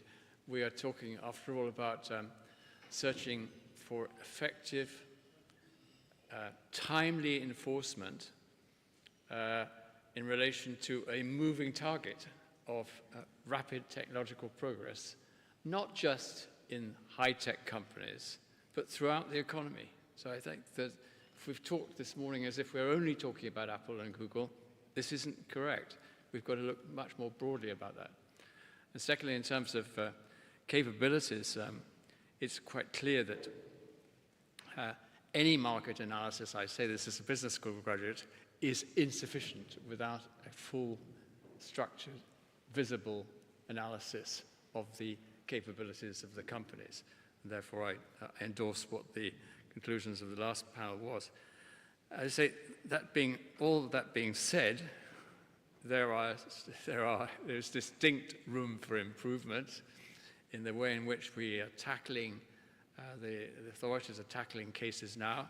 By the way, Stephen, we spent 5 years decentralizing competition law to national competition authorities in the EU, so we thoroughly hope that there will be a lot of innovation from different regulatory authorities, and that's going to continue.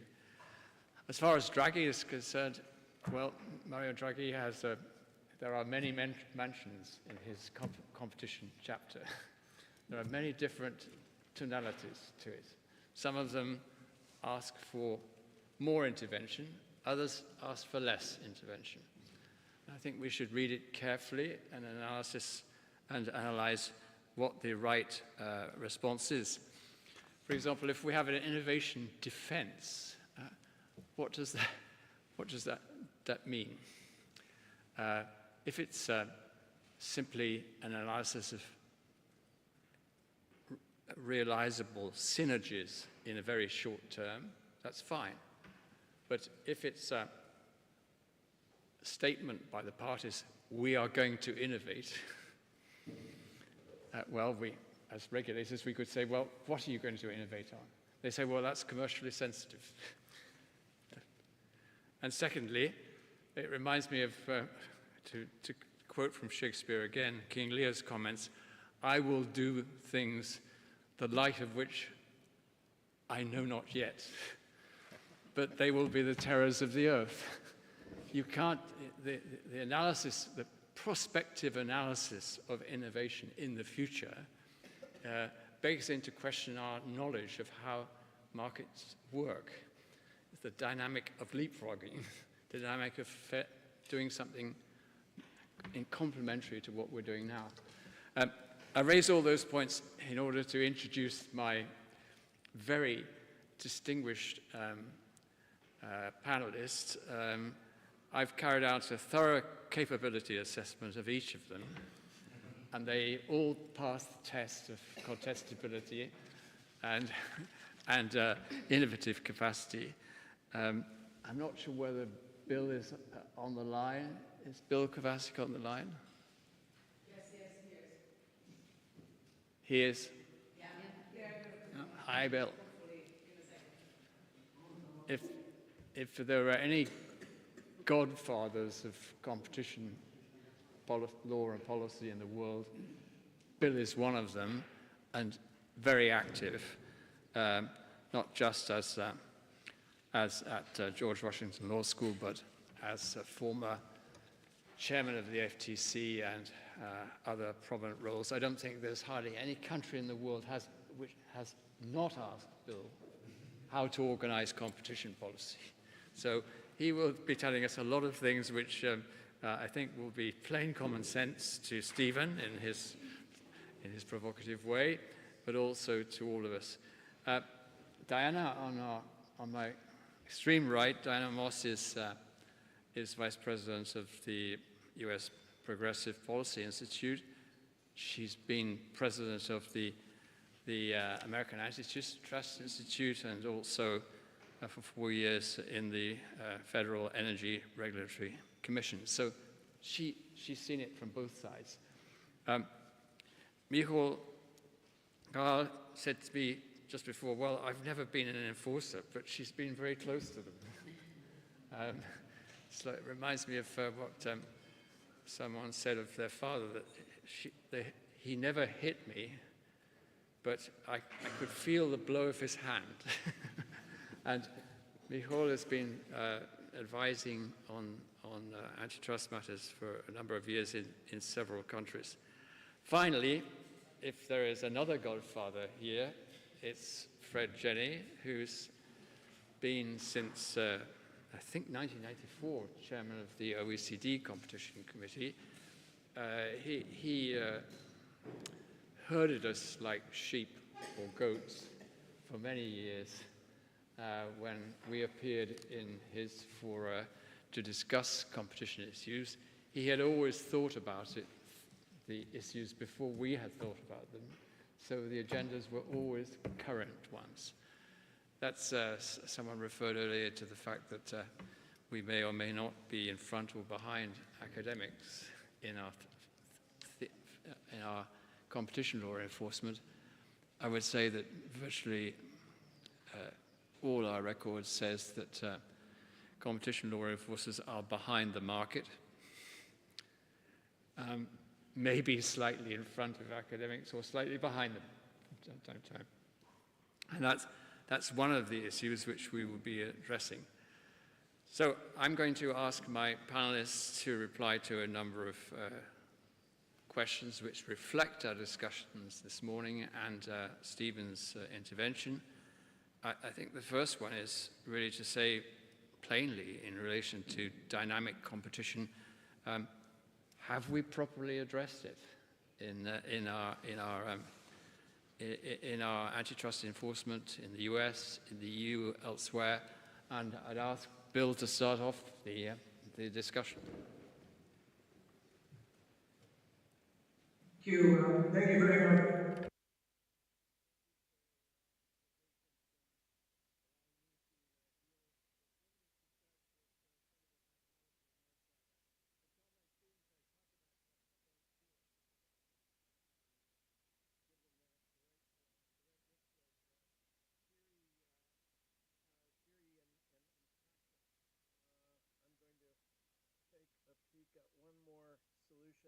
My godfather-like visage up there, but in the meantime, maybe just a screenshot of Marlon Brando, and Godfather 1 will do the trick, but not going to go ahead without it. One thing I wanted to address was indeed the practical conditions in which these issues did come to both the Federal Trade Commission and the European Commission at the same time in Google DoubleClick. The Google DoubleClick merger features prominently in the AdServe case that Stephen was talking about. The Department of Justice essentially identifies Google DoubleClick as the missed opportunity to put competition policy on a different path.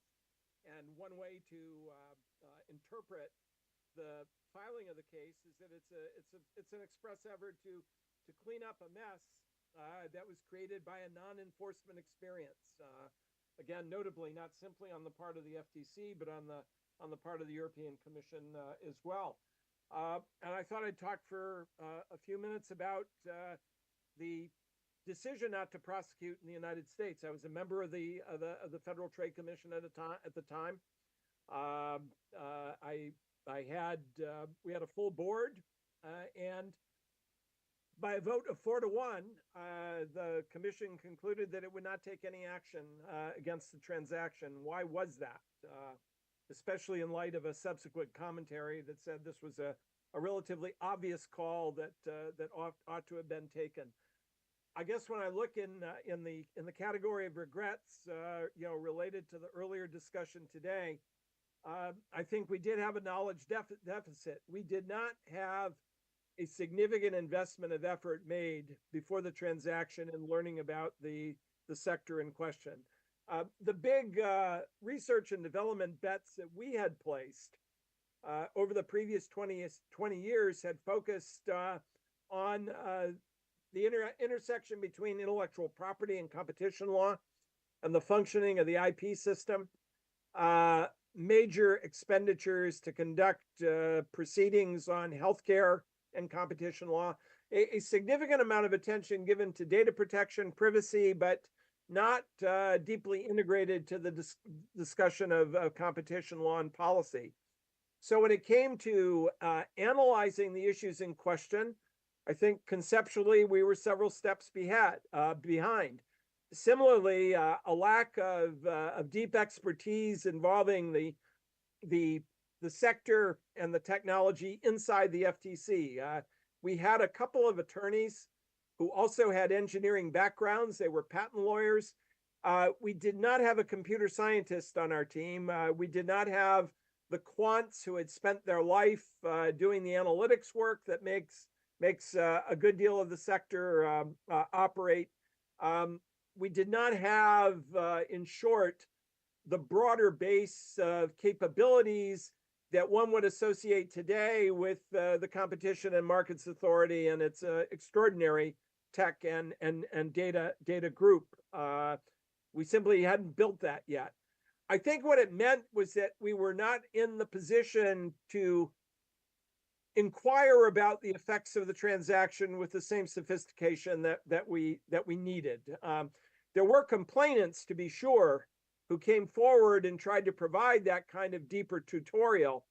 But ultimately, I think there's no substitute for having your own indigenous capability. And I think the steps that the CMA have taken and other agencies are taking to acquire that skill is a strong recognition that to do effective work in this field requires having the right people with the right research agenda and the right body of knowledge to understand what's taking place. So I do see this as a painful example of an enforcement authority that to some extent lacked the expertise that it needed to do the job well. But I think a lesson from that agencies have developed is to build that expertise in order to do work in the area. Another factor that was important was the timing of the transaction. And this is more of a political science, public administration explanation for what took place. But the FTC, at the time that the Google DoubleClick transaction was examined, had lost 3 preliminary injunction actions in a row. These were 3 efforts to go to court to block transactions. We had been rebuffed in all 3. In 2 of those, at a later time, we succeeded in recovering a favorable decision on appeal. But at the moment, we had lost 3. And this one was going to be a comparatively difficult case to litigate. It would have been the first litigated vertical merger challenge in roughly 30 years for the DOJ and the FTC combined. It would have involved educating a court about the significance of the vertical stack, of describing how this acquisition by a company that did not even have a 20-year track record yet.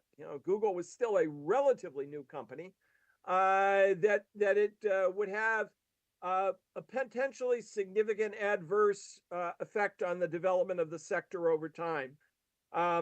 In short, and Google would have brought forward justifications that would have pointed to the better user experience that would have come from the transaction. So a still developing and somewhat turbulent sector, a relatively new actor, that being Google, a vertical theory for which justification evidence would have come in and imposed us. I suppose in my own mind, it was a great concern that we'd not be in the position of losing the fourth in a row.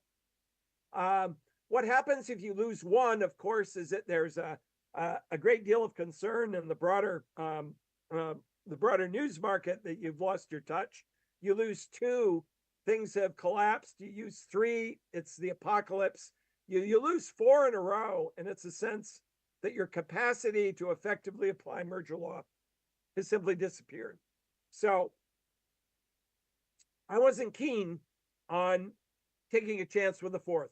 There was an alternative that we didn't think of that would have given us more time. That would have been to, instead of seeking to prohibit the transaction, to use our internal administrative process, which would not have yielded an injunction, but would have given us more time to gather evidence, explore the evidence, examine some of the issues in question. I do regard that as a missed opportunity to use capabilities that certainly were inherent in the design of the FTC, but did not stand out for us at the moment. I suppose a final observation is that if you go back over a period of decades, certainly in the post-World War II era, you'd seen the FTC engaged in a number of projects that involved the assessment of competitive effects in highly dynamic, technologically sophisticated markets. When I go back and look at some of the output of those specific initiatives, I notice how the agency did not have a particularly effective way of carrying out what today is called knowledge management that lets you summon up the lessons of what you've learned from these earlier episodes and bringing them to bear on the problem at hand. In too many instances, the knowledge gained had been forgotten.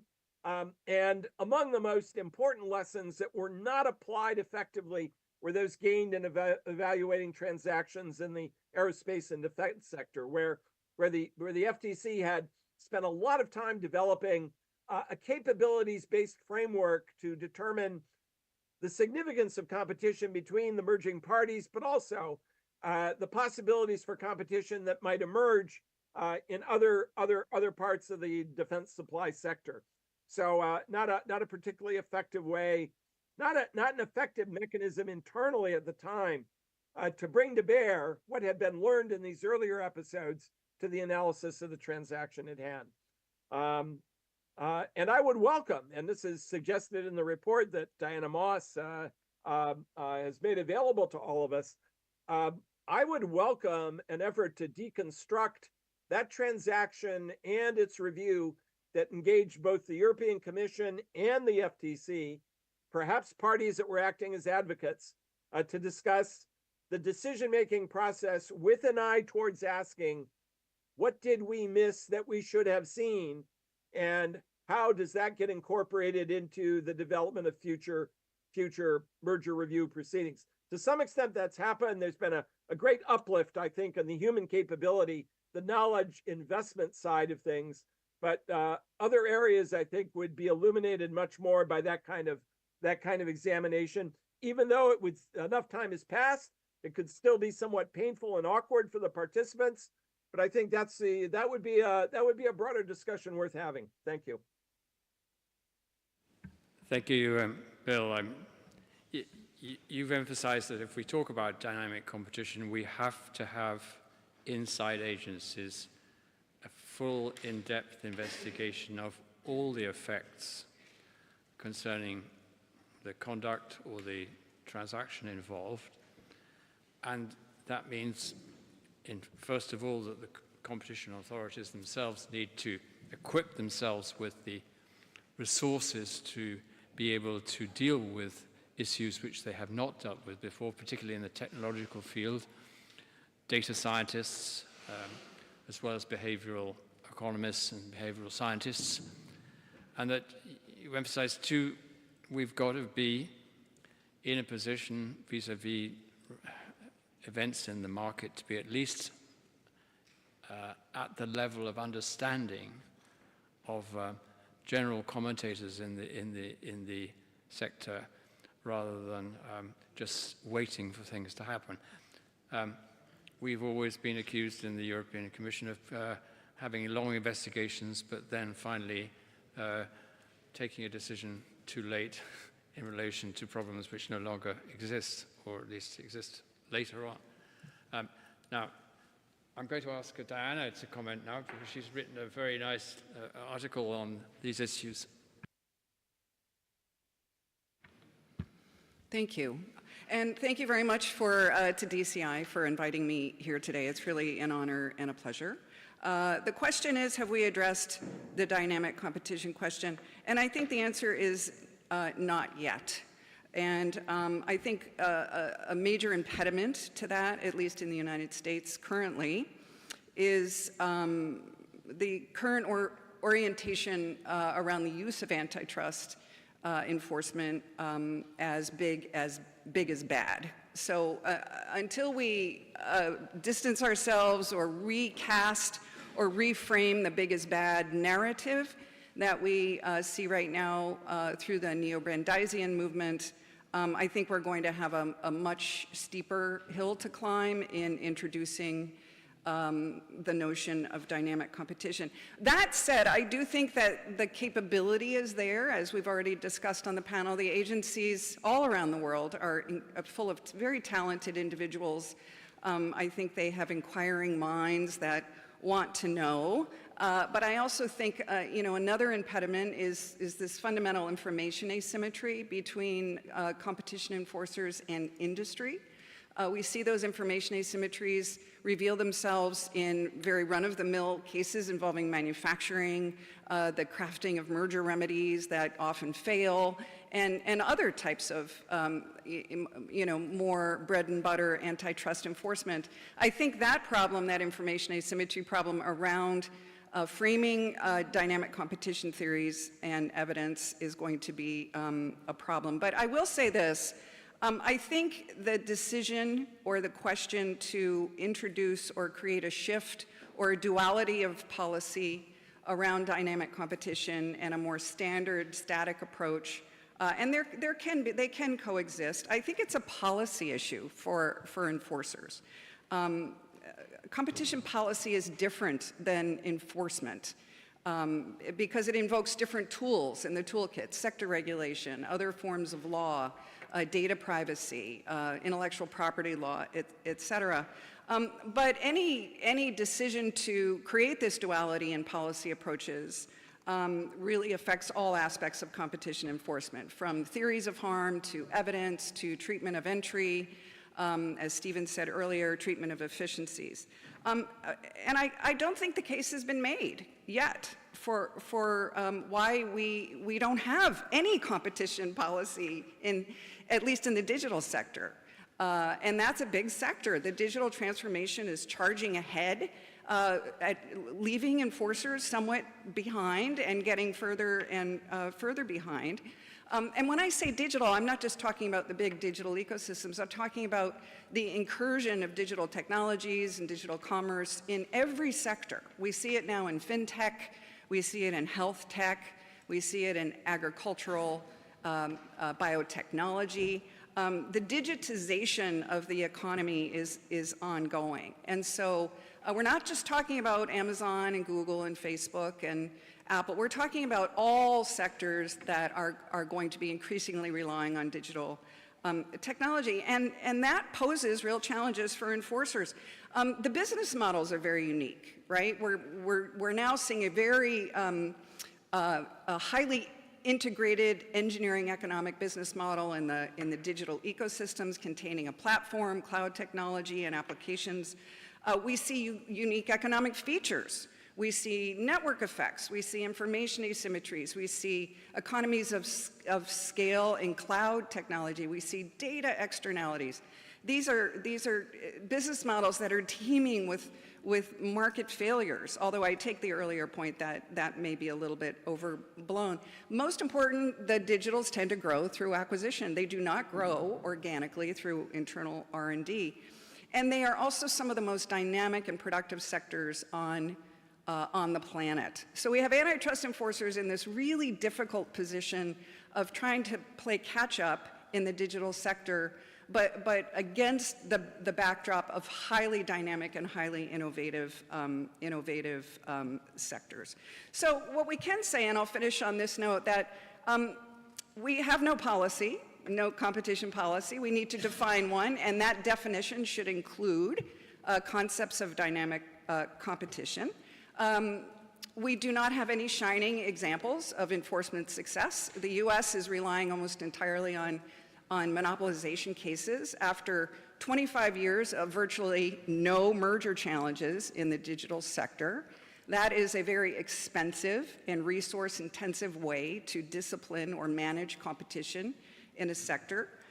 Europe is also no panacea. With all due respect to the Europeans in the room, that is a form of ex-ante compliance. I'm a former sector regulator, and I did regulation 24/7.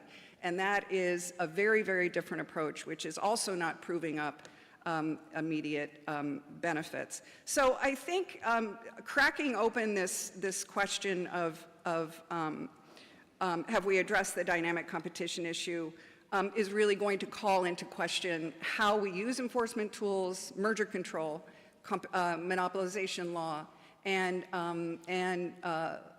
laws around anti-competitive agreements such as algorithmic collusion. And I do not think at this stage in the game we have a really good sense of how those tools can and should be deployed under a new model.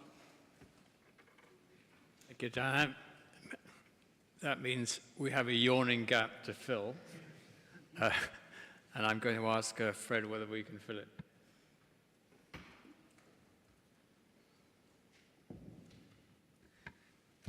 Thank you. Philip, there are several dimensions, I think, that we should have in mind, because I'm a little unsure about what our debate is all about. The first question that I think we should ask is, getting back to the question you initially raised, whether we have properly addressed dynamic competition in competition enforcement in the US or in the EU, is what do we mean by properly? And I'm not sure what the answer to this is. The first thing is properly has to be defined with reference to what the goals of competition law are. The goals of competition law are, to me, very difficult to find. They're shifting all the time. In the EU, I mean, we went from a period when Mario Monti said, okay, consumer welfare is the goal of competition law, to debate between in the ECJ, where the issue was whether there was another goal than the achievement of the single market to competition law, to Ariel Ezraki paper looking at decisions of the ECJ and reconstructing what the goals were and finding an enormous diversity of possible goals. Now, I'm asking this because it seems to me that one of the questions which is underlying our debate is whether the dynamic competition approach considers that innovations are good in themselves, and whether this is the same concept that we have in competition law, or whether we think in competition law that innovation are good or interesting only to the extent that they've been translated into benefits for consumers. Because if that is the interpretation of EU law, then it means that innovation in itself is not the goal that we pursue. What we pursue is something else. And I think that we have to be clear on exactly what we try to achieve there. The second point is, I think that when we talk about innovation, we have very loose talk, and that maybe in terms of consequences of innovation on competition, and I very much like the approach that suggests that there's an interrelationship between competition and innovation, which goes both ways, and that is the dynamic part that we should have. But my question is whether when we use leapfrog or disruptive or incremental innovations, can we expect to have the same kind of analysis when it comes to the impact on competition? It seems to me that If we're talking about incremental innovation, then we can stay pretty much within the confine that we have.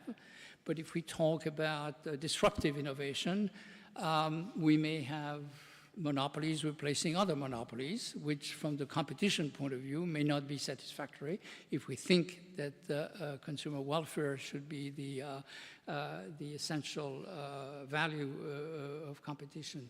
So I think that maybe we need, first of all, very clearly, we need to explore more in detail the relationship between competition and innovation, and this has been, I mean, it's quite extraordinary, in fact, that there's been so little innovation in this question over the years in the competition law enforcement. But B, maybe there are, earlier on, there was an assertion that the innovative process was quite different from one sector to another. So whether we have differentiation by sector or differentiation by type of innovation, we need to be possibly more precise about this. The third issue is, of course, how do we operationalize the dynamic competition approach? And I think that this is quite important. I think that there's been a wide consensus around this table that we need to do that. But it seems to me that this was already the consensus last year and the year before last. And I'm not sure how far we've gotten in really. And I'm saying this because I think we've heard, and here I must say that I'm quite shocked to hear Philippe Lowe and Diana say that competition authorities require specific resources to engage into dynamic competition capacity analysis, because I've just heard on the previous panel that this is exactly what the EC does when it looked at the Adobe Figma merger. It's getting there. So they already have the resources, clearly, otherwise they wouldn't have been able to do the analysis. But more seriously, what is behind this is we've got very loose talk when we talk about, when we say we've done the analysis. What we need is a framework from the competition agency. It would be extremely useful to have, if that kind of analysis is indeed conducted, to have a guideline that would tell us what are the questions that the competition authority, I mean the DG Comp, will ask, and therefore to be able to prepare to answer those. But to get this guideline, probably the economists who are thinking about this could help by proposing a framework, at least possibly simplified and incomplete originally, but at least to get us started on the road to try to operationalize this for a competition authority. One of the things which we have not talked about and which has bothered me since the beginning of the day is two strands of literature. I completely agree with what has been said about the fact that there can be cross-fertilization between the business literature and the economic literature, and that we absolutely need to do that.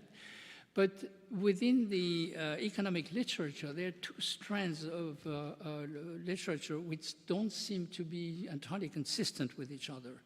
One of them is the literature on path dependency of innovation, where the idea is that powerful firms can orient the direction of innovation through their decisions, their transactions, and therefore they can herd the innovation in a direction which is favorable to their own interests rather than to the general interest. And the dynamic competition approach, which seems to assume that the capacities of the firms is the only thing that you have to worry about, and you don't need the context of the historical context, which has possibly biased or at least herded the innovation in a specific direction. So I think it would be good to try to also include that literature to try to solve that question. And finally, there's the question, but this goes back to what I was saying originally, is it obvious to us that dynamic competition, which is certainly going to be very useful to try to allow for and recognize more innovation, but really, does it necessarily eliminate market power? If that is the issue for competition authorities, it is not entirely obvious to me that there cannot be a gap. I mean, in some cases, clearly innovation will eliminate market power. In some other cases, it will replace market powers by another market power. What should competition authorities do with that? I mean, and so it goes back to if they think that innovation is clearly the most important goal, the promotion of innovation is clearly the most important goal of competition law, I mean, they should take this into consideration. If they think that it's consumer surplus, they probably would be neutral or don't consider that this is necessarily an improvement of social welfare. Thank you, Fred. I mean, as you say, we've got to be clear about what the goals are. I think Mario Draghi added another one, which was competitiveness, and said, should we deal with this? Well, he raises the question, should we deal with this in the context of our competition assessment, or should we justify certain conducts or transactions on the basis of an exception, whether it's security of supply, whether it's competitiveness of the nations? That's a really important point. I'd like to come back to the issue of guidelines and regulation afterwards, because predictability is a concern of quite a lot of people around the room. You know, what is the policy? Anna raised this as a question, what is the policy? But once we've got the policy, should we tell everyone what it is, or are we just going to hide behind a bush in the garden and jump out like a cat as a company if we don't like them? Now, Michael's going to bring us back, I think, to one of the more practical aspects of looking at the digital sector, which is, and this, emphasizes what Anna and myself have said about knowledge and expertise in markets, which is the practices which we're unaware of, or the practices indeed such as algorithms, which even companies themselves are not aware of the impact of immediately. They learn, as I think Ariel has pointed out, through a Markov process. They improve, they discover to their delight that things are going their way but sometimes they go the other way. Michael, the floor is yours. Thank you very much, and thank you for having me. This is a wonderful setting with so many people that I look forward to talk to.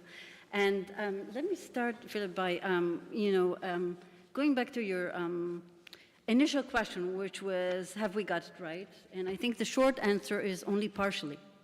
And then it begs the question, why? What's driving this? Let me offer two kinds of capabilities which I think are missing or were missing. One of them is the capabilities offered by economists and by legal scholars, because what we know today, for example, relating to network economics, we did not know 10 years ago.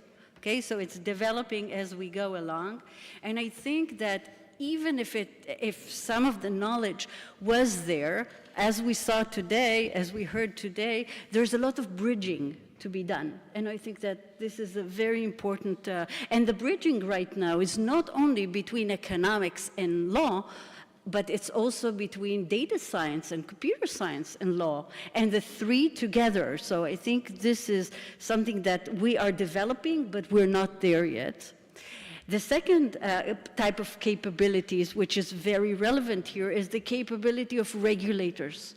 And we talked a lot about the capabilities of competition authorities, but I think that a lot of it is also the capabilities of courts, which are in the background. And actually, when a competition authority decides whether to bring a case or not, it should ask itself, what is the court at the end of the day going to say as well? So if we don't have the capabilities there, if regulators, if courts do not understand the economics or the data science behind it, that's going to be really difficult. And I want to give you examples of these kind of dynamics. I have three here, okay? So the first is with regard to network theory, because network theory is something we all know about in this room. We talk about network effects. This has been the basis of the great reports from 2018 and a lot of writing afterwards. But we generally assume, especially in the legal context, we assume that network effects generally create, or they might create in some situations, winner takes it all dynamics where you have first mover advantages that entrench monopolies. And just think about the Facebook as the ultimate example here, why it's so difficult to then create a competitor, because we all have links, right, that we don't want to lose to our Facebook friends. But is this necessarily part of network economics? The answer is no. If you look more carefully, and Raza Granat has done that for us into network theory, actually network theory sometimes flips this on its head. And this is once we stop assuming that all the nodes in the network are similar. Rather, when we think about the fact that, for example, in Facebook, some people have many more links to others, and so some nodes are much more important. For example, compare my Facebook page, which I rarely use, to that of Ronaldo's, okay? His place in the network is so much more important that he affects the agility of the network, okay? So, whereas in a network where all the nodes are the same and they have the same number of links, it takes up to 70 or 80% of the removal of the nodes in order to fragment the network. The same is not true with regard to a network where some nodes are more important than others. So if I want to compete with Facebook, I can take Taylor Swift, I can take Ronaldo, I can move them to another network, and that would create a different competitive dynamic. We're talking about capabilities, we're talking about dynamics.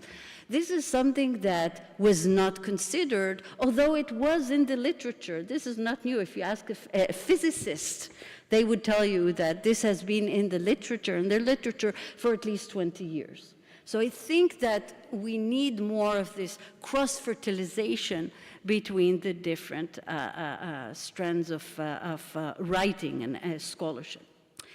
Second point, okay, second example is regard to the application of traditional doctrines to algorithms. And a lot has been said about, and a lot has been written about how algorithms affect market dynamics, especially with regard to coordination. And Ariel has written, together with Chaim Firstman, right? You've written one of the wonderful articles in this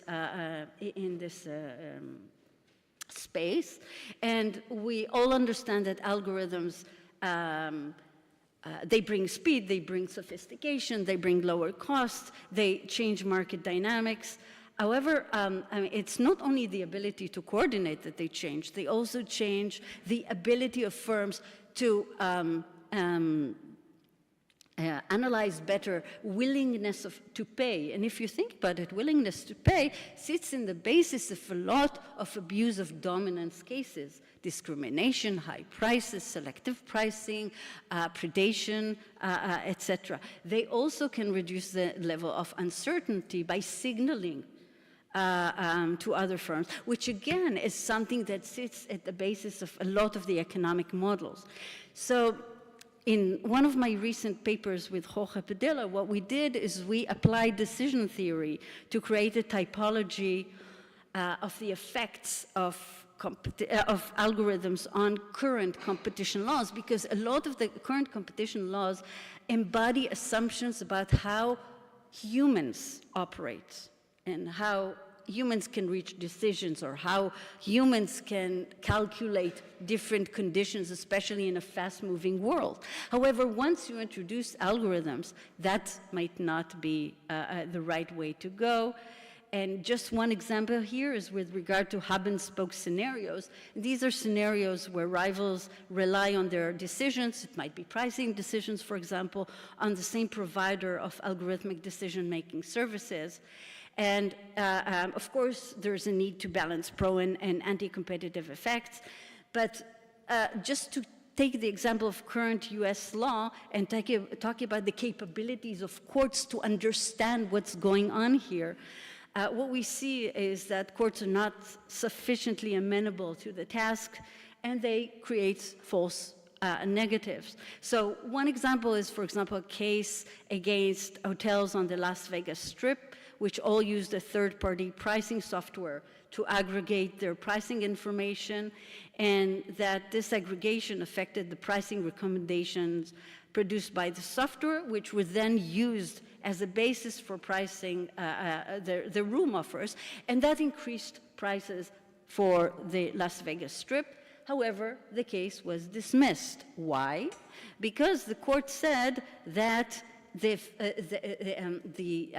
plaintiff failed to prove that the hotel operators were required to accept the prices recommended.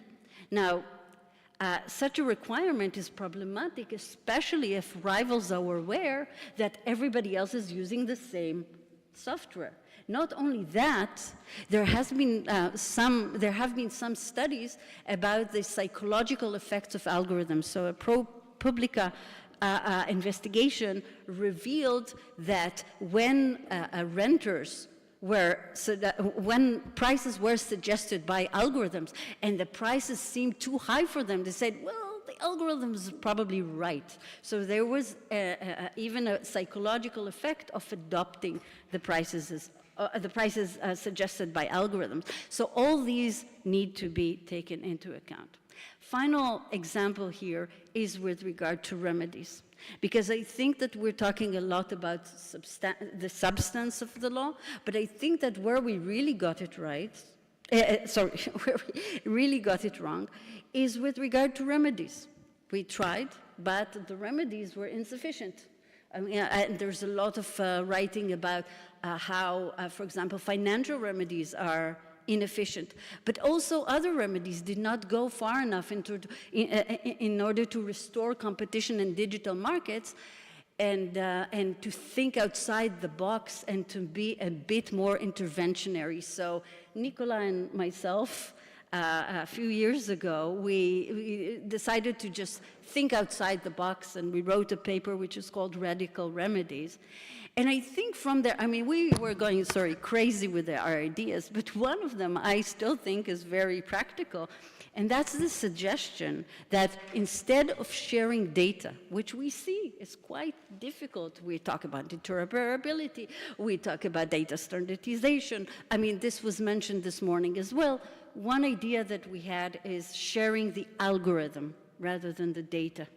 And the idea is that especially when one firm, a monopolist, has gained its advantage by creating artificial barriers to access to data of rivals, which meant that only the monopolist could have accessed the data.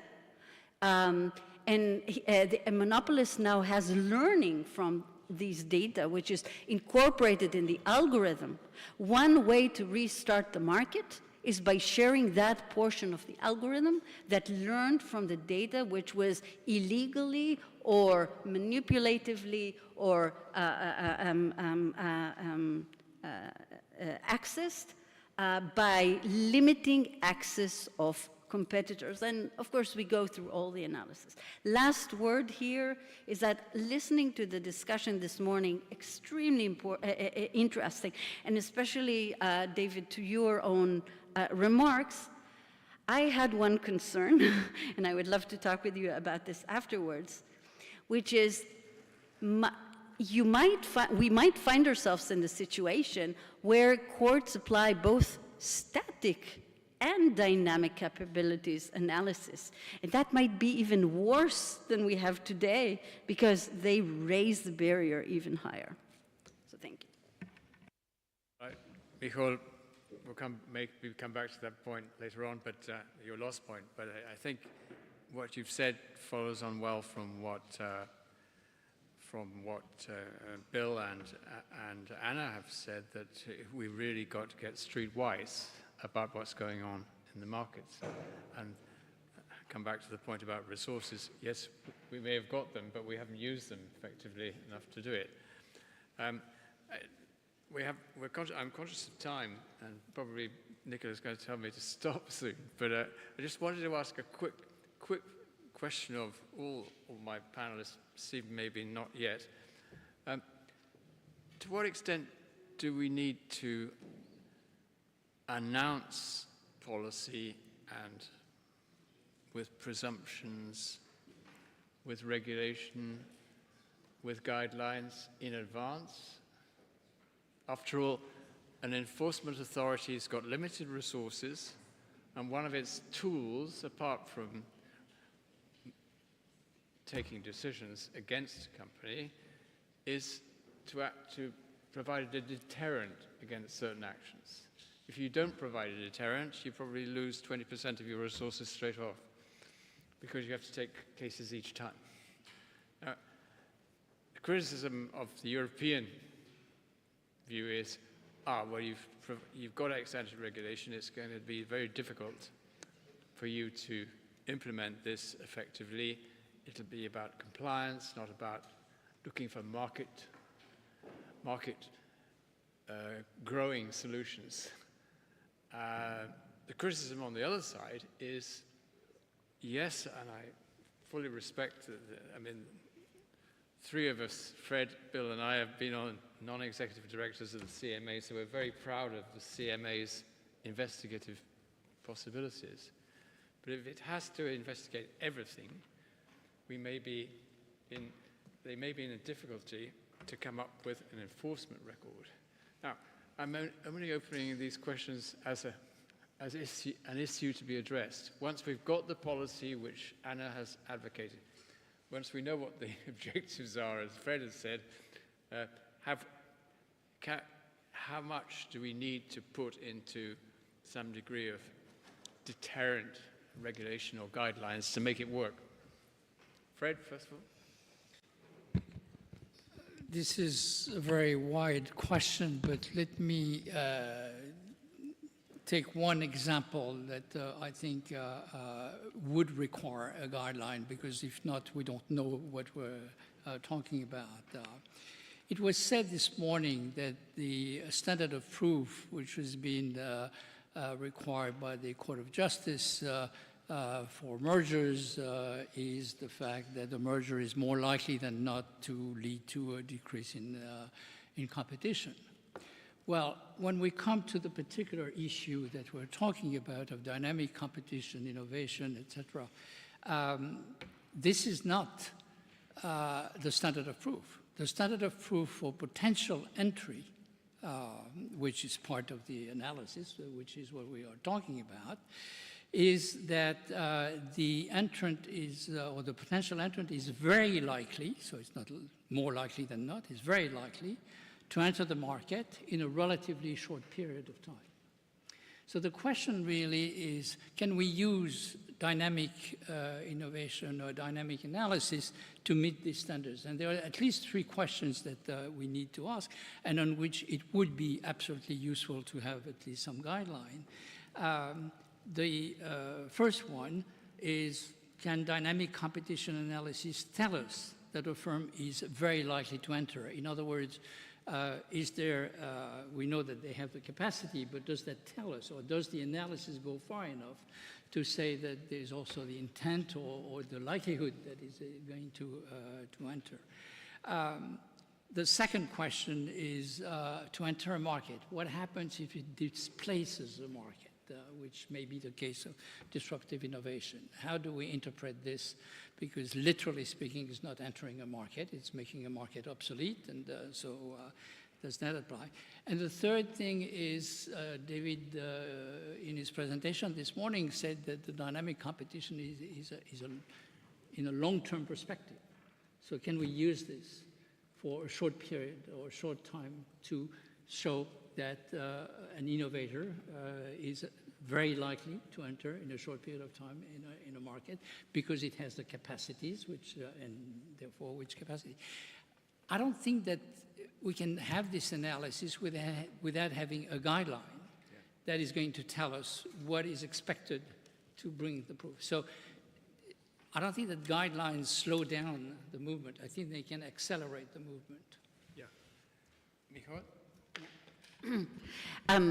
again, this is such an important question, and I think that in my mind it connects to the debate with regard to standards versus rules, because in one sense we have it all, right? We have it in the standard, very wide standards that we have in some competition laws, but then how do you apply it? And it becomes a very tough question, especially if what's changing is not only the industry, but it's also the economics or understanding of economics, which is changing, which makes it a much more difficult question. So I think that one way that I would think to go around it is, first of all, to go through guidelines, and second, to bring cases or write opinions, but have only declaratory remedies or no sanctions. Thank you. So a good question, to be sure. I think the answer is yes, at least in the dynamic competition context. Given the ongoing state of learning and the recognition by enforcers that these concepts are important, it would be helpful. But we know agencies to be somewhat reluctant to issue a lot of guidance. In the United States, at least, guidance tends to, it's not binding on the courts, but the courts pay a lot of attention to guidelines. But by the same token, we have very little guidance right now in the US. We had no vertical merger guidelines for 3 years, from 2020 to 2023. We still have no remedies manual at DOJ, which was pulled. The FTC's remedies guidance is now 12 years old. A lot of these documents have been taken down and not replaced, and I think for matters of transparency and predictability, it is important to think about this. But my one caveat is this, because dynamic competition is sort of a work in progress. Enforcers go into cases in the decisions to investigate and bring enforcement actions. They're already thinking of how to fix the problem. They're jumping to the very end game. And those of you who are enforcers or former enforcers know this. We always approached a competition problem by saying, okay, let's figure out how to fix this problem if in the course of our investigation we discover that there is a competition problem. So I think that would put the focus on the agencies issuing guidance on remedies. And I call for this in my recent paper on the lack of digital competition policy, especially in the digital sphere, because remedies may look very, very different in digital than in any other non-digital sector. For example, breakups. You're talking about breaking up highly integrated ecosystems and a unique business model. We're talking about injunctive relief, for example, no more exclusive contracts if you're a monopoly. Behavioral regulation could start looking like de facto regulation, which has some downsides. So I think if the agencies gave a lot of thought to the end game, which is how do we fix problems if we apply a digital competition framework in, say, the digital sector, what would those remedies look like? And I think that would go a long way to guiding industry on making consolidation proposals or deciding whether to engage in certain forms of conduct. But the long and short of it is I don't think the agencies are at a place now where they could issue guidance, for example, on how they would be unpacking mergers and conduct in a dynamic context. I don't think they have they haven't advanced to that point yet. But remedies, that's a different story. Thanks. And Bill, have you a view? Ex-ante regulation? Yeah, I'm a bit more sanguine on the question of whether the agencies have knowledge that would be relevant. Do they have accumulated experience that would be informative? Do they have a lot to say based on earlier encounters with highly dynamic sectors to say a lot that's informative about the current context? I think they do, but I think there is a fundamental problem in aligning incentives in the public policy making process to bring that all to bear. mean, the metaphors that have been discussed today, building bridges, drawing connections, building networks, these all involve a significant investment that means foregoing some amount of current consumption for the sake of building a foundations, infrastructure that supports policy. That's not often a key priority of incumbent membership and leadership at different boards. It's very hard to develop a culture, a custom that says these kinds of investments are useful.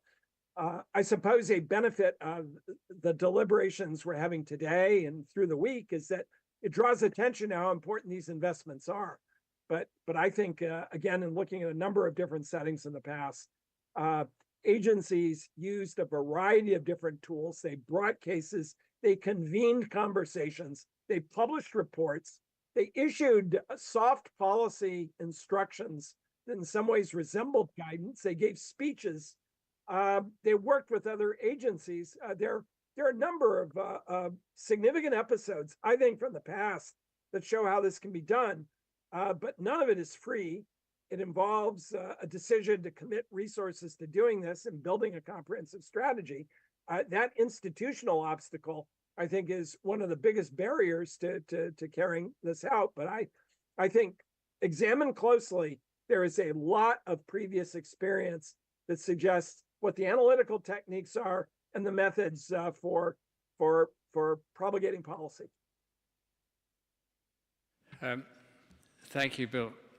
Nicola, I'm going to telescope the rest of the questions and try to summarize what we've been hoping to discuss. And then I'll give the floor to Stephen for his final remarks.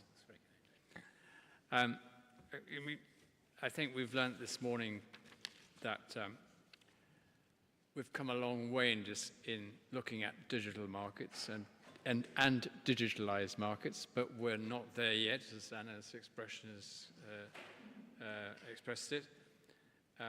We know that market definition alone in isolation doesn't take us very far in a world where there are ecosystems and different dynamic effects. We seem to have quite a lot of instruments at our disposal in antitrust mergers, in legal terms, but it's the question of how we use them on the basis of what tests. The tests depend upon more detailed knowledge. Maybe they can be reflected in guidelines. Michal says they can also be reflected in case law, but don't forget we're enforcers. Effective, timely enforcement means you've got to use scarce resources in a limited amount of time to produce a result which people feel is credible in terms of its impact. Now, I think that the jury, therefore, is out on that question for all competition authorities at the moment, because we're struggling to get to the point where there have been credible decisions. It looks in the European jurisdiction and in the US jurisdiction that there are some cases which might provide some benchmarks.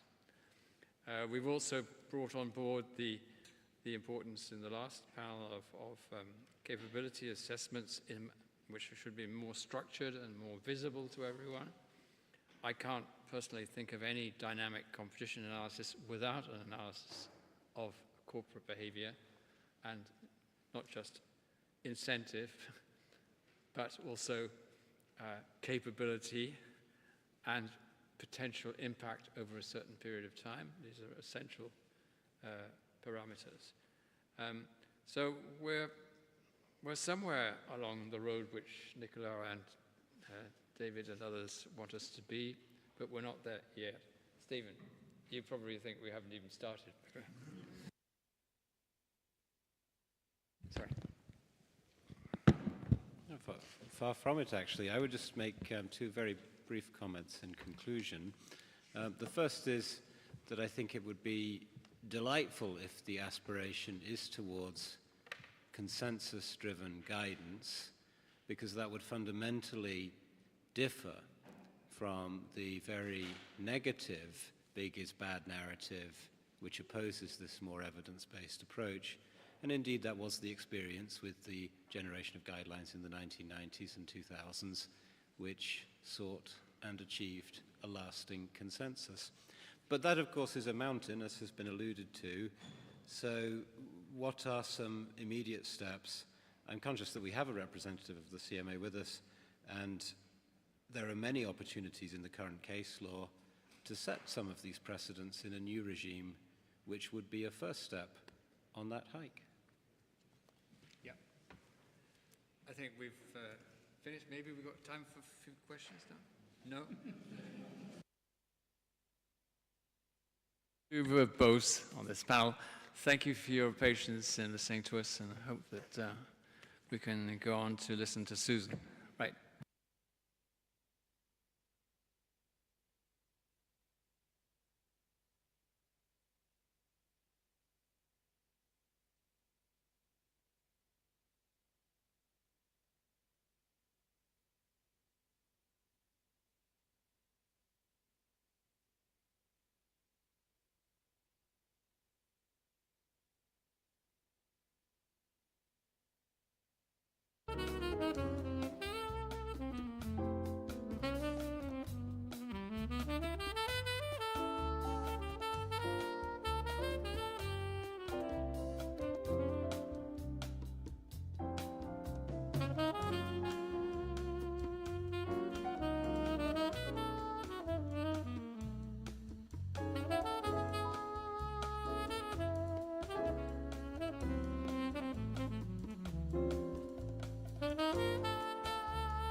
Okay. Should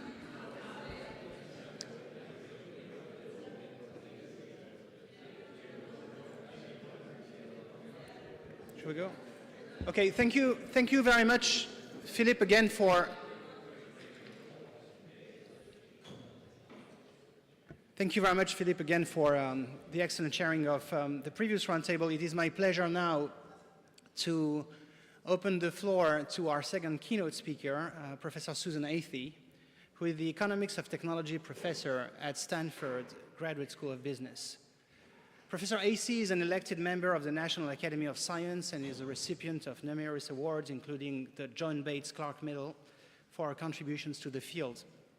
She's one of the first tech economists, and in that capacity, role, or expertise, she served as consulting chief economist for Microsoft for approximately 6 years.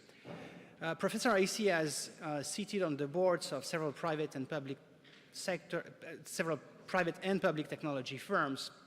She was also a founder as associate director of the Stanford Institute for Human-Centered AI.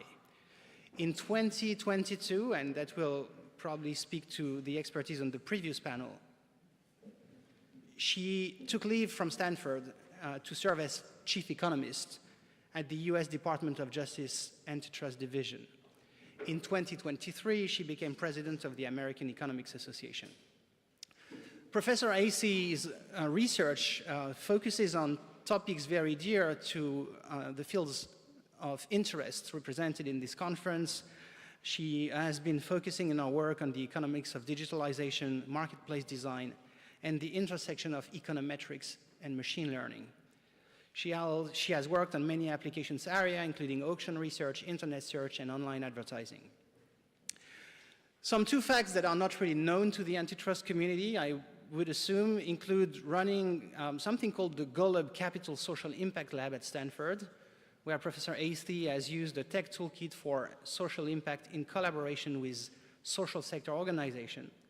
The second unknown fact, most likely, is that she is the co-author of a very popular software package called Generalized Random Forests that has been downloaded hundreds of thousands of times and used in tech firms as well as by academics. So Professor AC embodies the ideal of research, policy, practice, and actual technology expertise into one person, and we are very delighted and honored to have her with us today. So Susan, we have approximately 45 minutes. Can you hear us well?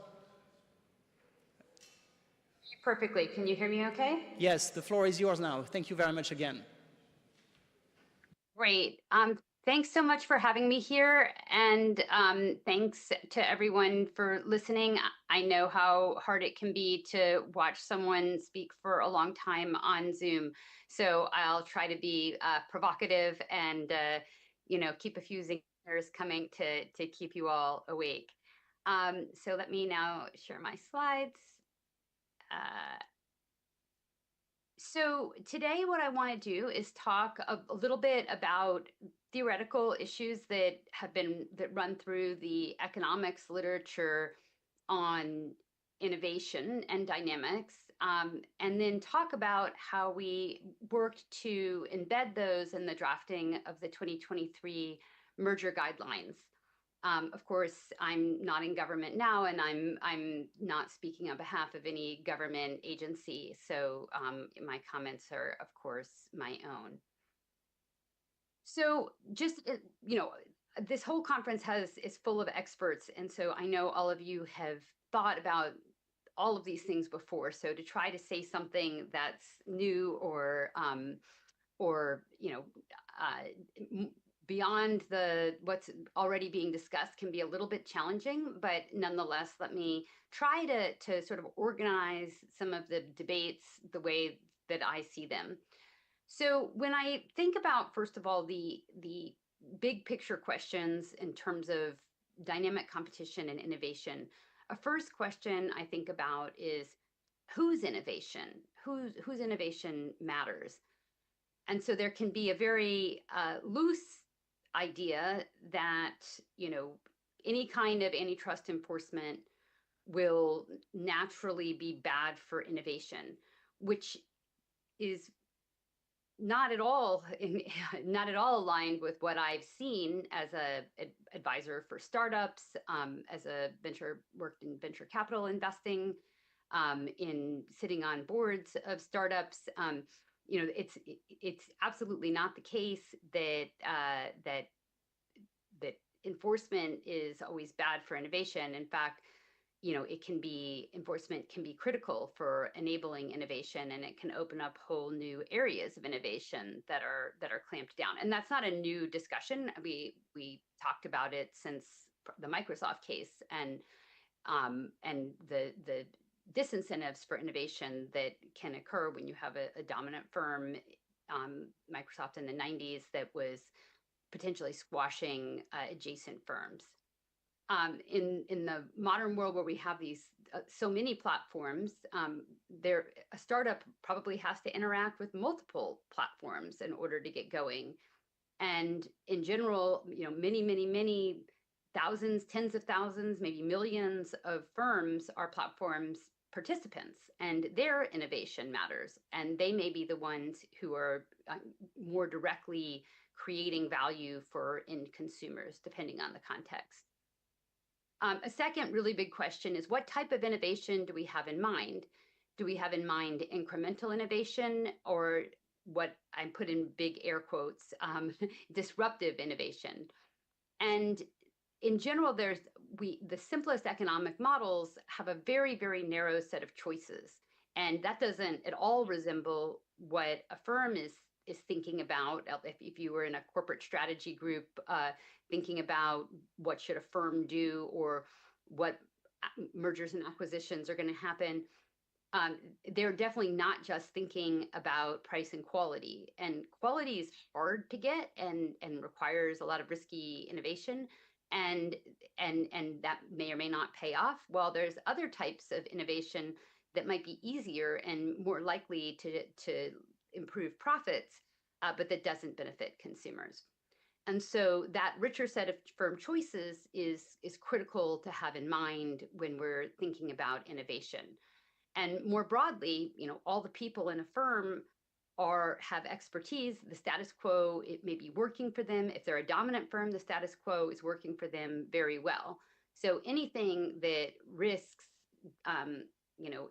changing the status quo could open the pathway to the status quo changing. And the status quo could have something to do with business models, or the way that consumers engage with their products, in what technology setting consumers engage with their products. There's many different versions of this, but ultimately, there are subtypes of innovation that are that established firms have a very hard time doing, and are highly disincentivized to do when they think about the asymmetries in the payoffs of those innovation of changing the status quo. And generally, why do firms innovate? Beyond Schumpeter, we know that if you won't get any returns on your innovation, you won't innovate. But what does it mean to have monopoly? Or an entrenched monopolist that thinks that is not really worried about future entry? Then they don't to make these tough choices and take these hard risks to innovate in ways that could open the door for other entrants to come in various ways. And so being entrenched will affect your incentives in the future. So really thinking about the consumer of the future, and thinking hard about why will a firm need to try as hard as they can to understand their customer needs and to create the products and features that those customers want. Why will they be doing that? What exactly is the competitive pressure that leads them to do that? And if they're entrenched, that competitive pressure may be lower. So I think really a lot of the theories about mergers that have come back and been revisited as maybe having been mistakes had dynamic theories of harm, and some of these questions are very relevant for thinking about them. So, embedded in all this are some implicit assumptions in, the 1960s economics that still that plays a big role in antitrust thinking. First of all, when a firm faces a threat to its market position, its only options are to take actions that are aligned with consumer welfare, like decrease price or increase quality. So that assumption is very divorced from reality, and especially in modern markets where there are so many ways in which a firm, especially a firm with market power, can affect the functioning of the market through the structure. What information is provided? What are the frictions? How are things packaged? How firms can affect distribution of competing products. So there are so many there's so many elements of the choice set that are beyond decreasing price and increasing quality, and many of them are not aligned with consumer welfare. They create externalities, and they're more aligned with increasing the profits of the firm at the expense of the consumers. Second point is the long-run effect of a merger can be well understood by considering the static, non-forward-looking incentives of firms in the market. And that's an assumption that's embedded in the 2010 merger guidelines. It's, of course, the 2010 merger guidelines were a large advance, and they brought in a lot of economics. And it makes sense to bring in first the simplest and kind of easiest to analyze economics, which are the economics of short-run competition, the simple textbook models where firms are maximizing profits today. And that framework works, especially in an environment where we've kind of considered the main dimensions of competition, and those are things that line up or are similar to price and quality. But in cases where a firm might make a sacrifice today in order to entrench itself and maintain very large monopoly profits into the future, that framework will just miss those effects and might focus you on the wrong forces, and really not capture what's actually going on. And I want to say, from the perspective of litigation, there can be a challenge if an economist stands up and talks about a very simple textbook theory and a set of textbook forces, and that's not at all what's in the firm's documents or is the actual motivation of the merger. So sometimes people ask, well, isn't it complicated? Isn't it too complicated to move away from a textbook model? And I would say in response to that, that if the textbook model is completely divorced from reality, probably that economic argument isn't going to be very effective because it just doesn't engage with the rest of what's happening in the case, and it loses credibility because it's imagining firms are thinking about things in a different way than they are. So the extent to which there's a broader dynamic motivation at play in the industry, and both market participants are perceiving and responding to that, the theory needs to be at least complicated enough to engage in the forces that are driving behavior. A next kind of assumption that's implicit is, that fixed costs and entry barriers are exogenous, and growing markets or profits lead to entry. And of course, that assumption then in turn drives the follow-on that errors in enforcement are self-correcting, because if you make a mistake and some market power is created, it'll be eroded. But in an environment where there are barriers to entry, and in fact where gaining market power gives you the ability and the tools to structure the market, change the structure of the market, and change the functioning of the market, change the primitives of the market, then you will not get that future self-correction. And in fact, you are maybe especially unlikely to get that self-correction. And in fact, the motivation for the merger may be to create long-run entry barriers, in which case you're not expecting it to be self-correcting. A few other more sort of detailed implicit assumptions, and I think some of those were also raised, at least one of them on the previous panel. But one implicit assumption is that mergers are the only solution for producers of complementary products to internalize externalities. So and vertical integration is an example of this, but in the modern digital world, there are lots of different examples of products potentially being complementary, not being in the same product market, not being direct substitutes. And of course, in the modern world, there are so many of those interactions among firms that we see a whole wide range of contractual arrangements and business deals that help internalize externalities.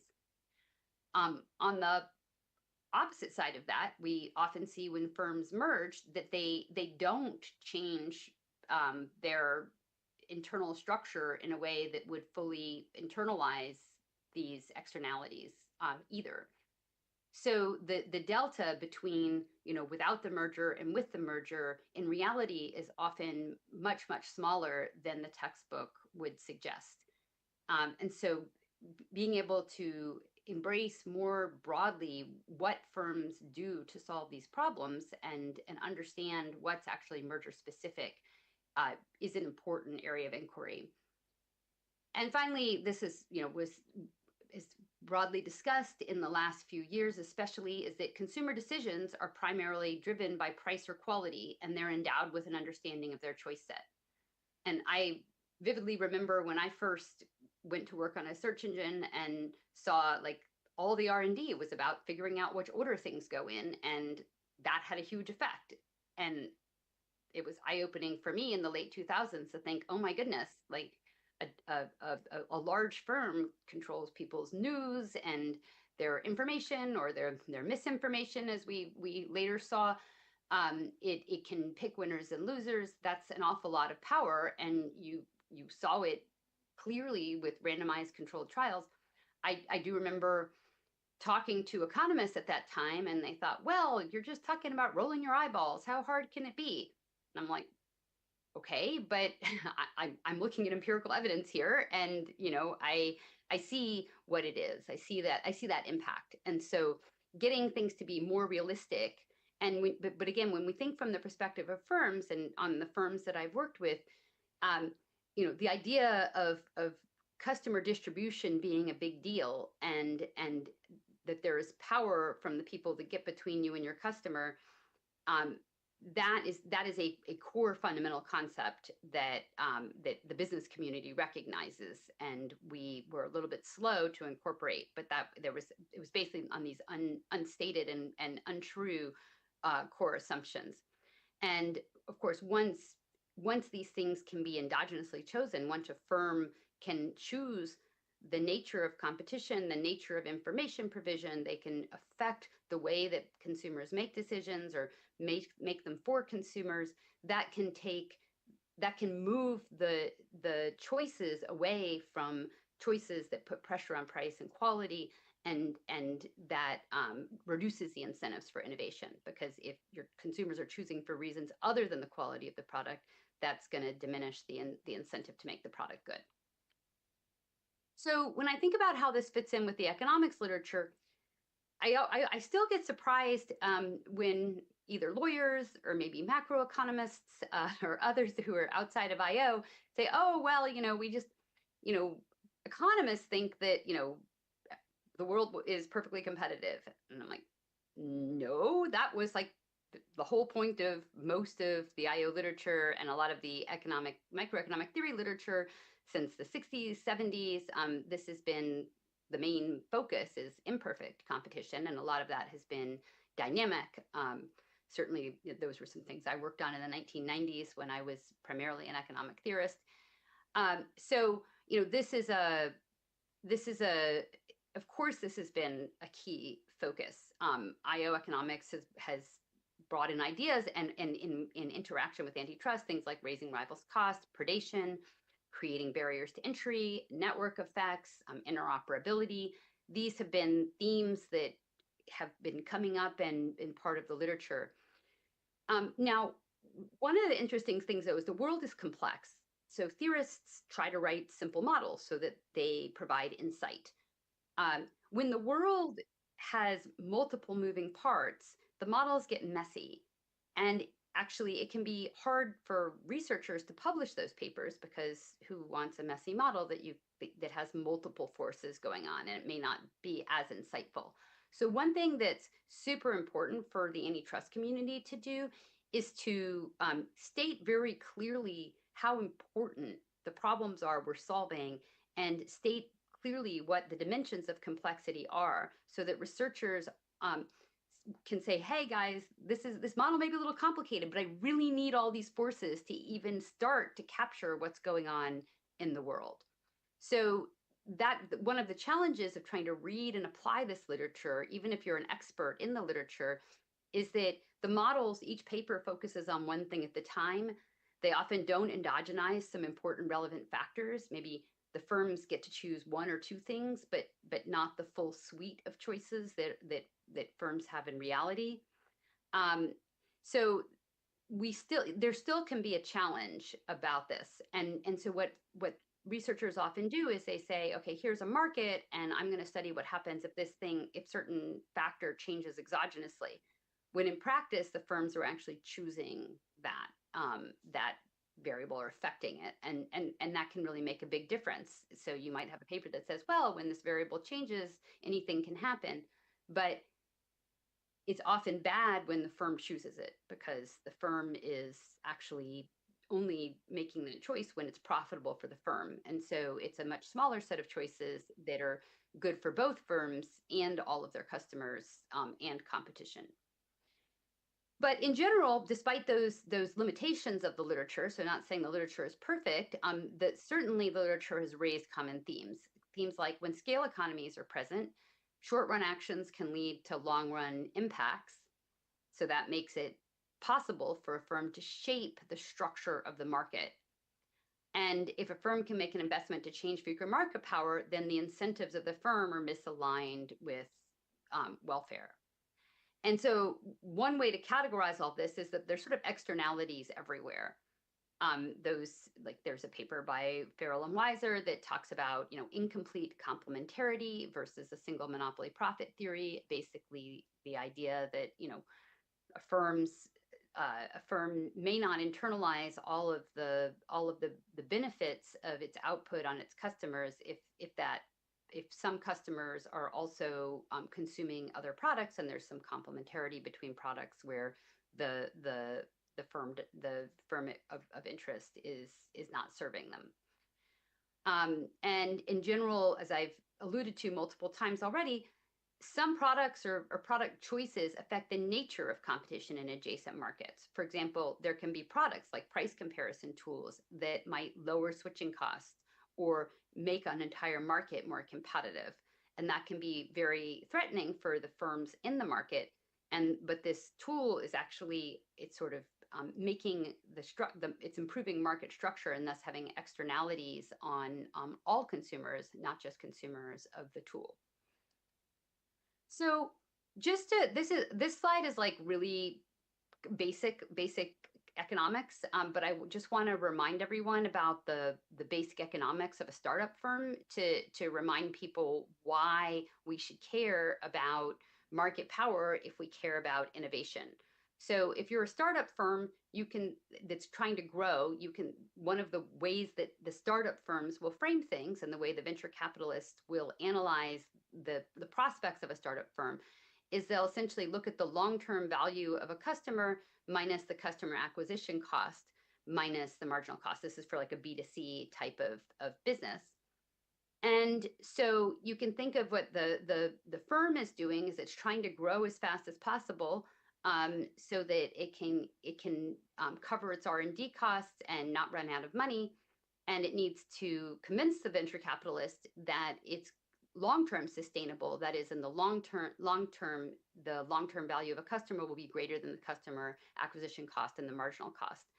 And if I think about, dominant firms and platforms and what role they can play in affecting this equation, the customer acquisition cost, of course, any firm that controls advertising markets or controls access to consumers through their platforms,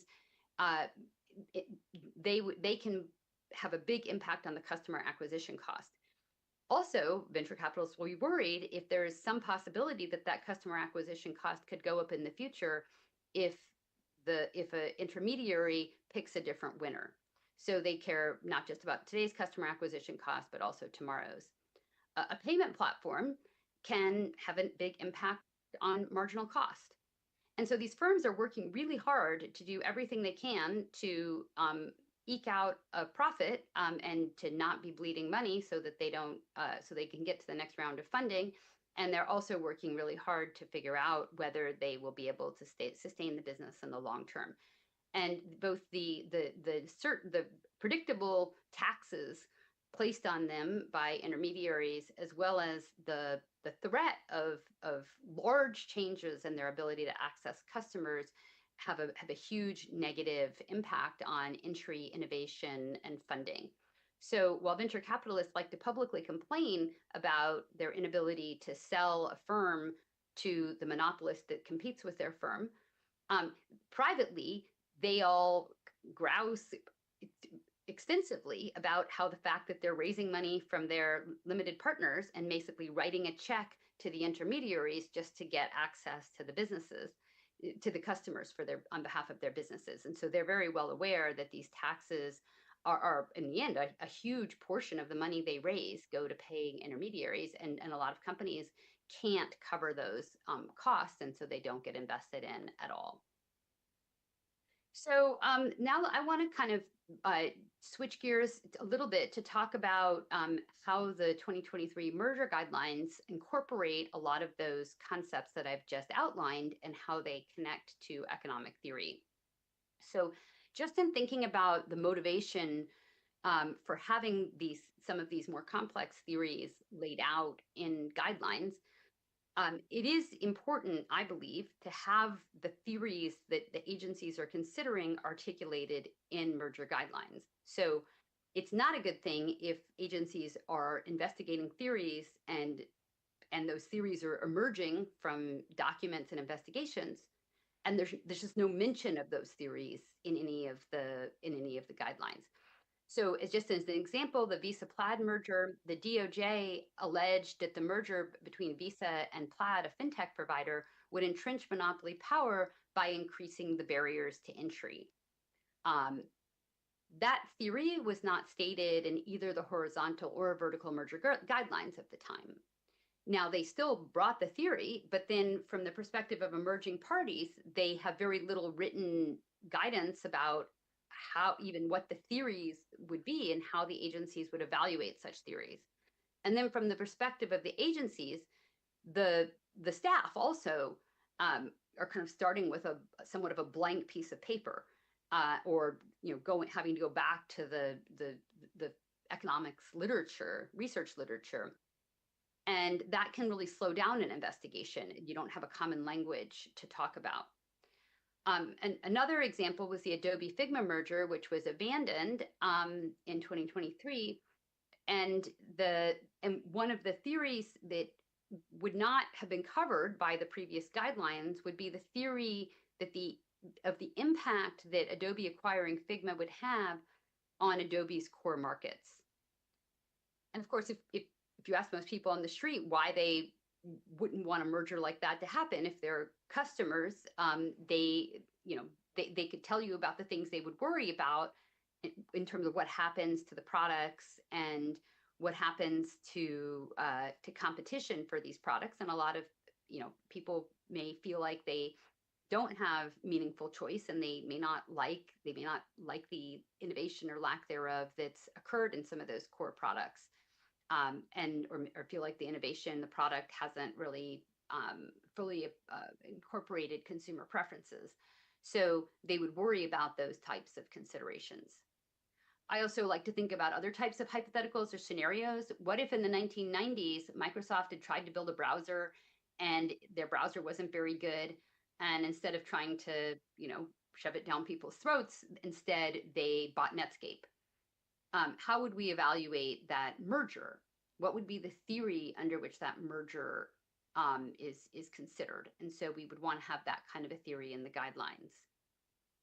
And of course, that becomes, again, these things are complicated. You say, well, gosh, like, how can you actually write these things down? And doesn't that create a lot of complexity for guidelines? But on the other hand, there's been a lot of pressure that the deficiencies of under-enforcement have also become apparent from modern business customers and end consumers who feel like they lack meaningful choice. And they also see the disconnect between kind of the very stylized theory and their own experienced reality, in terms of not having choices, being, if you're an advertiser or you're a small business and you want to call customer service and you find out it doesn't really exist, even though your business is at stake. That tends to make people mad, and it also tends to make them question whether the theoretical framework that allowed all of these mergers really captured their reality. So how does the merger guidelines try to address these things? The 2023 merger guidelines. So there's a set of tools that in my view were reinforcing. So tools that were complementary to one another in the production of useful guidelines. If you think of each of these as inputs to a product, the product being the guidelines. So a couple of tools, I won't have time to talk today about the framing of competition. That was something that got a lot of input, and the antitrust community contributed a huge amount to getting that framing down in a way that people broadly felt reflected what economists were thinking about when they think about competition and what antitrust scholars are thinking about. So, and that's been starting to get more traction as well. But a second tool, so if you haven't read it, take a look at the second paragraph of the 2023 guidelines and see how that's framed, and realize that there was a lot of opinions about every word in that paragraph, but we were pretty happy with where it landed. Carl Shapiro recently wrote a nice comment about that in a blog post, and how he appreciated that definition. The uncertainty and risk assessment. So that is a pretty crucial tool. And it's one that the 2010 guidelines and all guidelines have in the past have of course discussed the statute in the US that talks about whether the effect of a merger may be a substantial lessening of competition. But that becomes crucial when trying to deal with dynamics. And so we carried that concept more deeply, and we elevated it and fleshed out what it meant a lot more detail than previous guidelines had. Another key point was supporting theories of harm grounded in economic theory with a flexible approach to evidence.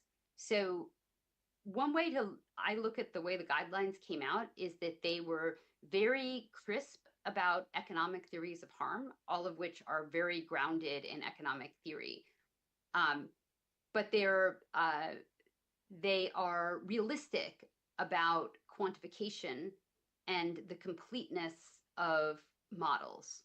So understanding that we may have a variety of different pieces of evidence that all fit into a clear economic framework, but may not have a fully complete theoretical or empirical model that captures everything. And that brings us back in line with the way that economics research is done. We look at one thing at a time. Often in our research, we know that we're looking at one thing at a time, but then we reason about how it all fits together, guided by theory. We recognize modern realities, things like non-price competition and multi-product firms, and then the rebuttals are also very important, and I'll come to that shortly. In terms of dynamics, here are some key examples, and I'll get partway through this list today. Frameworks for non-horizontal mergers, entrenchment, ecosystems, platforms, niche and nascent competitors, potential competition, serial acquisitions. All of these are things that are much more fleshed out here than in previous guidelines. I sat on many panels discussing these guidelines, and one scholar put it in a way that I liked. She said, these guidelines have not forgotten about the consumer. They're just more focused on the consumer of tomorrow rather than only the consumer of today. And I think that's what a lot of these frameworks and theories of harm are about, exactly about the impact of mergers on tomorrow's consumers. And a lot of the theories of harm are about how mergers might change the structure of future markets in a way that is not aligned with welfare. So let me start with the rebuttals. This was something that a lot of people missed in the draft version we released, and it is something that still it's important to re-elevate if you're reading quickly. The rebuttals are phrased very broadly, and they connect directly to the competition idea. So basically, they say a rebuttal evidence showing that no substantial lessening of competition is threatened by a merger is a valid rebuttal. That's kind of a catch-all. Of course, you need a clear statement of competition in order for that to have meaning, and there is a statement of competition, and there are tools to analyze and measure competition. So that all together, the tools, the competition definition, and this catch-all rebuttal idea allows you to bring forward ideas that have been discussed relating to dynamic competition. So one thing that people have worried about in the dynamic competition framework is, what if there are scale economies? What if you have two weak firms and and they want to merge in order to be a stronger competitor? In principle, that fits very neatly into this setup.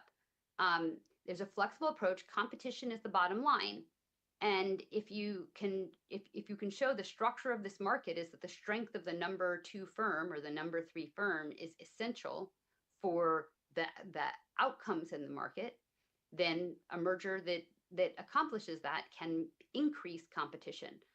But the key is that the burden is on the merging parties to show that this will be a more competitive market afterwards, and that those benefits pass through to the customers in the market who are the beneficiaries of the competition. So it's not just about my costs will be lower. The point is that this will make me a more effective competitor, which will thereby by definition pass through. And of course, you also have to consider what if that makes it easier to collude, because there's not just static competition in terms of static Nash equilibrium, but also the ability to collude, the ability to for strategic considerations that come into play. And I should say, in practice, a lot of those things are not just pricing and quality. They're like, well, if I go into this market, then they might come into that market. If I start moving in a direction that encroaches on their key customer segments, that'll toughen competition. Maybe I should move in this other direction. Let's think about how the other firm will respond when I do something. All that kind of reasoning goes outside of like the static price quantity Nash equilibrium, and having a small number of firms can make those considerations more concerning. But nonetheless, the scale economies, so you have a hurdle to come over, because you might be making strategic behavior of that sort, dynamic strategic behavior, more problematic. But if there's international competition and you need scale to compete, that's part of the analysis. And if a merger is going to pass through to better competition, better global competition, then that's part of our framework, and that's part of the 2023 merger guidelines framework. I keep saying our. I'm not in government, so apologies for the slips. And so finally, merger specificity, and the burdens on the merging parties to show that mergers of complements will result in merger-specific benefits. And that was a pretty controversial point, I would say, probably the most controversial out of all of this. But it partly comes from the agency's experience seeing that, in fact, before a merger, they find ways to internalize externalities, and merger retrospectives where after mergers, firms still didn't actually fully internalize externalities, and efficiency benefits didn't materialize as promised. So that helps motivate a more putting the burden on the merging parties to show why they're different. The risk assessment framework, again, maybe we elaborate on that in pretty substantial. The merger guidelines elaborate on that. They talk about a reasonable probability of substantially lessening competition. And I've talked about some of these benefits already. It aligns economic evidence and expert testimony more closely with best research practice. You model some things and you don't model other things. But if you see in a simple model a problem, then that problem may generalize to a more complex model. But you have to recognize that your models are often only measuring the shorter term things. And so we have to have it, for dynamics, we may just have an economic framework where we put in a mixture of evidence, some quantitative evidence, some documentary evidence, some qualitative evidence, and sometimes bounds. Just here, the monopoly profits are so large relative to whatever's happening in the short run that it's likely that will drive incentives, even if you can't quantify it. I'm a little bit short on time, so I think I'm actually going to skip over this and go straight to entrenchment.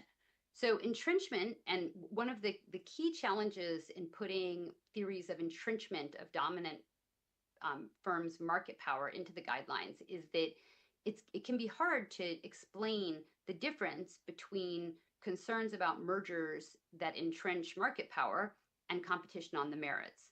After all, a merger that helps a company make its products better will also make it hard for people to compete with them. So how do you tell the difference? And drafting that was pretty challenging, and we got a lot of feedback on the draft guidelines that were released in 2023. In the final that were released, and they rely on concepts and terminology from the monopolization literature. They talk about distinguishing anti-competitive entrenchment from growth, and they use words like exclusionary conduct. And a lot of the language and terminology in that guideline is drawn from a literature where we have a lot of experience trying to distinguish those concepts. Another really important thing that this does is it says, hey, if you've got a dominant firm, like I'm investigating a merger where this firm is dominant, they've been dominant for a long time, they're earning lots of profits, it's no secret that they're earning lots of profits. The simplest theory says like entry should have already occurred. Somebody should have come and competed away those profits. So why hasn't that happened? And whatever it is your theory about what's going to happen after the merger or the risk of the merger needs to grapple with the forces that led to the situation we're in today. And in particular, looking at whether a merger relates to, reinforces, or supplements the sources of market power, the barriers to entry. And so the dynamic concepts that are involved here are that creating or preserving dominance can be an important motivation for the merger and also a driver of post-acquisition behavior. They might undertake costly short-term strategies to get long-term benefits of dominance. And so the agencies are thinking about these long-term impact of the merger on market power and industry dynamics. They also, the guidelines have a little bit of a nod to ecosystems, which has come up in European antitrust as well. Everybody defines it a little differently and talks about the concepts differently. One of the things that the 2023 guidelines talk about is how a nascent competitive threat might be a firm that serves a niche and they overcome entry barriers by just being really good at one small thing or one segment, but then they might grow or add to them over time and grow into a constraint.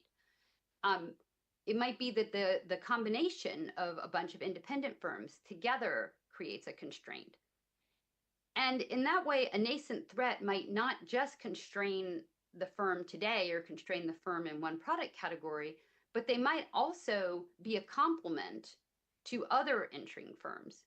So if you're another entering firm coming in a different niche, you might say, well, who's going to buy my product? And why would they forego this great established dominant product that everybody's buying? How can I get consumers off of that onto my small niche product that's better at what it does?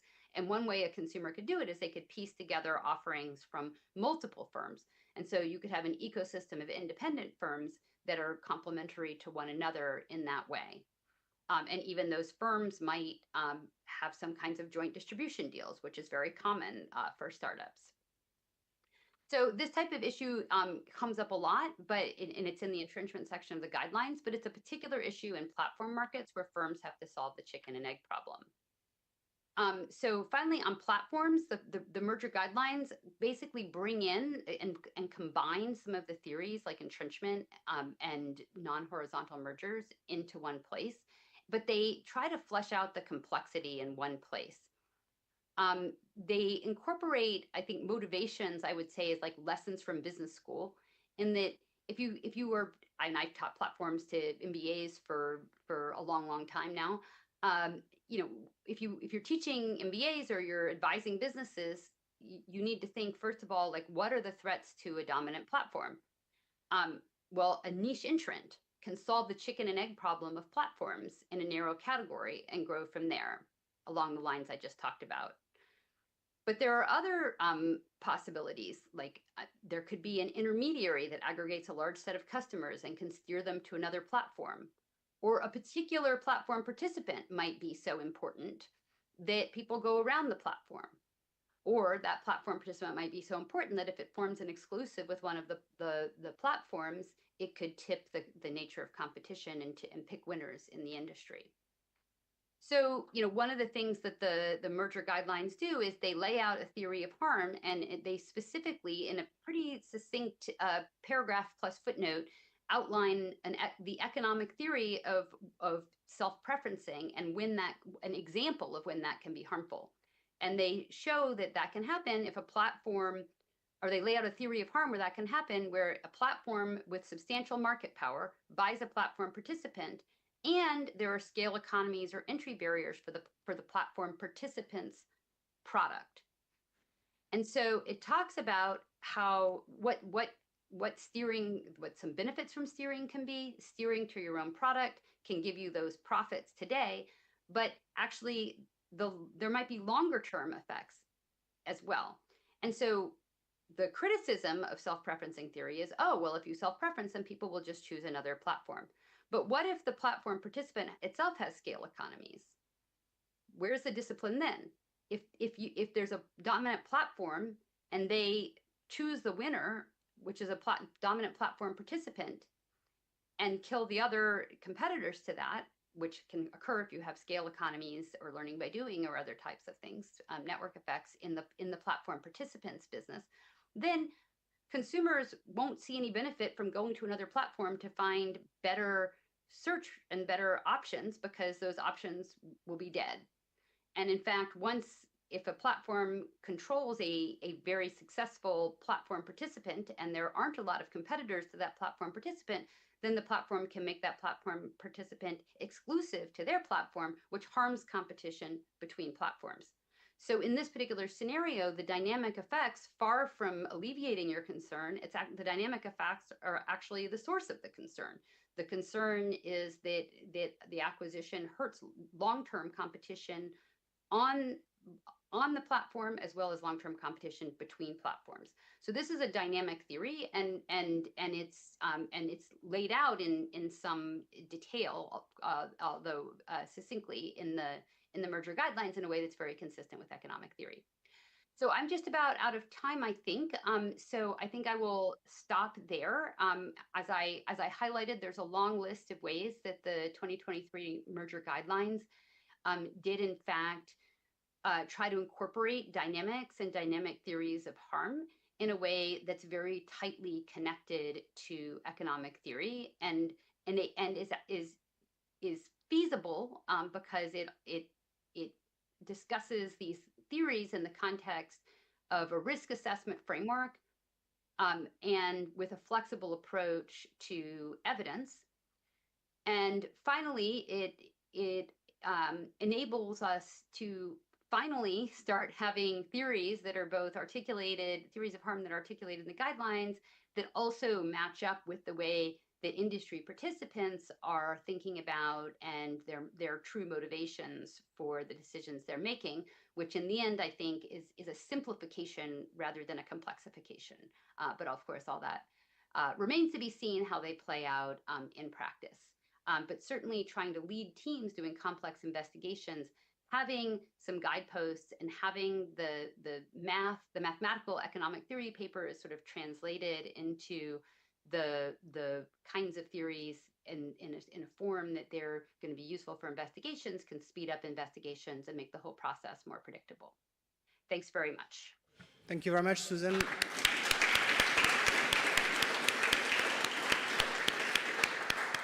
Okay, so we're going to take 5-10 minutes for questions and answers, and then we'll do the break. Are there any comments or questions? David. Susan, excellent presentation. Thank you. You mentioned the need to have a coherent theory of the sources of dominance, and I was wondering whether the study of capabilities would flow into that. And I was also wondering about the merger guidelines, where there is a heading, actually, I think, which invites or requires one to look at both incentives and capabilities. But then there's no content in the guidelines whatsoever, at least that I noticed, with respect to what is the nature of capabilities and how does one study capabilities. So it's a two-barreled question that relates to how do organizational capabilities and business level capabilities come into play in the frameworks that you're using? So great question. So capability and ability are actually, I think they're capability, I think you're part of knowing where you're coming from in the strategy literature. Of course, capability is a defined and studied term there, while ability and incentive and ability is also a defined and studied term. I think in the drafting of the guidelines, in researching, it seemed like the line between ability and incentive was often blurry and was not consistently applied. And so it seemed that trying to draw that line created complication in exposition that wasn't really necessary. So you can see the result of a decision to kind of lump together incentive and ability in the non-horizontal discussions. So that's a choice. It's kind of hard to actually to draw the line. In terms of firm capabilities as being important, that is, of course, a tricky one because capabilities, there's a lot of literature about how hard it is to change capabilities, but yet, sometimes they do change and they sometimes change when they need to change.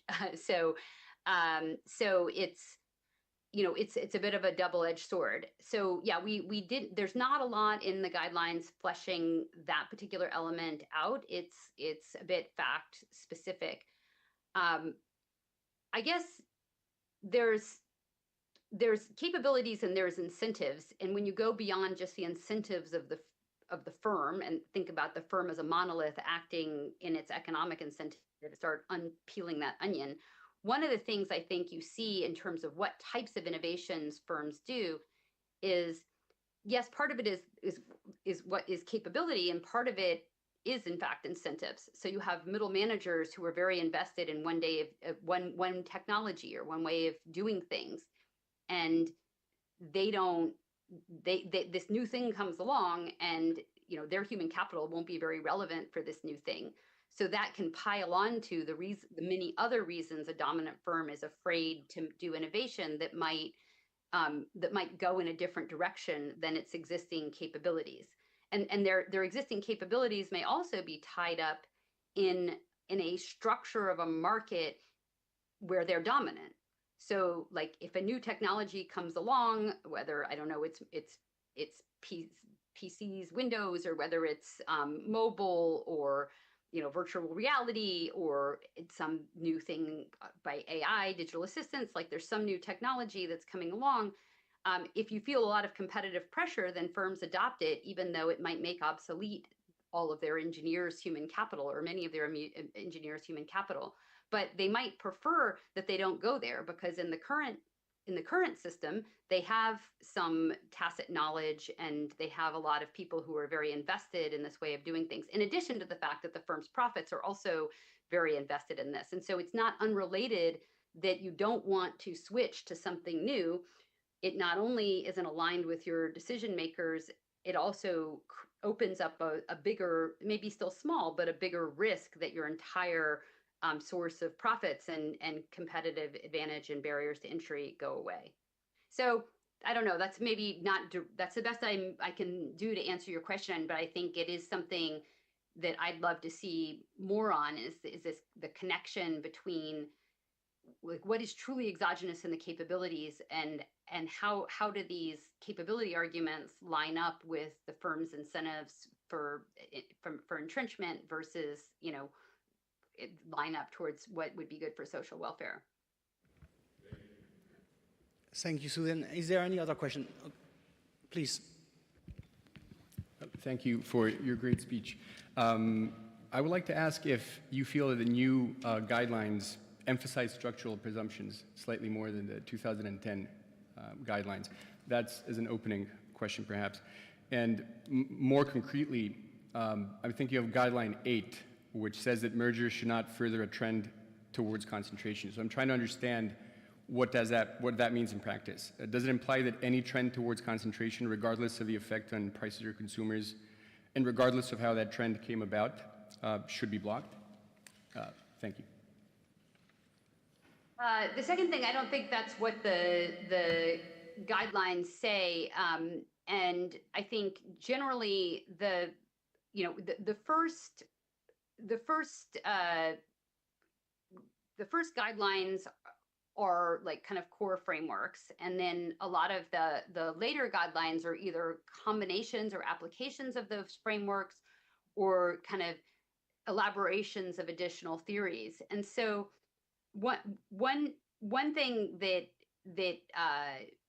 this section talks about is that you're going to look at the whole series, a whole series of acquisitions, and you're going to look at the history, the current and future incentives, and so it seems pretty uncontroversial that you're going to want to understand the merger in the context of what's been happening.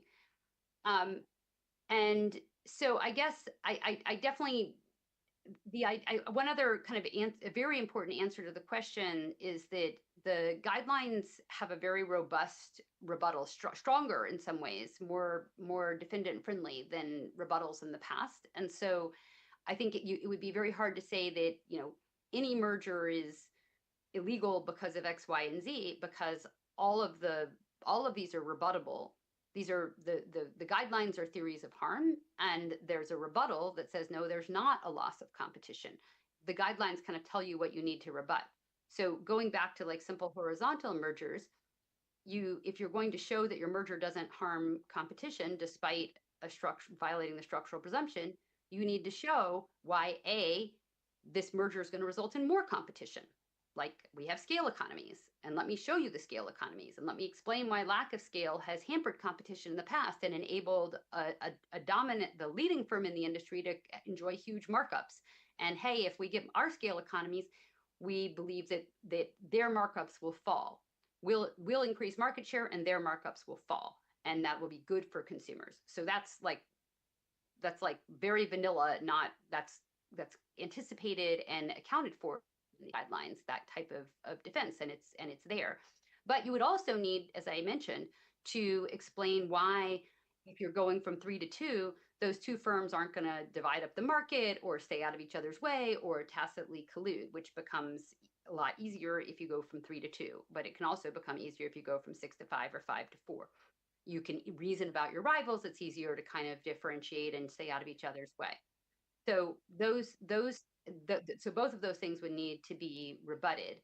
I think that what's a little different about these guidelines is that they do kind of separate out the theory of harm from the rebuttal. But the rebuttal is very, very flexible, and would account for the most important dynamic innovation stories that people would think about. Okay, so one last short question from Richard to Susan, and then we close here. Thank you, Susan. There's a section in the guidelines on innovation competition, and it says something to the effect that the agencies might define markets in different ways to reflect the competitive circumstances. So I would just say hint research and development markets, which are still in the IP guidelines, but haven't made their way into the merger guidelines. So what were you thinking about when in that paragraph about alternative market definition for our research and development and innovation? Well, so I think it is intended to be flexible and to account for those types of scenarios where you might have, where I guess I don't know that I have that much to add to what's written. It's intended to be flexible and to account for not just like the standard case where you can kind of, what product you're innovating for. So like these two drug companies are racing for a particular drug. And so I can like very cleanly say, all right, I'm looking for the future market for, certain type of vaccine. And so I can reason about what competition looks like in that market, but also situations where you might be earlier stage. And so there's more of a it's not as clear what that final product market will be. Okay, thank you very much, Susan. So I think it's time to close now. I want to express gratitude for engaging with us online and giving us this deep dive into the merger guidelines and all the hard work that has gone into the text. So thank you very much for explaining all this and setting out the thinking behind. There will be other opportunities maybe for you to join us in Florence in the future. This is a repeated game, as the economists say, and we're in for the long game. You know, David Tiss would certainly confirm this. So thanks again, a round of applause for our keynote speaker, and see you at some point in the future. Thank you so much, and apologies again to not be there. Florence is a lovely place to be, especially with all those brilliant people, so thank you. Okay, thanks, Susan. Okay, so we have 45 minutes of break now, and we reconvene for a very light fireside chat between Philip and David before dinner. Okay, reception outside. Thank you.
Okay. All right, good evening. Take a seat. This is a fireside chat. There will be no fire, no real fire. Don't take things literally. We are going to try to have and no chat, unilateral statements. And we're going to try to run this very smoothly and easily to close the day. So I'm joined here on the panel by two giants, David Thies, you know David, Philip Lowe, you know Philip. And I thought I would start by asking, you know, both of you, did you ever work together? No, I come from an academic family, but I didn't do anything academic except to go to Oxford and business school. And I went into industry because my father told me to go into academia. No, well, we haven't met before, and while I'm in academia, I'm also in industry, if that's the right term, through the Berkeley Research Group and various other organizations, and also a small venture capital firm. All right, so that sets us on a good foundation. So you don't know each other. What do you know about each other's work?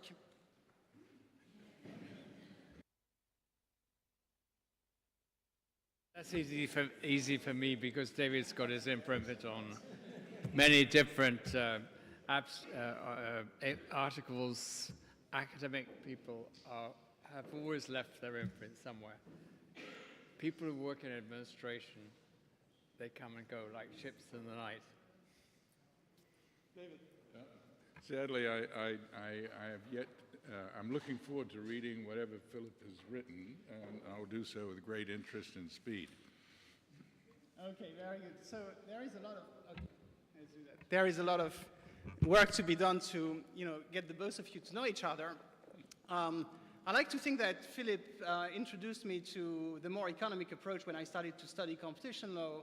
This was the time where the more economic approach was coming in, and I always found that a very good, you know, time to study competition law because it was all about making the law more rational, clear, and explicit about what it's trying to achieve. So I benefited a lot from studying competition law at a time where you were one of the architects of that really, you know, shift into a more rational application of the law. And I learned a lot from you, David, when I started to think about these digital firms and the Silicon Valley economy, if you will, studying your work on dynamic functioning capabilities. So I can say that even though you don't know each other through me as a hub, I think I'm going to try to let the two of you know yourself better. So I thought maybe I could just start by, you know, taking something that everyone has been discussing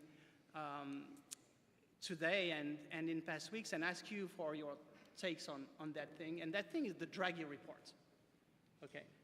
So the Draghi report is a bit like a big Christmas tree. There's something for everyone in the Draghi report, right? And so the people that like enforcement will say, oh, the Draghi report is pro-enforcement, and the people that don't like enforcement will say, you see, the Draghi report is not really, you know, in favor of enforcement, and, you know, Draghi says a lot of things, and it's a bit confusing. So I thought I would ask both of you, what are the three best ideas in the Draghi report? Well, I like the report because it's very honest and transparent in explaining Europe's predicament. And even though people probably know that viscerally, it's important to have a public official of his respect state what we all know to be true and lead policymakers towards trying to deal with the dilemmas. So I like the fact that it's honest. And it presents bad news. And it also, however, says the way out of this, of course, is through innovation. Doesn't give a lot of ideas. In my view, it spends too much time talking about new government programs and, you know, the $800 billion a year or whatever it is that's required. To me, and since Europe doesn't have that money anyway, the real question is, how do you make Europe a more attractive investment environment.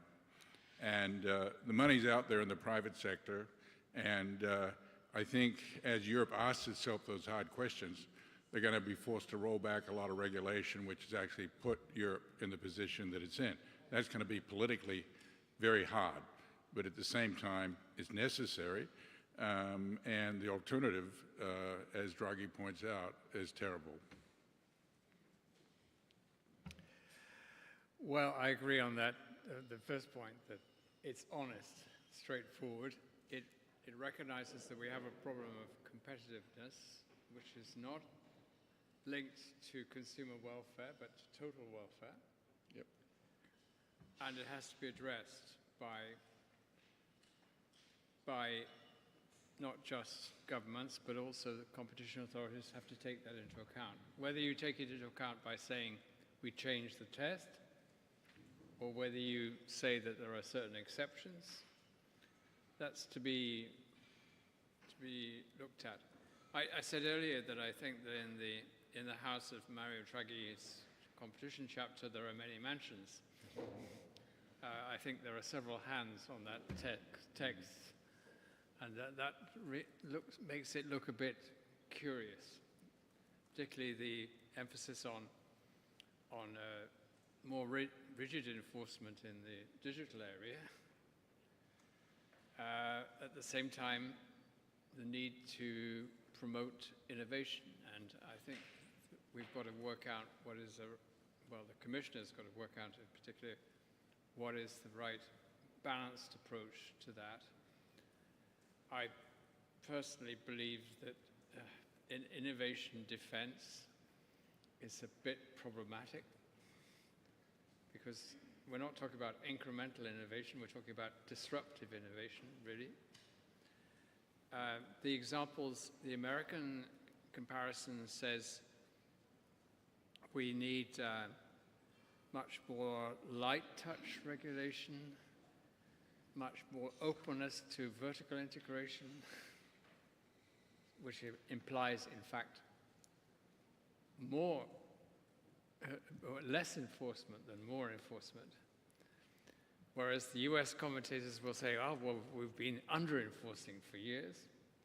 So there's a underlying contradiction there which needs to be addressed. I don't think it's impossible to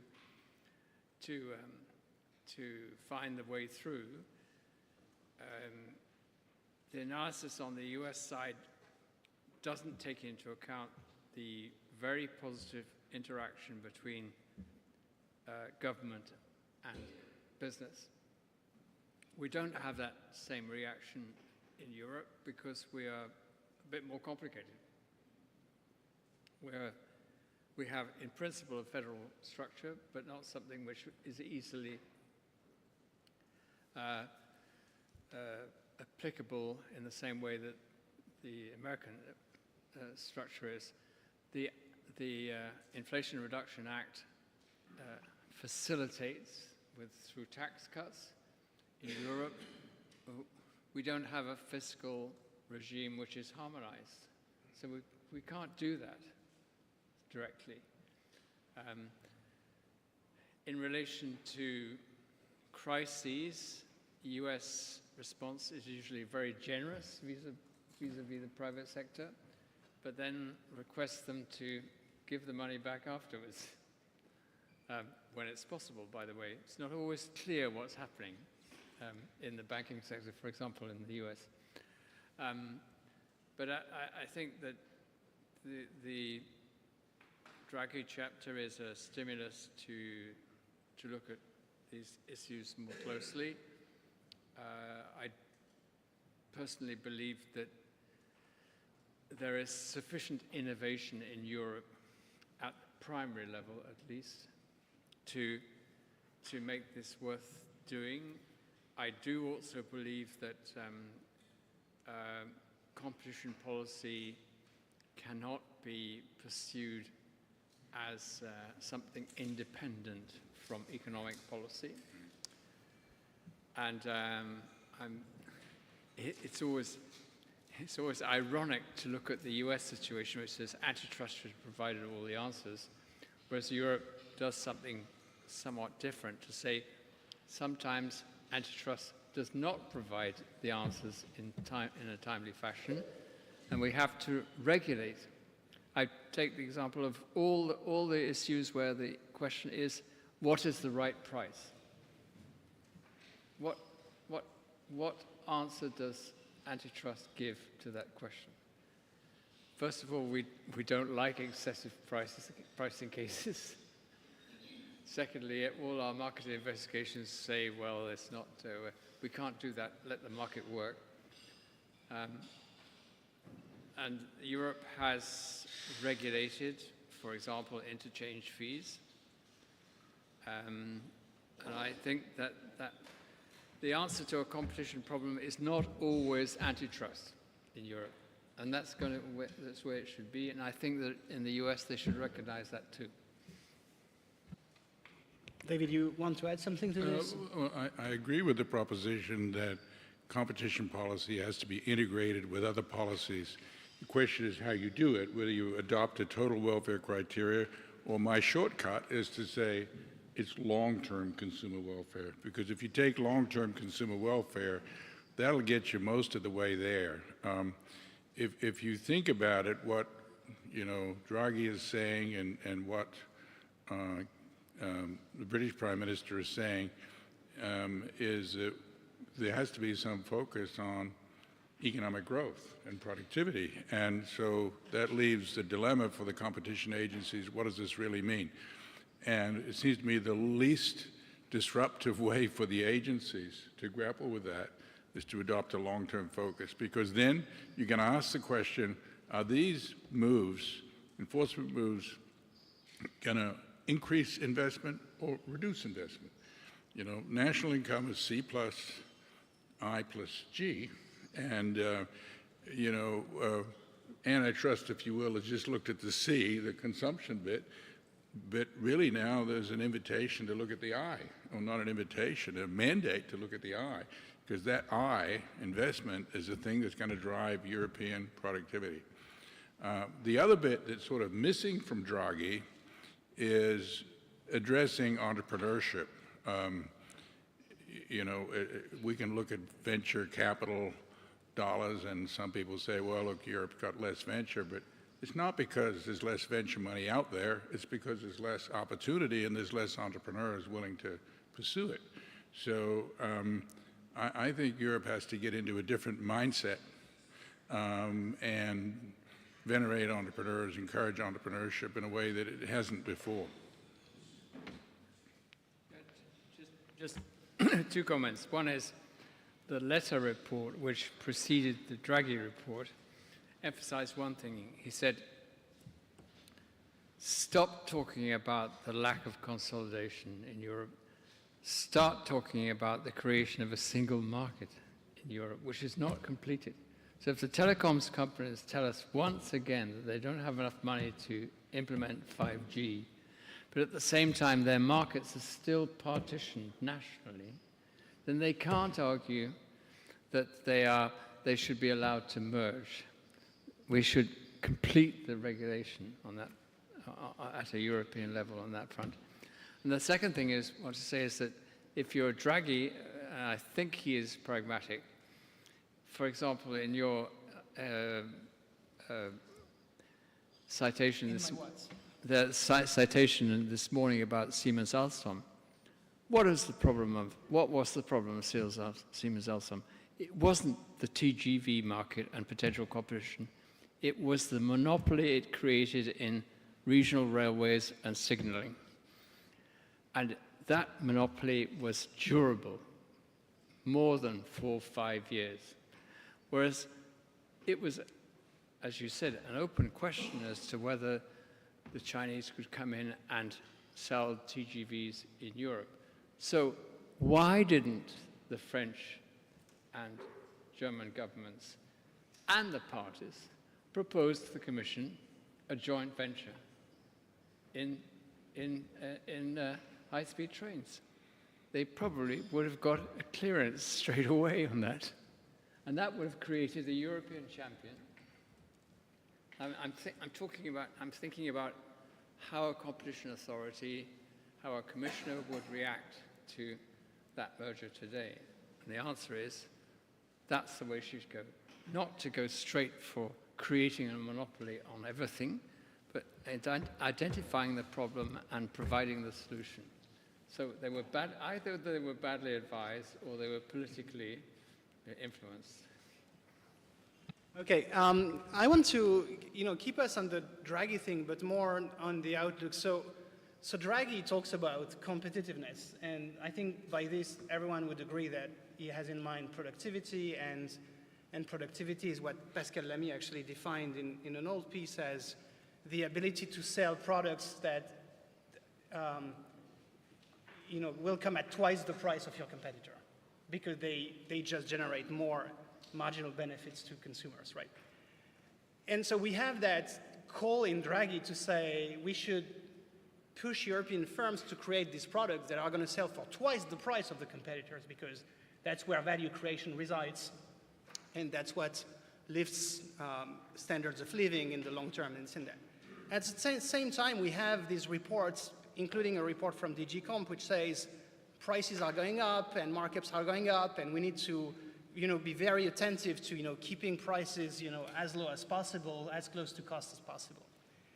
So maybe both policies, a policy that promotes productivity / high prices in the form of additional benefits to users, and a policy that returns price as low as cost, is possible, but then you probably need to have a sort of separation between the industries in which you want to have these two policies. And so what, in terms of industry specificity, where would you see the scope for more of this productivity policy? And by contrast, more of the traditional competition enforcement that tries to commodify industry through prices going down to cost. So, which one would you pick as an advisor to a political policymaker, right? Where would you sort of go full on with antitrust? And where would you go full on with maybe a more total welfare approach? David. Well, first of all, with innovation and higher productivity, it doesn't mean high prices. It might be initially higher prices for a superior service, but then, of course, the price comes down very quickly. So, innovation is not inflationary. It's sort of the opposite. But I suppose your question is, where would you, do you need sectoral policies? And indeed, a lot of Draghi was about looking at automotive, looking at energy, et cetera, et cetera. Whereas I think, and that's probably relevant, but at the same time, I think there has to be some across-the-board analysis of why there is so little entrepreneurship, scalable entrepreneurship in Europe. I mean, China and the United States are both very strong in this area, and Europe is not. And, is it insufficient venture money? I don't think so. Is it the fragmented market? Maybe that's part of it. But I don't see enough things that are starting and getting to mid-scale and can't get the rest of the way. So I think Europeans rush too quickly to the fragmented market answer whenever they want to excuse the lack of entrepreneurship and digital enterprise formation. I mean, everyone always says that in front of challenges, somewhere in the US will try 10 things and succeed in 2. And whereas a European would try 2 things and maybe succeed in 1, which is the kind of mental attitude of entrepreneurship, which I'm not sure is going to change immediately. That the European approach is more careful, but it's very interesting that European companies and startups in that position frequently go to the US very quickly. And that's something which governments That's and because agencies the Malheur should is supportive, and it's not necessarily the financial capital; it's the attitudinal Malheur. Yeah, this is something that Europe can change if it wants to. It doesn't cost much to change attitudes. And if we're serious about, I mean, I'm not an absolute devotee of Schumpeter, but nevertheless, it's common sense that if someone's not doing incremental innovation, incremental innovation, you can double your sales force, or you can double your after sales. You can make some improvements to packaging on products, but more disruptive, more discontinuous innovation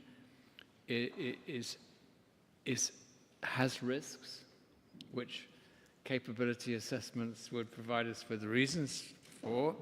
Companies have to say, are we prepared to go into that market, spend this amount of money?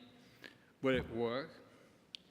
And if it does, if they launch it and it produces prices which are twice as high as the average, well, that's the reward for real innovation.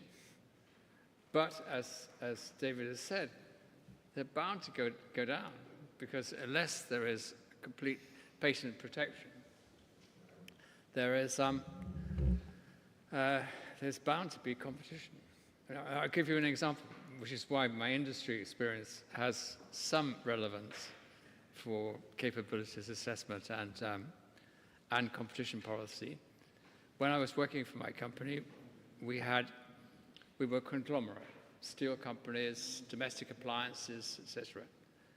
And one of our companies, one of our engineers, invented an electric kettle which switched off automatically when the water was boiling, which is great. And in the UK, we had a 40% market share. I worked in the division at the time, and our managing director asked a market research company to say whether there was any potential in France and Germany for this kind of product.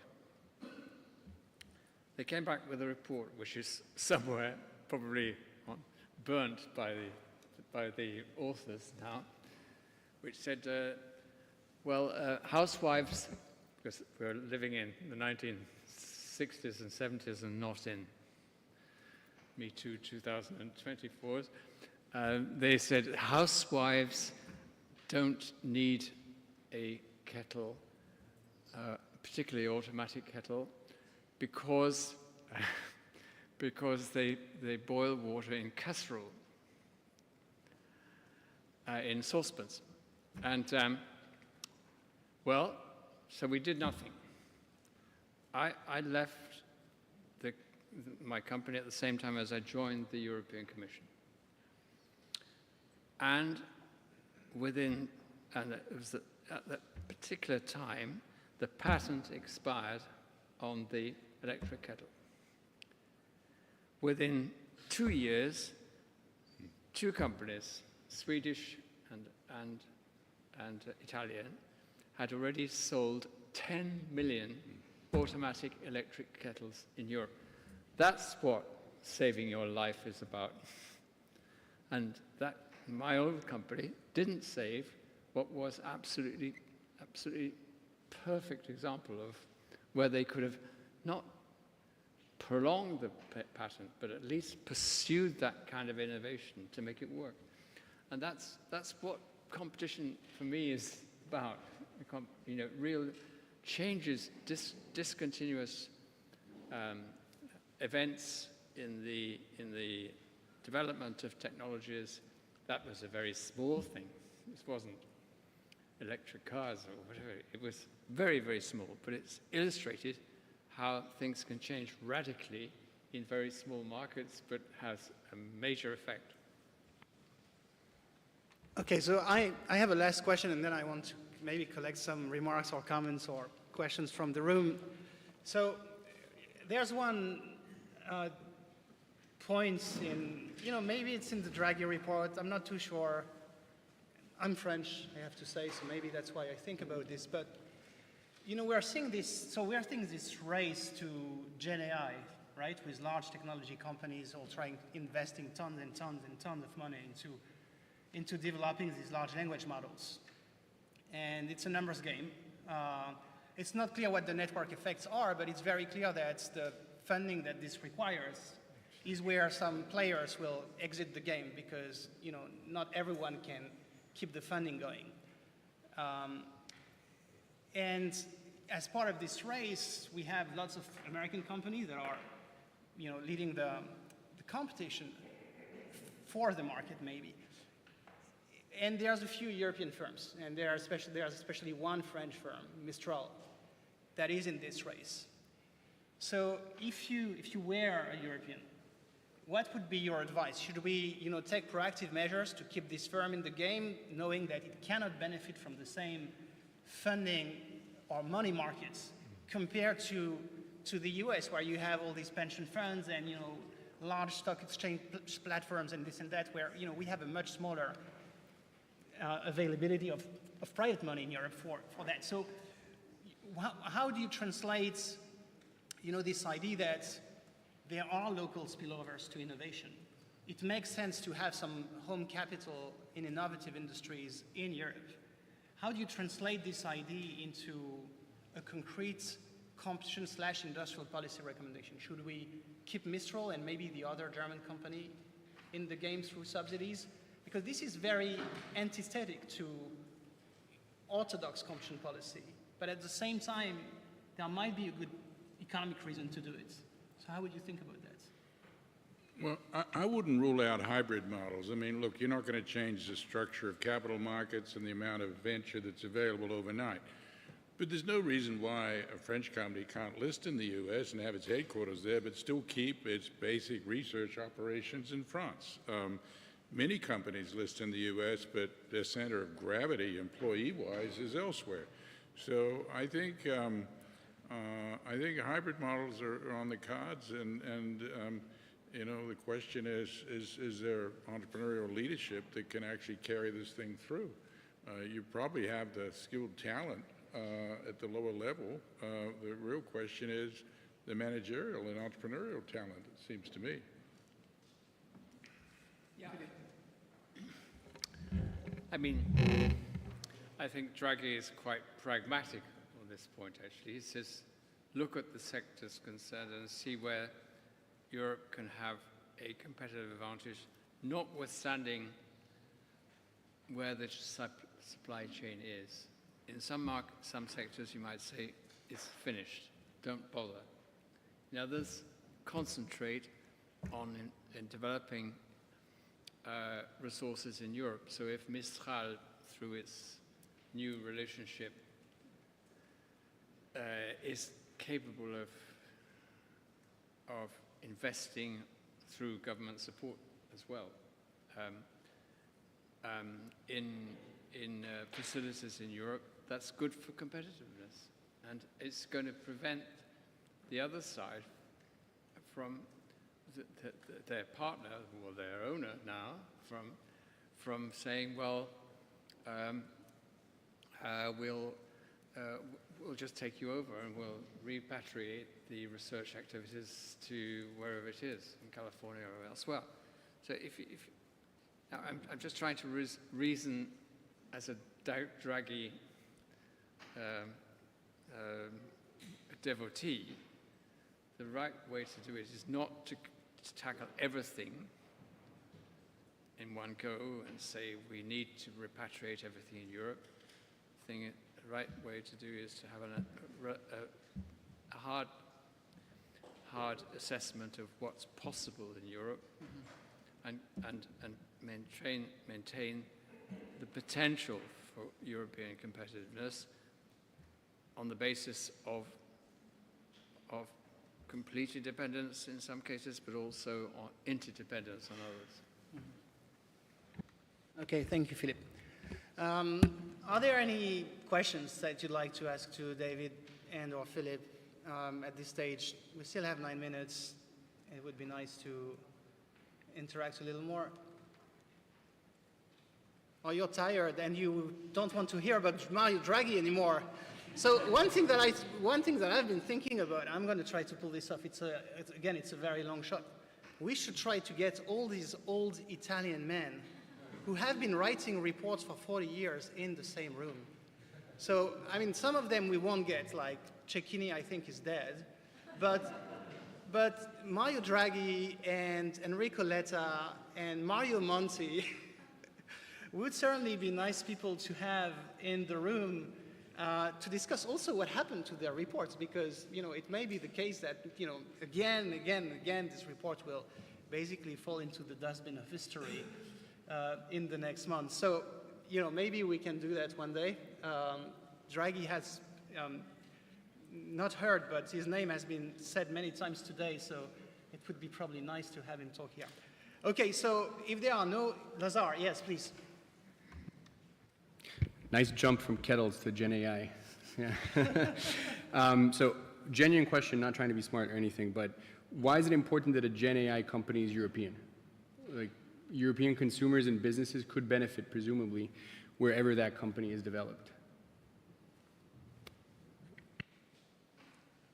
What was the question? Why did it? The question was, is there any economic logic to having some digital assets, I would suppose, in European hands? Yeah.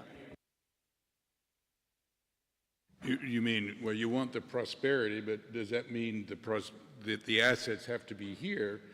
Well, even when the capital is coming from the venture world, it could be funneled from Europe to the United States and back out again. I mean, we don't know the identity of a lot of the capital that comes in through venture.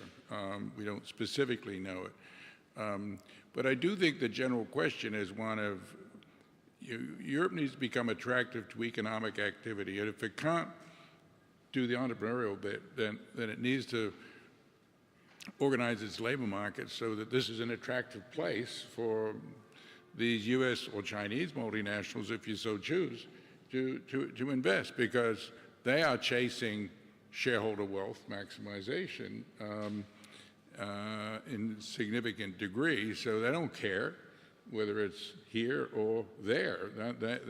Even if it originates in America, there's no flag flying on the company in general, unless it's a defense contractor.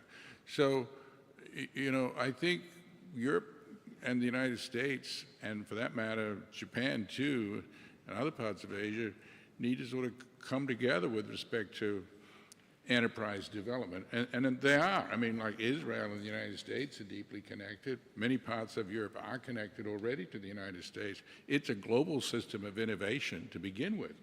Europe just has to try and capture a larger share of the gains. And those gains are not necessarily the profits. That's peanuts compared to the employment effects. Well, not peanuts, but it's a smaller piece. The employment effect is the total. If Europe's after the total number of dollars, it's the employment effect. So there you've got to do something to your labor market so that it's attractive for somebody to come in, hire this great European talent, but if for some reason you need to change, you're not then hampered by all kinds of employment restrictions. So I think you have to look again at your labor laws to create the flexibility in the labor market, which just does exist more or less in the United States and definitely does not exist here. I agree with all that. I mean, there are certain things, however, which are facts. One is, by the way, first of all, Europe isn't totally devoid of high-tech companies. Correct. It's quite good on enterprise, corporate related companies like SAP in Germany, and also certain categories of microprocessor in the Netherlands. But what's missing is the capacity for both companies and governments to have the confidence to invest and to persuade those who've got capital to come in and support what's going on here. And I don't think the game is lost. I mean, Draghi himself says the game is not yet lost. He just presents this long corridor of despair. But I don't think the game is lost. But it does require some deft handling of this, and it does require particularly complicity and cooperation between governments to make sure these things happen?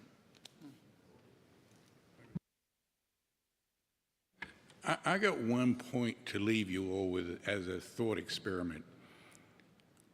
Could Elon Musk possibly set up business in Europe? My sense is he would get spat out, and he would suffer such deep frustration that he could not, design, develop reusable rockets. There's a great quote from the European Space Agency a decade ago where they were laughing at this notion. It said science fiction, this reusable rocket stuff, and of course, we've seen multiple demonstrations that it's not science fiction, it's reality.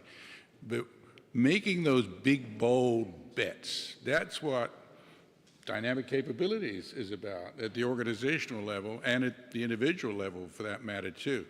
That spirit and that enterprise is missing. And Draghi didn't even skirt around he didn't put his finger on that at all. And anybody that sort of spent time in both places, trying to do business in both places, knows that it's a major factor. Yeah, if you two facts which are quite significant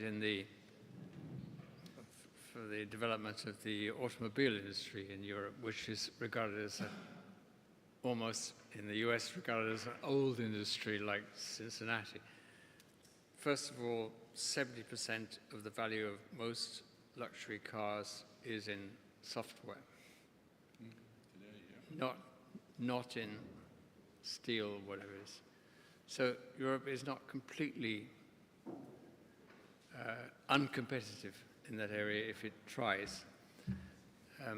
Secondly, when the BMW board, and I got this from one of the directors of the governing board of BMW, 3 years ago they were asked, they asked their engineers to come into the board meeting with a Tesla motor and to dismantle it in front of them. And the managing director of the Vorstandsvorsitzende said, how long will it take for us to do the same? Which is a question which would be often asked in Japan 20 years ago. And the reply was it would take us at least 5 years. In fact, they have done it in 3 years. So we shouldn't underestimate the capacity of Europe to, I wouldn't say catch up, but at least maintain some dynamism there. And you can see it too in the French industry, which apparently, according to most French politicians, doesn't exist anymore, the industrial sector. But when you look at the inside of a Renault car or a Peugeot car, you have to say, well, they didn't do too badly in this race. You can say, if you go to where we all live in Belgium, at the coast in Zeebrugge, you can see thousands of Chinese electric cars lined up to be sold. But one of the reasons why they're lined up to be sold is because the incumbents, French and German, have become more competitive. So I'm not going to give up hope on it. So it's great to finish on an optimistic note about the French car industry that took 3 years to replicate a Tesla. Meanwhile, the Chinese had already produced the cars. So I'm glad you bring up some optimism. I'm also optimistic about our collective intelligence to understand the type of existential challenge. I think Draghi talked about decades of agony. He used the word agony, I think. And I'm pretty sure that Europe will stand with the benefit of the experience of its American friends to the challenge and try to work out and work up its competitiveness and productivity levels. Okay, so I invite you all to dinner now. It was a long day. There were lots of things said. We're continuing tomorrow, but now it's time for a good meal and some drinks. Thank you very much.